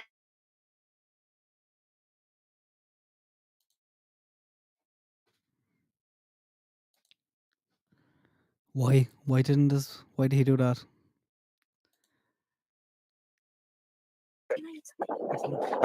Okay. Go ahead, Jose. Sorry. Yeah, that I was saying that even my own immediate family thought I was dead. Yes. And I picked up the phone and I called my brother, and he broke down in tears when he heard my voice. And he literally was like, "We thought you were dead. What's going on?"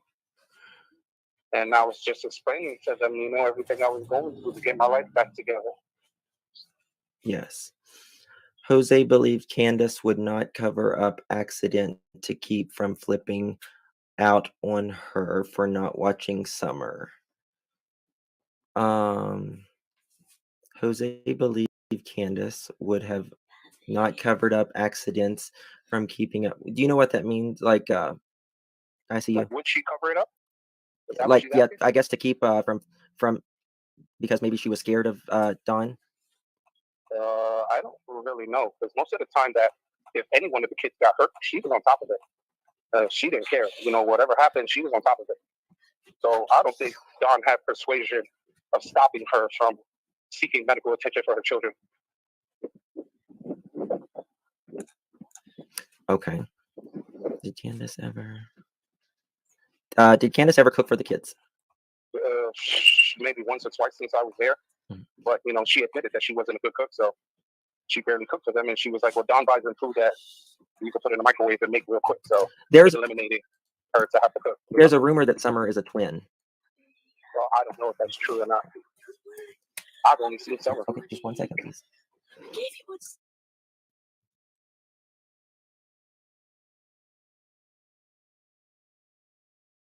With the kids. Yes, exactly. Don drive a red truck sometimes. Just he would drive it whenever he had a few times, just whenever he had a very long distance to go.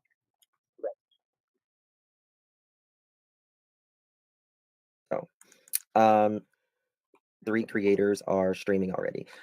If they are, I would request that them not and wait 48 hours until then you can stream it. But as of now, please do not. I wonder why Jose go to the wells and WJY did he leave? Why go off grid after he started? He watched CM and he couldn't help Summer. No, Charlotte, that's he watched Chris last night. People are getting that very confused. I actually sent him the interview. Yes, you did. You sent it to my personal phone. I didn't know what the hell was really going on with Summer until I literally stayed up all night watching those videos. Yeah. And that's when it really sank in on what the hell was going on. Right. Since the peppermint is included, I would rather he didn't. Do I don't know what I'd be sending someone videos. Like, all I care about here is just his own, what he's seen, and his own experience, not what he thinks now because he's seen a few videos. I'm not sure that was the right move there. in all 3 stories. Did Summer really love peppermint? Was it really her favorite? Yes, it was. The peppermint balls. The peppermint balls. Individually wrapped, and they weren't the little ones either. They were marble-sized peppermint balls. Okay. I know those. Trust me. One time she almost choked on one, and we had to pat her in the back for it to spit out. And then after that, when she would want one of us would go and smash it so it would split in half so she could eat it that way. Mm-hmm.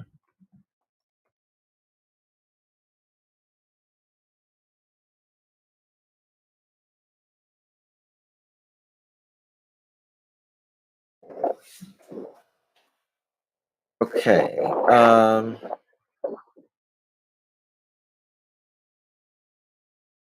Jose, can you explain to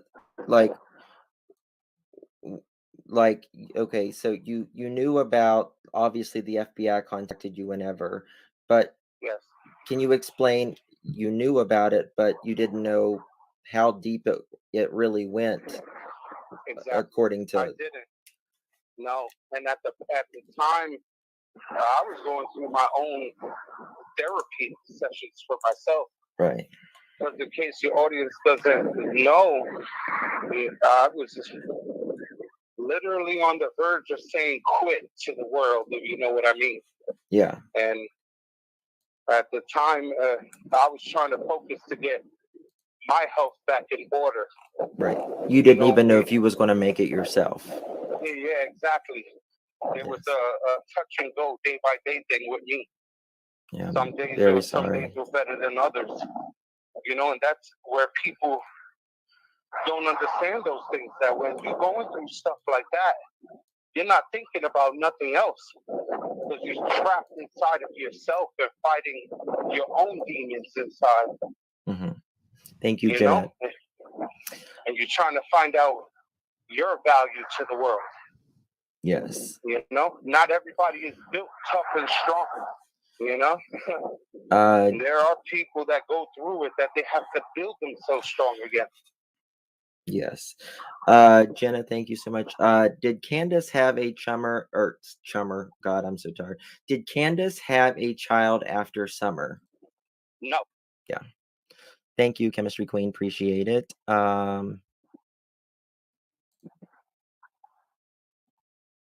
Yes, it is, Aaron. Thank you. I'm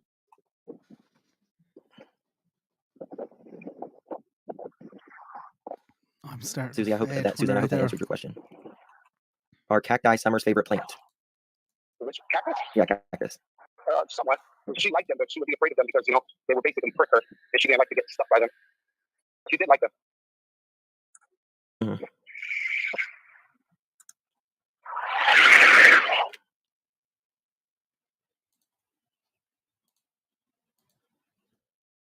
Let's see here. Jesus. Okay. Did Candace get WIC or food stamps? WIC. Yeah, she didn't get food stamps. No, she never got What's food WIC? stamps. That was why she was constantly calling Donnie, fighting with him for money to get food for the house. Oh, was I while going to he's write in down here? Utah Oh, doing God knows what. cactuses. Hazel, no, he's not, and he never went to jail whenever he was in Tennessee whatsoever. Nope. Thank you, Rosewood. What are the exact dates that Jose got there? You'll have to go back. The date that Andrew got there and left. Andrew got there and left basically the same day. Yes, literally the same day. And Jose actually, if needed, he could actually show. What did you say you could show? My bank statements to my credit card. It goes back 5 years. Yes, the bank. I could show purchases that I was making on the way down there when I was buying food and things for everybody. Yes. Let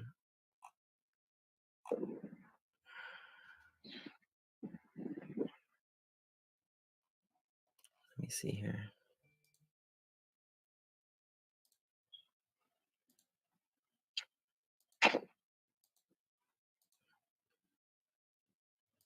We know that the law enforcement report was there in October of 2020. How is that off grid? Shelly, you'll have to go back and look because clearly that's been over 2 years. What's that about?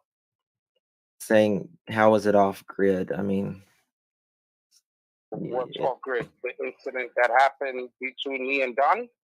No, about you being off the grid. They're saying, I don't know. Don't even worry about it.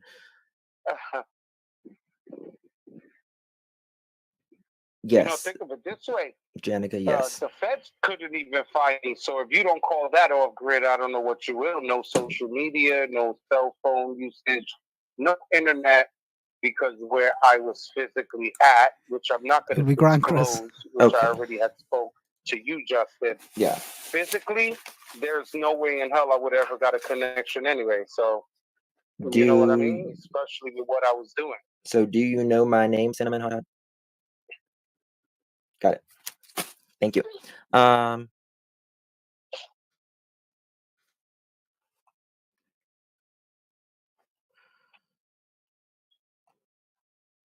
What age has Don?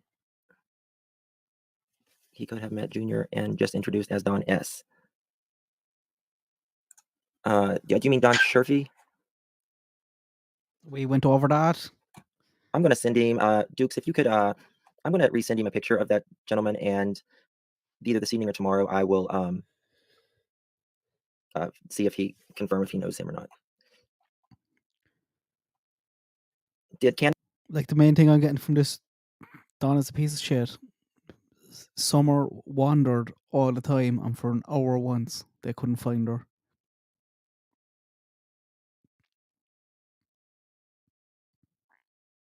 And what else? I don't know. I'm starting to fade there now. To figure out a way for him to force him to come back home. Thank you, Jesse. Did You know? Grant It is very sympathetic towards Candace as well, isn't it? away at the time you were there?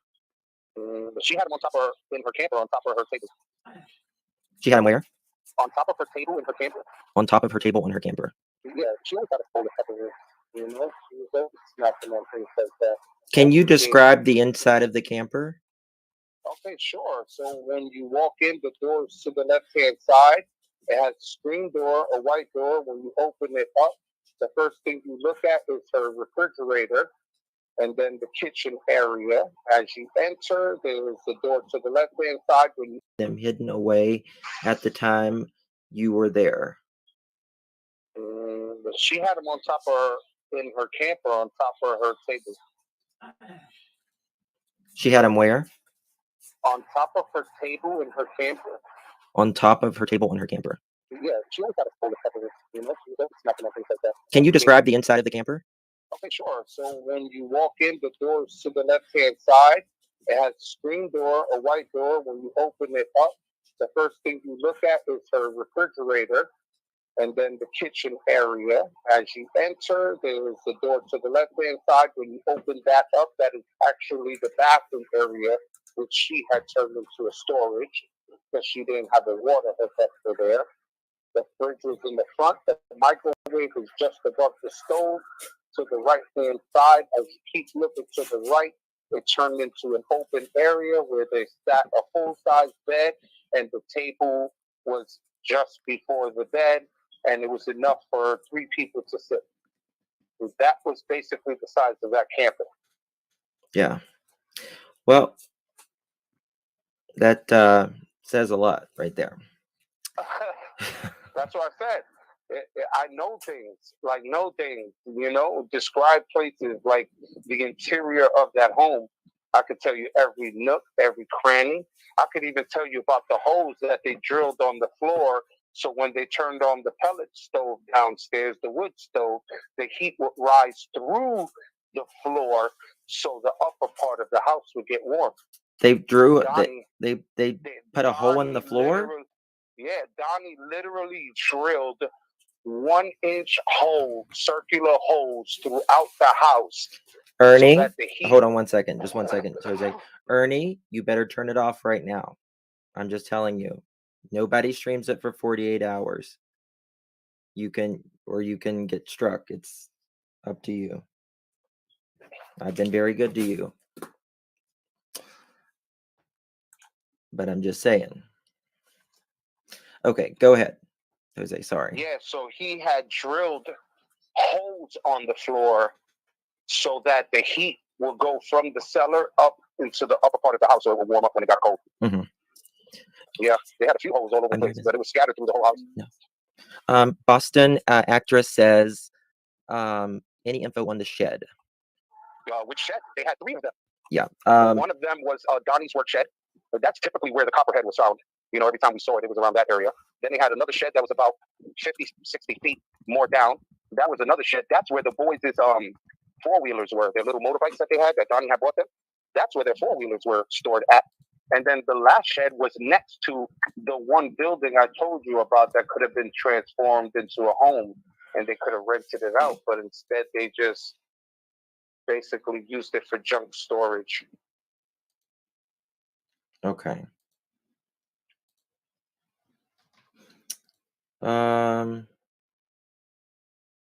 Yes, yeah, I will send him pictures of both of those.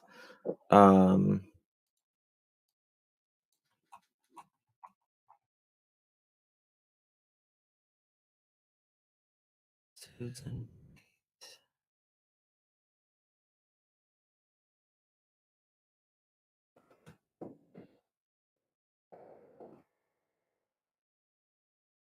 I don't see Susan's comment.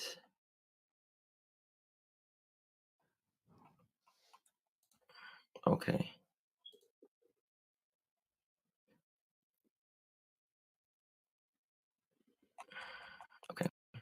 ICU, any questions?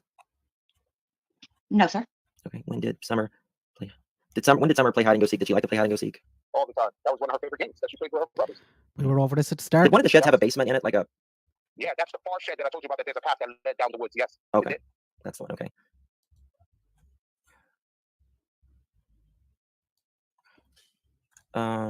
Could you ask where people coming through there, like random people, traffic, or preliminary, just them? I mean, was there like a bunch of people in and out of the house, like people that you didn't know, that the kids didn't know? Was No, there? absolutely not. No. Okay. The only people I believe whoever went there were people who actually knew them. You know, never no random person, because their house is not easily found. You know No, what I it's mean? definitely not easily found. Yeah, exactly. When you hook that left off the main road and you on Benson, their driveway is literally surrounded by woods. You will have to really look to see the entranceway of that driveway. And even when you go up that driveway, as I specifically stress to everyone, if you ain't got a truck, you're not making it up that driveway. There's no car, not even your SUV, Nissan Murano, Honda RAV4, you would even have problems going up that driveway with one of those. You would literally need a pickup truck or something V8 to make it up that hill. Okay. Did you ever meet a guy named David Dotson? No. Okay. Did Candace ever leave Summer in the vehicle to sleep that you know of? No. Okay. Not at all. And usually most of the time when Candace was with Summer, Grandis was with her, or somebody else was with her, you know, with Summer. So if she ever went into the store, she never left Summer alone in the car, ever. At all. Well, that was a big no-no for her. No, he doesn't know Andy, Mama Linus. Do you think that anybody could have came up there and taken Summer within 2 minutes, or do you think Summer could have, ran outside, ran all the way down It's just the end of speculation. the road and got abducted within 2 minutes? He's guessing. That's physically impossible. I'm telling you, to go up and down that hill for Summer, it would have took her at least 5 minutes. Yeah, for a kid, for sure. Yes, for a kid. For an adult, you're going to have to trek. And I mean hike. Yeah. This ain't something that you're just walking up all casual and nice. You're going through rugged terrain to get up that driveway. Yes. Because there's no smooth pavement at all. It's literally trees, sticks, wild trees growing everywhere on the property. You got abandoned trucks and cars all over the place. Yeah, it wouldn't have been easy at all. It wouldn't. It definitely would have been a challenge for sure. Monica, we answered a lot of those, hon. I'm so glad you're. Yeah. Thank you very much. Yes, most questions have been answered. We've been here almost 5 hours. So, Jose, do you have anything else you want to talk about? I will never have a stream this long ever again in my life. You know, and I hope it put a real good, how can you say, perspective on what these kids were really. I didn't hear anything about a phone. I've been waiting here for something about a phone from. Was it Alicia was saying it? Not letting the children go back there ever again, because they are not going to be well taken care of at all whatsoever. Because they have multiple chances of doing the right thing, and instead they refuse to. And just actions speak louder than words. Just the fact that you don't want to cooperate is more than enough to say you don't care.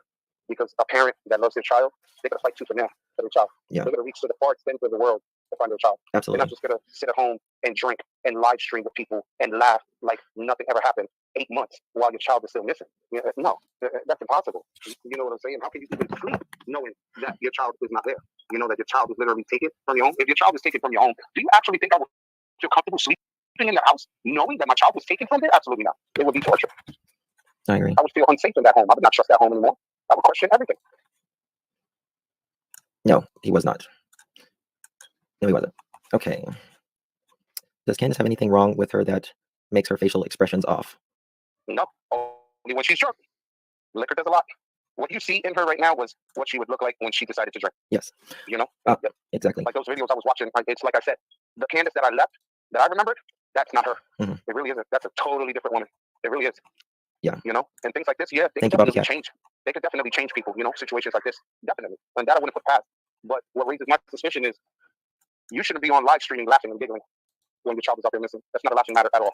And you shouldn't hold live streams and say, well, this conversation is not about Summer. It's about us and you know what she's doing and things like that, just to try to go off.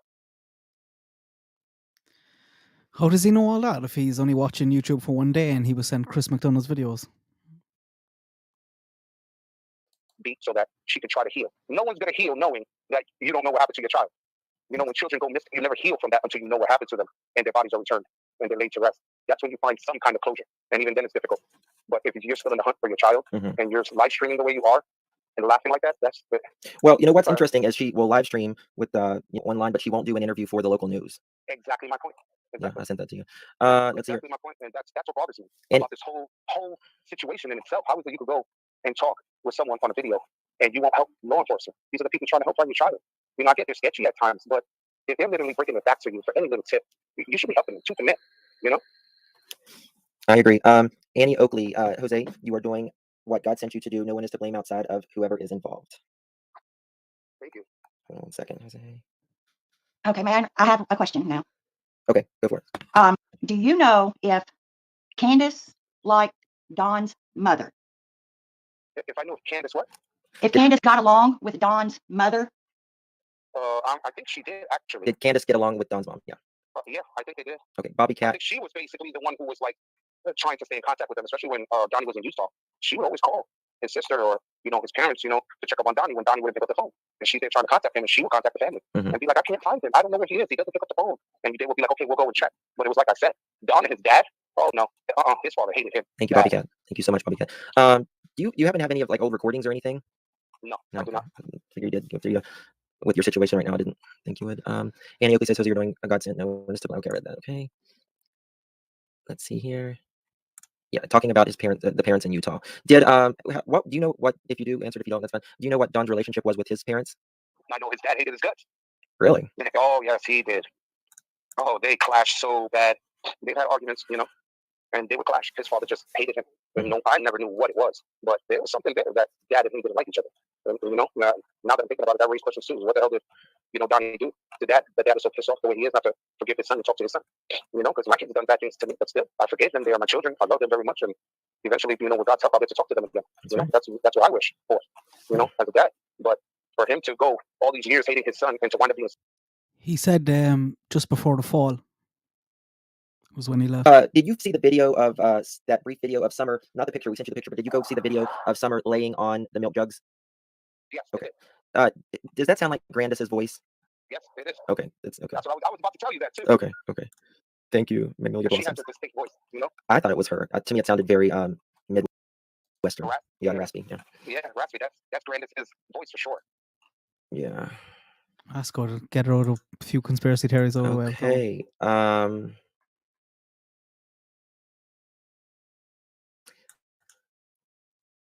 And did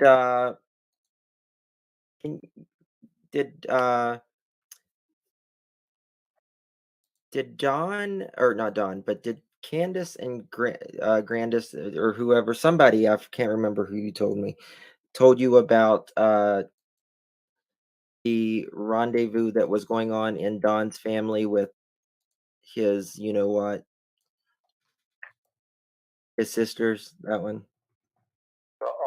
About him, S.A. and his sister, his stepsister. Yes. I've got a whiff of that, from Candace herself, but it was more of her defending Don than it was throwing him under the bus. She don't know what she's talking about. She's crazy. She's trying to ruin my husband's life. Things like that.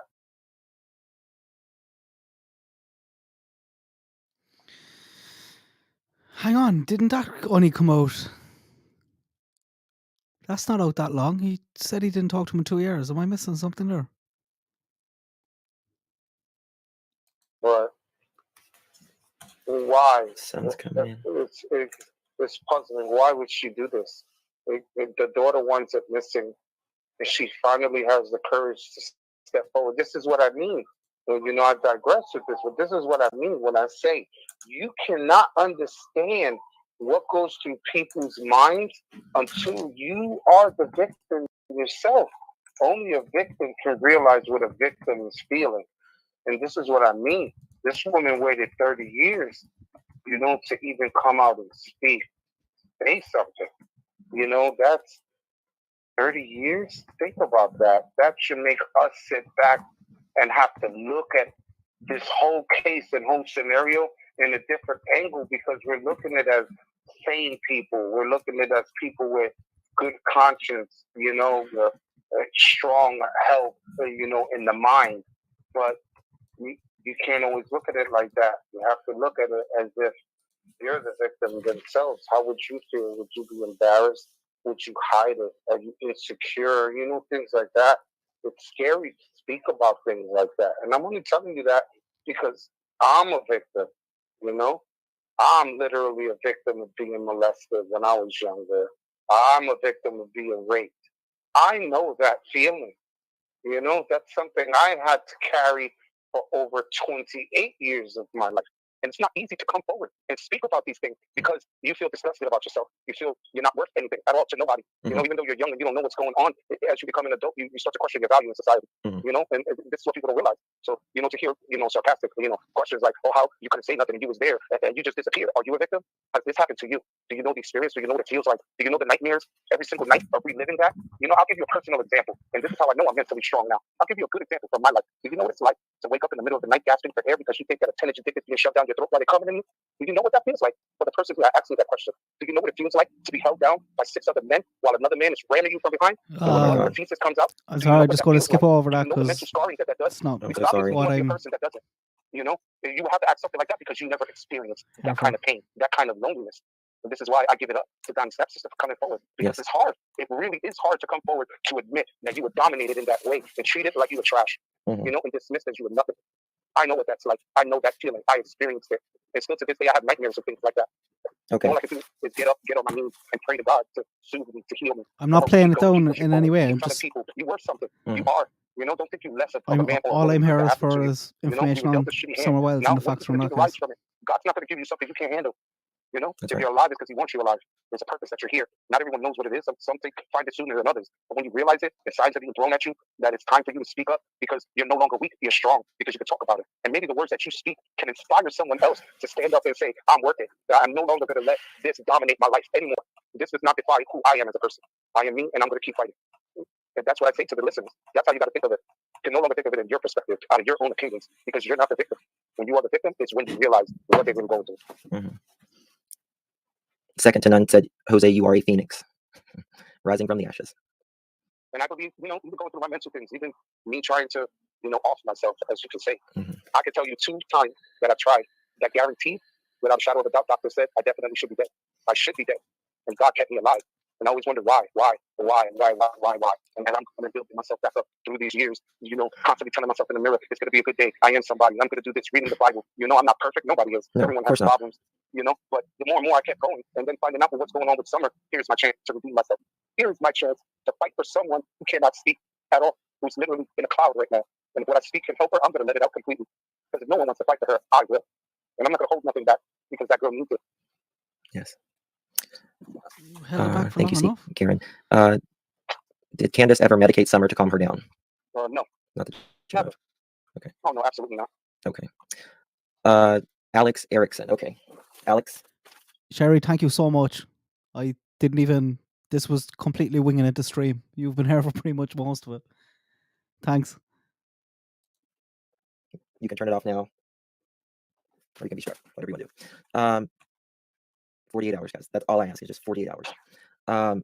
Guys, I literally can't thank Jose enough from the bottom of my heart. Did I miss the part on the phone? Just talking to me, first of all, and wanting to fill in the gaps that he knows. And, you know, Jose will be the first to tell you that he has made poor decisions, as I have, and as I'm sure you have at a point in your life. But what I know about Jose right now, I wish I could tell you guys because you would be so freaking proud of him. But I do want you to know that Jose is doing amazing, amazing things, and he has really turned his mess into a message, as I like to say. And you know, life is a constant journey. We're constantly moving and evolving, and there's always going to be bumps in the road, but that still doesn't mean that you can't triumph and be better and do better and know better. So, Jose, I really just want to thank you, sincerely. No problem. And I thank you for giving me the opportunity to finally, you know, speak out. Because it's time. I think, you know, I was in the shadows too long. And it goes back to the remark I said, evil will always prevail with good and stand by and do nothing. And I'm not going to stand by and not do nothing no longer. You know, someone got to speak out. Someone got to call their bullshit. And I'm calling it. We're all red flags. I'm calling it. I'm calling you out, Candace. I'm calling you out, Donnie. And you remember, I'm not one that runs from y'all. I stood right in front of your face to face. You see my eyes. You see my demeanor. I run from no one. And I'm not going to run away from y'all trying to undermine whatever's going on. You want to throw me under the bus? Go ahead, do it. But I guarantee you take my legs, God's going to give me wings. One way or another, I'm going to fly. Y'all the ones who's going to have to deal with that gift for the rest of your life. That's right. And the more and more it goes by, the more and more it's going to hurt. Right. And, even if they didn't do something, no one, if they know something, whoever knows something, just make it right while you're alive, rather than wait and have to pay for it a much worse consequence on the other side, in my opinion. Absolutely. Make it right in this life. Make it right in this life. And that's not just with Summer. That's make it right with somebody you have wronged, or your family members. Make it right that's the now. right message, Justin. That is absolutely the right message. I want everyone who's listening, you have a grudge against someone has done you wrong. I get it. I really do. And I'm not talking to the ones who's mentally healthy and strong. I'm talking to the ones who's been victimized. Even to the victims out there, I want to tell you something. He's right. He's 100% right. They may have done you wrong, but you know what makes us better? God gave us a powerful weapon. And you know what it is? Forgiveness. Because through that, you're going to find love, and love abundantly. You're going to find that just you forgiving is going to break the chains, and all that weight is going to fall off. Because you're no longer going to drag it around anymore. It no longer controls you. It can't weigh you down. If anything, you can use that as a platform to build from, because it makes you a stronger person. And if you're around someone, that you had an argument with, or a dispute with, pick up the phone, call them on Facebook, forgive them, bury the hatchet. Because one thing for sure I know, we're not guaranteed tomorrow. No one is. So it's better for you to make amends from now. I'm still on that battle right now with my own children. And it's not an easy road, but it doesn't mean I'm going to give up. Because I know eventually the Lord's going to give me what I want. For the moment he feels I'm not ready. And I accept it. Thank you, Patty. If my journey has to continue, then it will. But believe me, forgive and push on. You're only going to become stronger once you let everything go. Okay. All right. Well, thank you, Jose. I appreciate it. Yes, thank you very Is much. that it? And if you have any I questions, can't believe I made it. we'll be more than happy to answer them for you. Yeah, we'll do anything we can for you, Jose. You know that. Guys, really, thank you for being here in support of Alicia, Jose, me. you promised me 2 more juicy bits there, and I listened to the last hour. There was nothing. I think we've said enough. We've been on here What was it? Was it a different interview? You said something about No, the phone. No, don't you dare say something. There's nothing to be sorry about, sir. Iris Rainbow says, Jose, we all make mistakes, blessings. And absolutely, that's another thing. The mistakes that we make, I think we need to also forgive for the ones that has, trespassed against us too. That doesn't mean you don't take action, but it means you got to forgive as well. So can't let people run over you. All right, guys. God bless you. Thank you all for being here. And have a good night. And I'm sure we'll be in touch with Jose very soon again. And as things progress and as everything does in life, we'll be. I think that's it. I'm sure we'll be together with him again for sure. All right, guys. Good night. God bless each and every. What was it? What was it that you? Maybe I was just asleep for that part, or maybe I had it sped up. I think he played another one the following night, maybe from the pre-recorded call. Maybe that was it.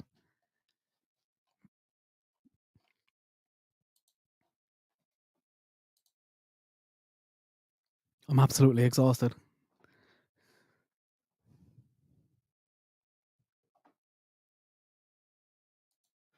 Oh yeah, he said that earlier on.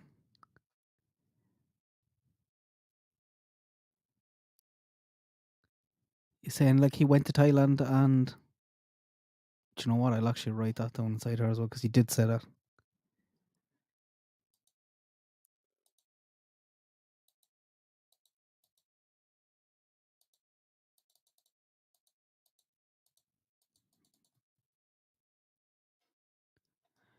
Let me put on some piano music there. Get his voice out of my head. That was mad. I was regretting it halfway through. I was like, why did I start this? I'm glad now it's over.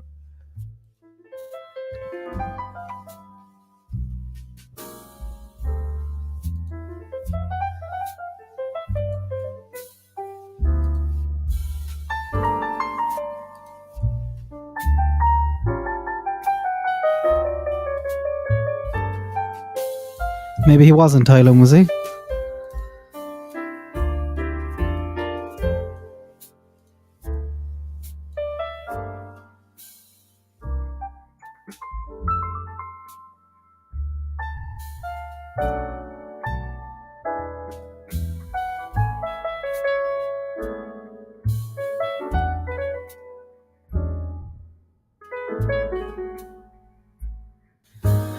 I did. It's like that. Is Aaron still there? It was a joke that we were talking about before. I can't remember who it is, but there's a comedian talks about going to see plays and stuff like that, and opera, and he has this theory that you don't actually enjoy it when you're there, but when it ends, you get such a relief.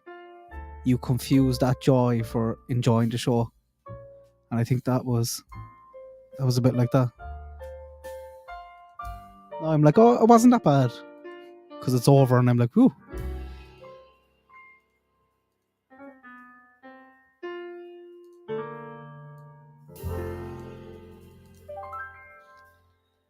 Right, I probably have a load of spell mistakes here and stuff.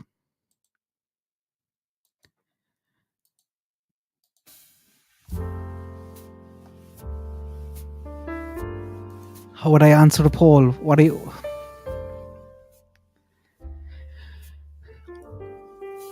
I liked the details when he was giving us stuff on the house. I believe a lot of that. But then when he starts going off into his own speculation, and I think he's lying about keeping up with the case. There's a few things there.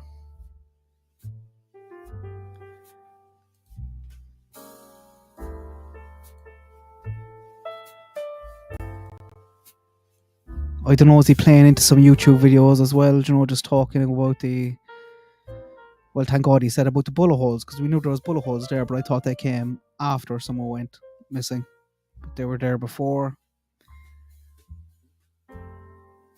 Like, at one stage, he's like Candace's big supporter, and then 2 minutes later, he's saying she should be in jail.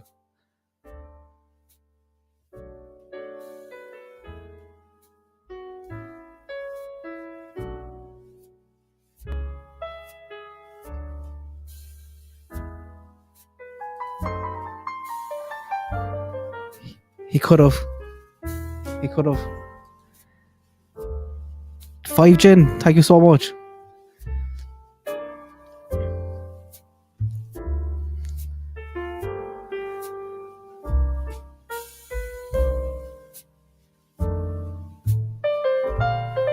Nah, bloke, have a Murphy's. If you're going to have a pint, have Murphy's, but you'll have to have it.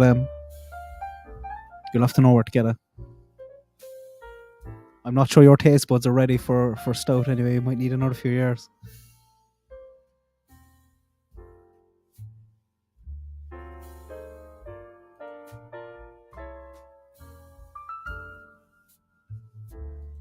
He did, but then he started talking about... He mentioned a few times other videos that he saw.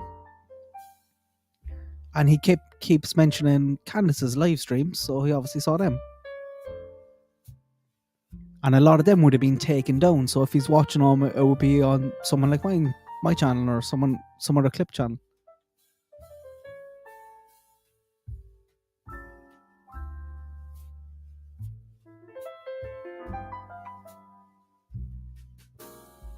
Aaron saying have the Guinness. My eyes are actually going from looking at the screen there now. But I think I populated that with pretty much everything I need.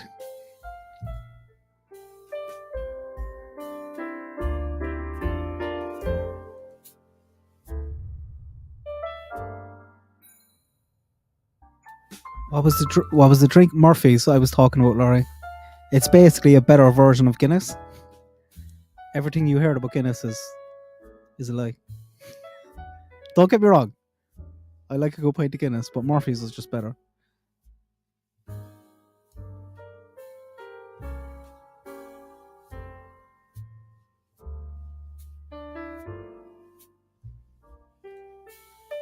It is hard to ignore. He says he didn't pay up close attention to the case or anything like that.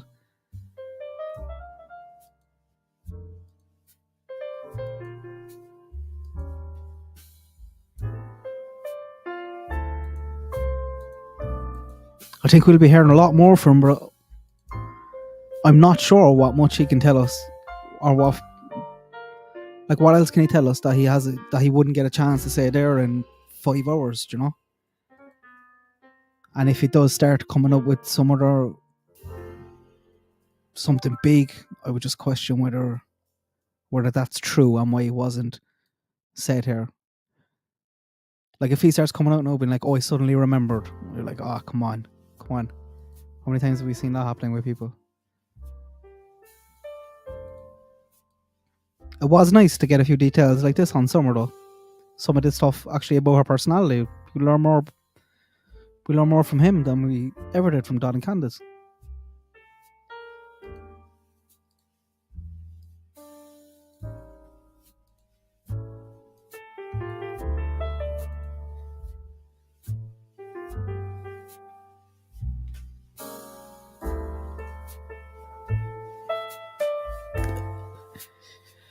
How much more can he tell us, do you think, Alicia, that he hasn't said already?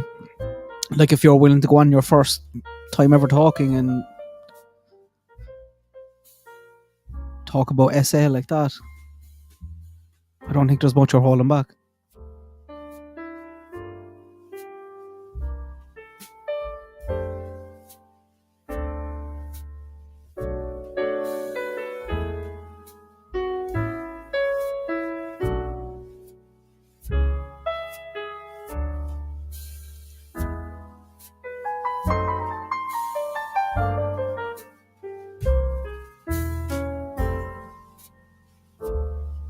I think he'll probably have his own channel set up soon, will he? If someone shows him how to use StreamYard or...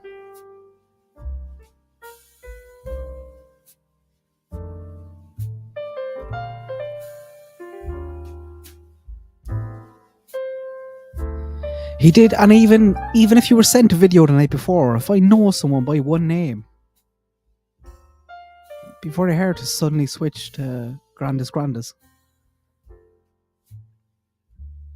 Or at least once or twice in the interview, he'd catch himself by calling her by her name and then maybe switch to Grandis. He didn't, he was straight in there.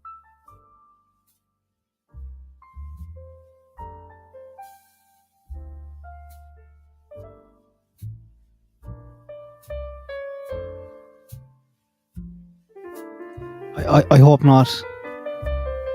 I hope not. Being like, what do you think? Sure, he hasn't seen him. He hasn't seen him in 2 years. I know he's good knowledge for all this, but like I've wrote down here everything that I think would be important or relevant.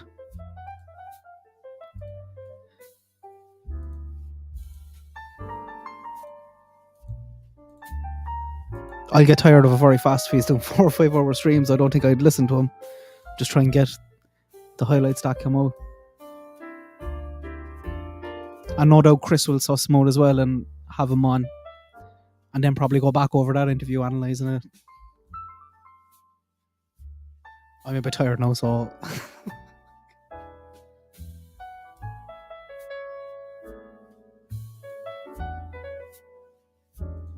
Maybe, Laurie, yeah.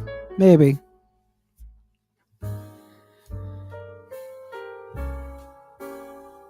And I'm sure he hasn't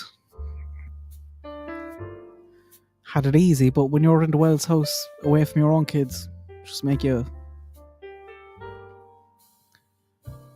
wonder.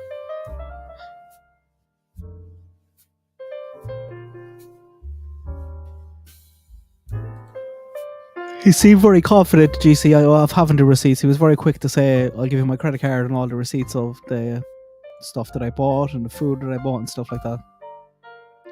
And I do believe him on a lot of stuff, but like I tune out when he starts talking about what was just speculation and theories and hearsay. But definitely the details he's given us in Summer, Dawn, Candace, and some of the eyewitness accounts. Bit of second-hand information there as well, but definitely some good stuff. I think a lot of people probably won't like it because he was a bit sympathetic towards Candace, and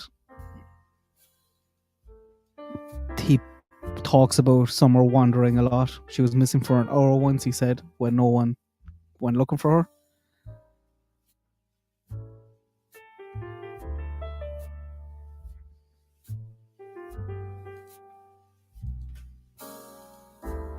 And I think a lot of people are resistant I talked about her in loads of videos, but I think a lot of people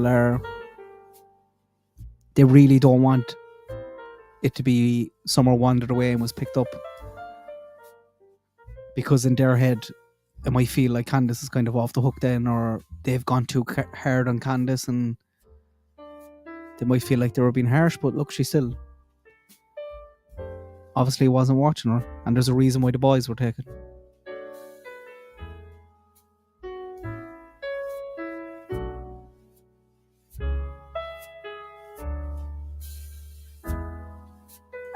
No, I think they're allowed to talk to the boys, but they're not allowed to talk about Summer with the boys. Even though Don went on a live stream one day saying that he was talking to Josie about her.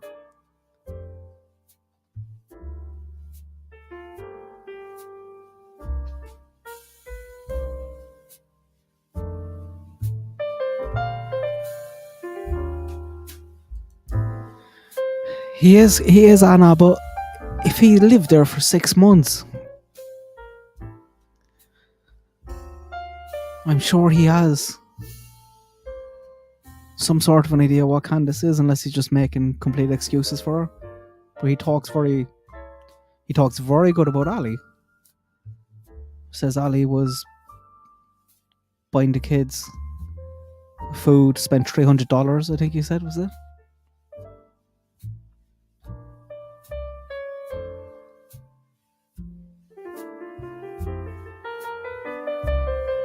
I'll go through this once, even though it's all over the place. I don't have my I don't have it fixed.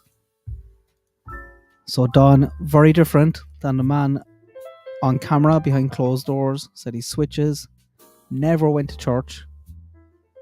He used to be drunk when coming home from work and would just carry on drinking. Arrogant, self-entitled. He would buy junk food on the way home for the kids instead of proper food.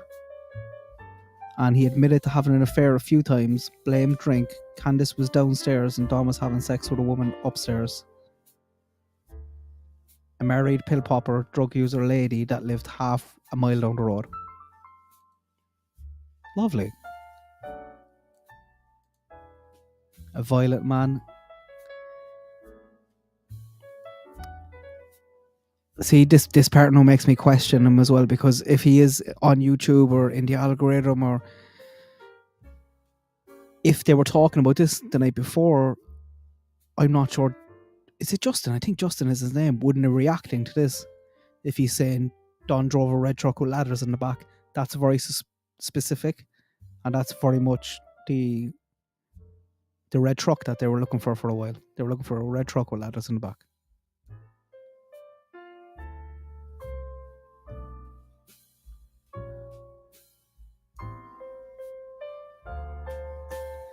And then the whole was not his truck. Like they didn't touch on it much, but straight away now we're obviously going to have people. Don left work, took someone's red truck, went back, collected somewhere, drove an hour away, dumped the body, went back, got his car from work and drove home. But then he also said when Don came back from Utah, the first thing he did was not Candace, not the boys. He missed Summer and he wanted to embrace her.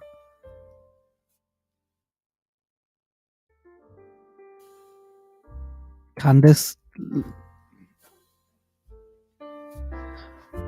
live stream YouTube Candace is not Candace Jose knows at all. She didn't beat the kids like Don did, but the boys pushed her and she would snap. She slapped them, grabbed them by the arm, pinched their ears. Nothing brutal. Not as brutal as Don. Candace and Grandis were in fear of Don. Jose thinks Candace was broken but trying her best. Jose says he was told by them, I assume he means Hunter and Candace, that Hunter lost his virginity to Candace in the house one time. Were they serious? Was that a prank? Because we talk about other stuff that Candace said when she was drunk and it's kind of brushed aside.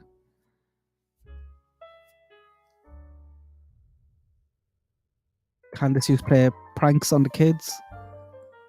One time, one of the boys woke up with shaving foam in his eyes and was crying. She cried to Jose many nights about the years of torment from Don. Candace's car was bought after she dropped the charges against Don. Candace used to get upset when Grandis talked about Rose, was jealous. And what I was saying earlier, like if that is the case, she should have more cop on there because of the stuff she said about the boys after someone went missing. Candace heard Jose and Ali having sex, and that's why Candace and Ali fell out. Candace used to buy drink and vapes for Hunter. Ali called her out on it once. The kids slept all over the house, wherever they'd fall asleep really. Ali used to buy food for the kids as I was worried they were hungry. The boys had no food when home from school. They were made do their homework first and then given dollar pizzas after that.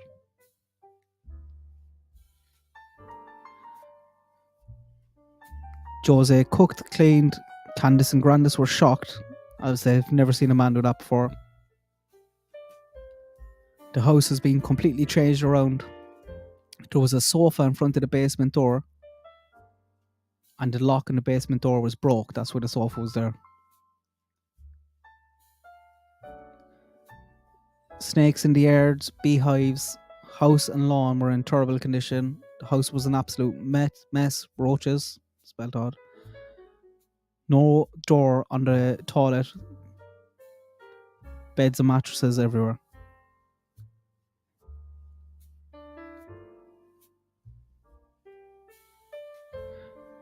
Dom was lying about not knowing before he came home from Utah. He spoke to him on the phone a few times.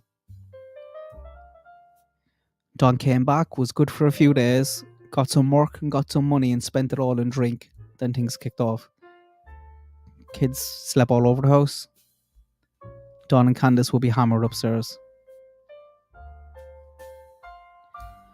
The night of the fight, he came upstairs. Candace was on top of Don. Don was accusing her of sleeping with Jose.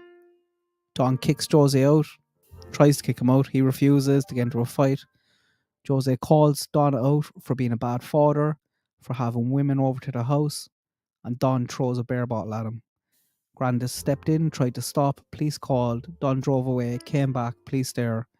He had a gun in the glove box, arrested, and Candace was crying in bits. Don was in jail for 7 days.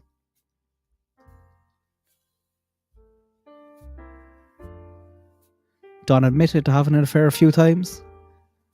Summer would fall asleep anywhere. She fell asleep sitting down. She spat. I think that meant to be slept on a tire in the truck once. Don showered with all the kids, including Summer when she was 3. Stand-up shower. He stopped doing this after Jose called him out, and Jose didn't see it happening again after that. Summer has wandered before.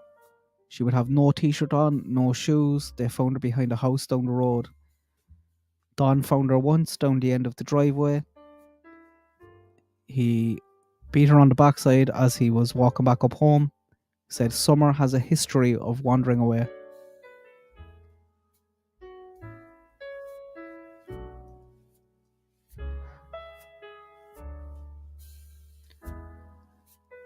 There was a family down the hill that were meth addicts. One time Jose seen them having sex on the lawn. Don had an argument with them over using drugs out in the open.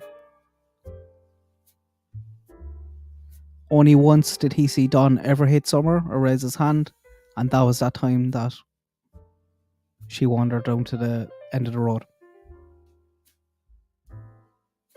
Summer would be first up once Jose got up and she had opened the front door and was out swinging on the swing.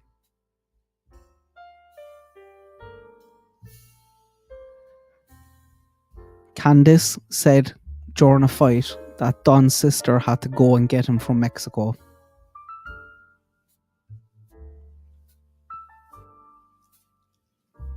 Not sure about that. Don had a 1/4 inch thick belt with a brass knuckle Don used it to beat and threaten the kids.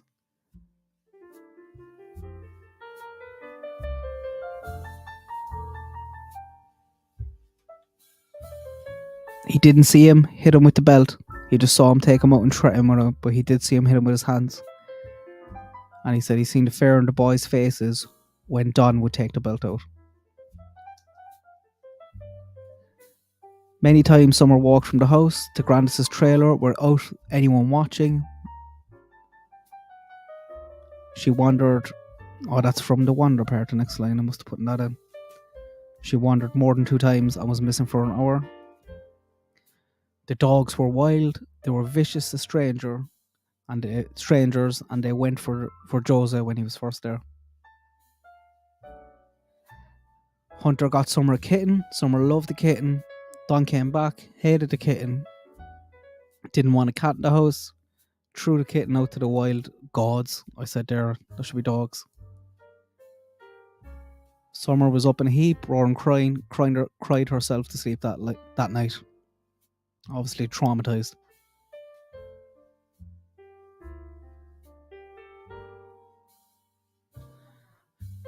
The windows in the basement were never blacked out like we see them now.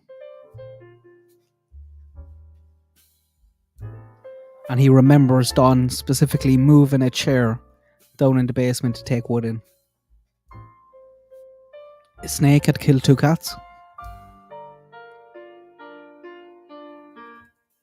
And Don left for 2 weeks, went to a drug house, and after he got paid, Candace had to go down and get him back.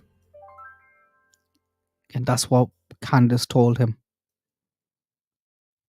I need to just update some of these, which are first hand and second hand. He used to feed the dogs by throwing 2 scoops out the door. Once a day, roaches everywhere. He was told a story about how the kids were watching Ali's daughter and Candace's stepson having sex via a hole in the wall downstairs. That did sound believable enough, the way he talks about the boys taking him down and showing him the hole, the little peephole, and showing him, saying what they were doing. Jose, a man of many talents, cut the boys' hairs as well as they had headlights. Not Jose, as he was with Don in Utah. Candace said CPS were there 2 weeks before Jose came. She did not open the door, which I find odd that if he was there for 6 months, they wouldn't come back. Is it that easy to get rid of CPS? I doubt it.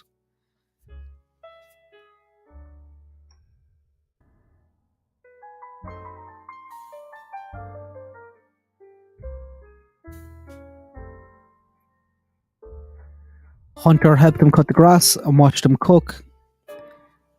He used to move alcohol out of the way of the kids' drinks when they were going to get a drink, so they wouldn't be able to get it, but they did have access to it, or it was in easy reach at least.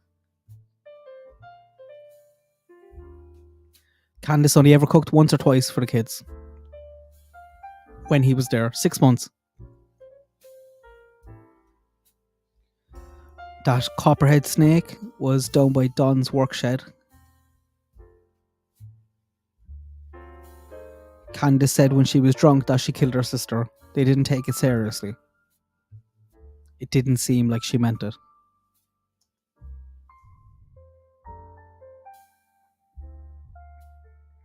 He stayed in the basement in Summer's. Well, I don't think it was ever Summer's room, but it's what we were told was Summer's room.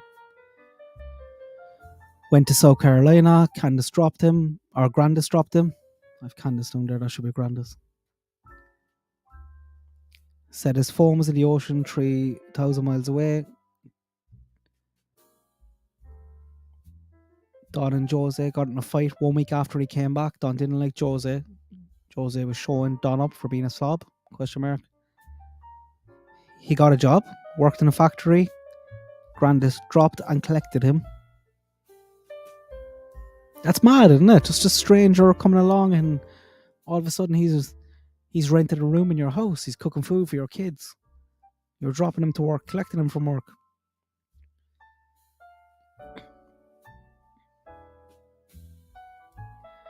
He pleaded with Grandis not to allow Candace to take Don back.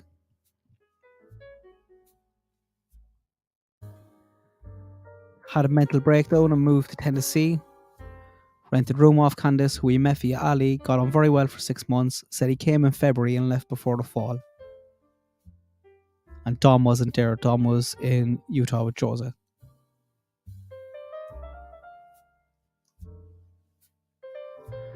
Never heard of Josie Sue, or heard of Jody Sue but never met. Has a lot of time for Ali. She used to buy food for the kids, $300. They hooked up once and had sex. He was never in jail at Tennessee.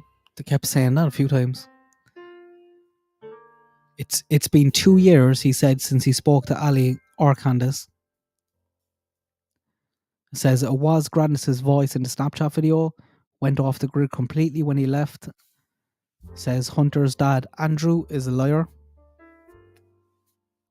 He's told everything to the FBI. They contacted him. He's willing to show bank statements to prove he was there for that time period. Feels a great shame for not standing up at the time. He did seem genuine with that. Don't get me wrong, I'm not taking everything he said at face value, but he did seem genuine or acting good when he said that. Hindsight's 2020 though.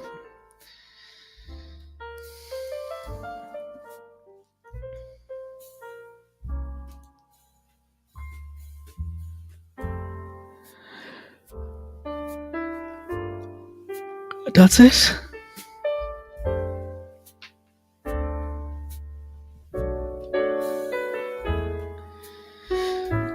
I'll update some of my spelling mistakes and stuff like that later.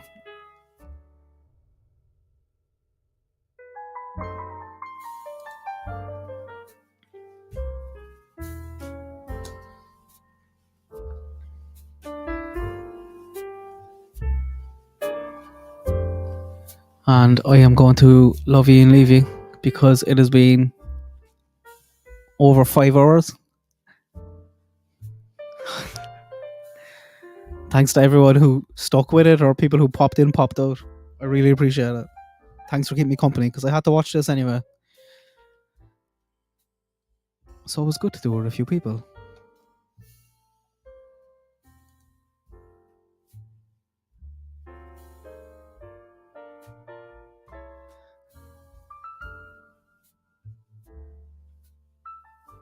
I bunks back fast, Anna.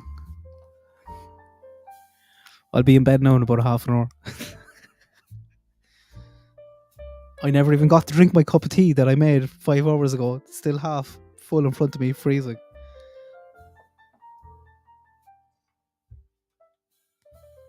But yeah, thanks to all the mods. Sarah, Anna, Aaron. Sarah, me earlier. And everyone else in chat. Thanks for being such a good chat and being kind and respectful to each other. And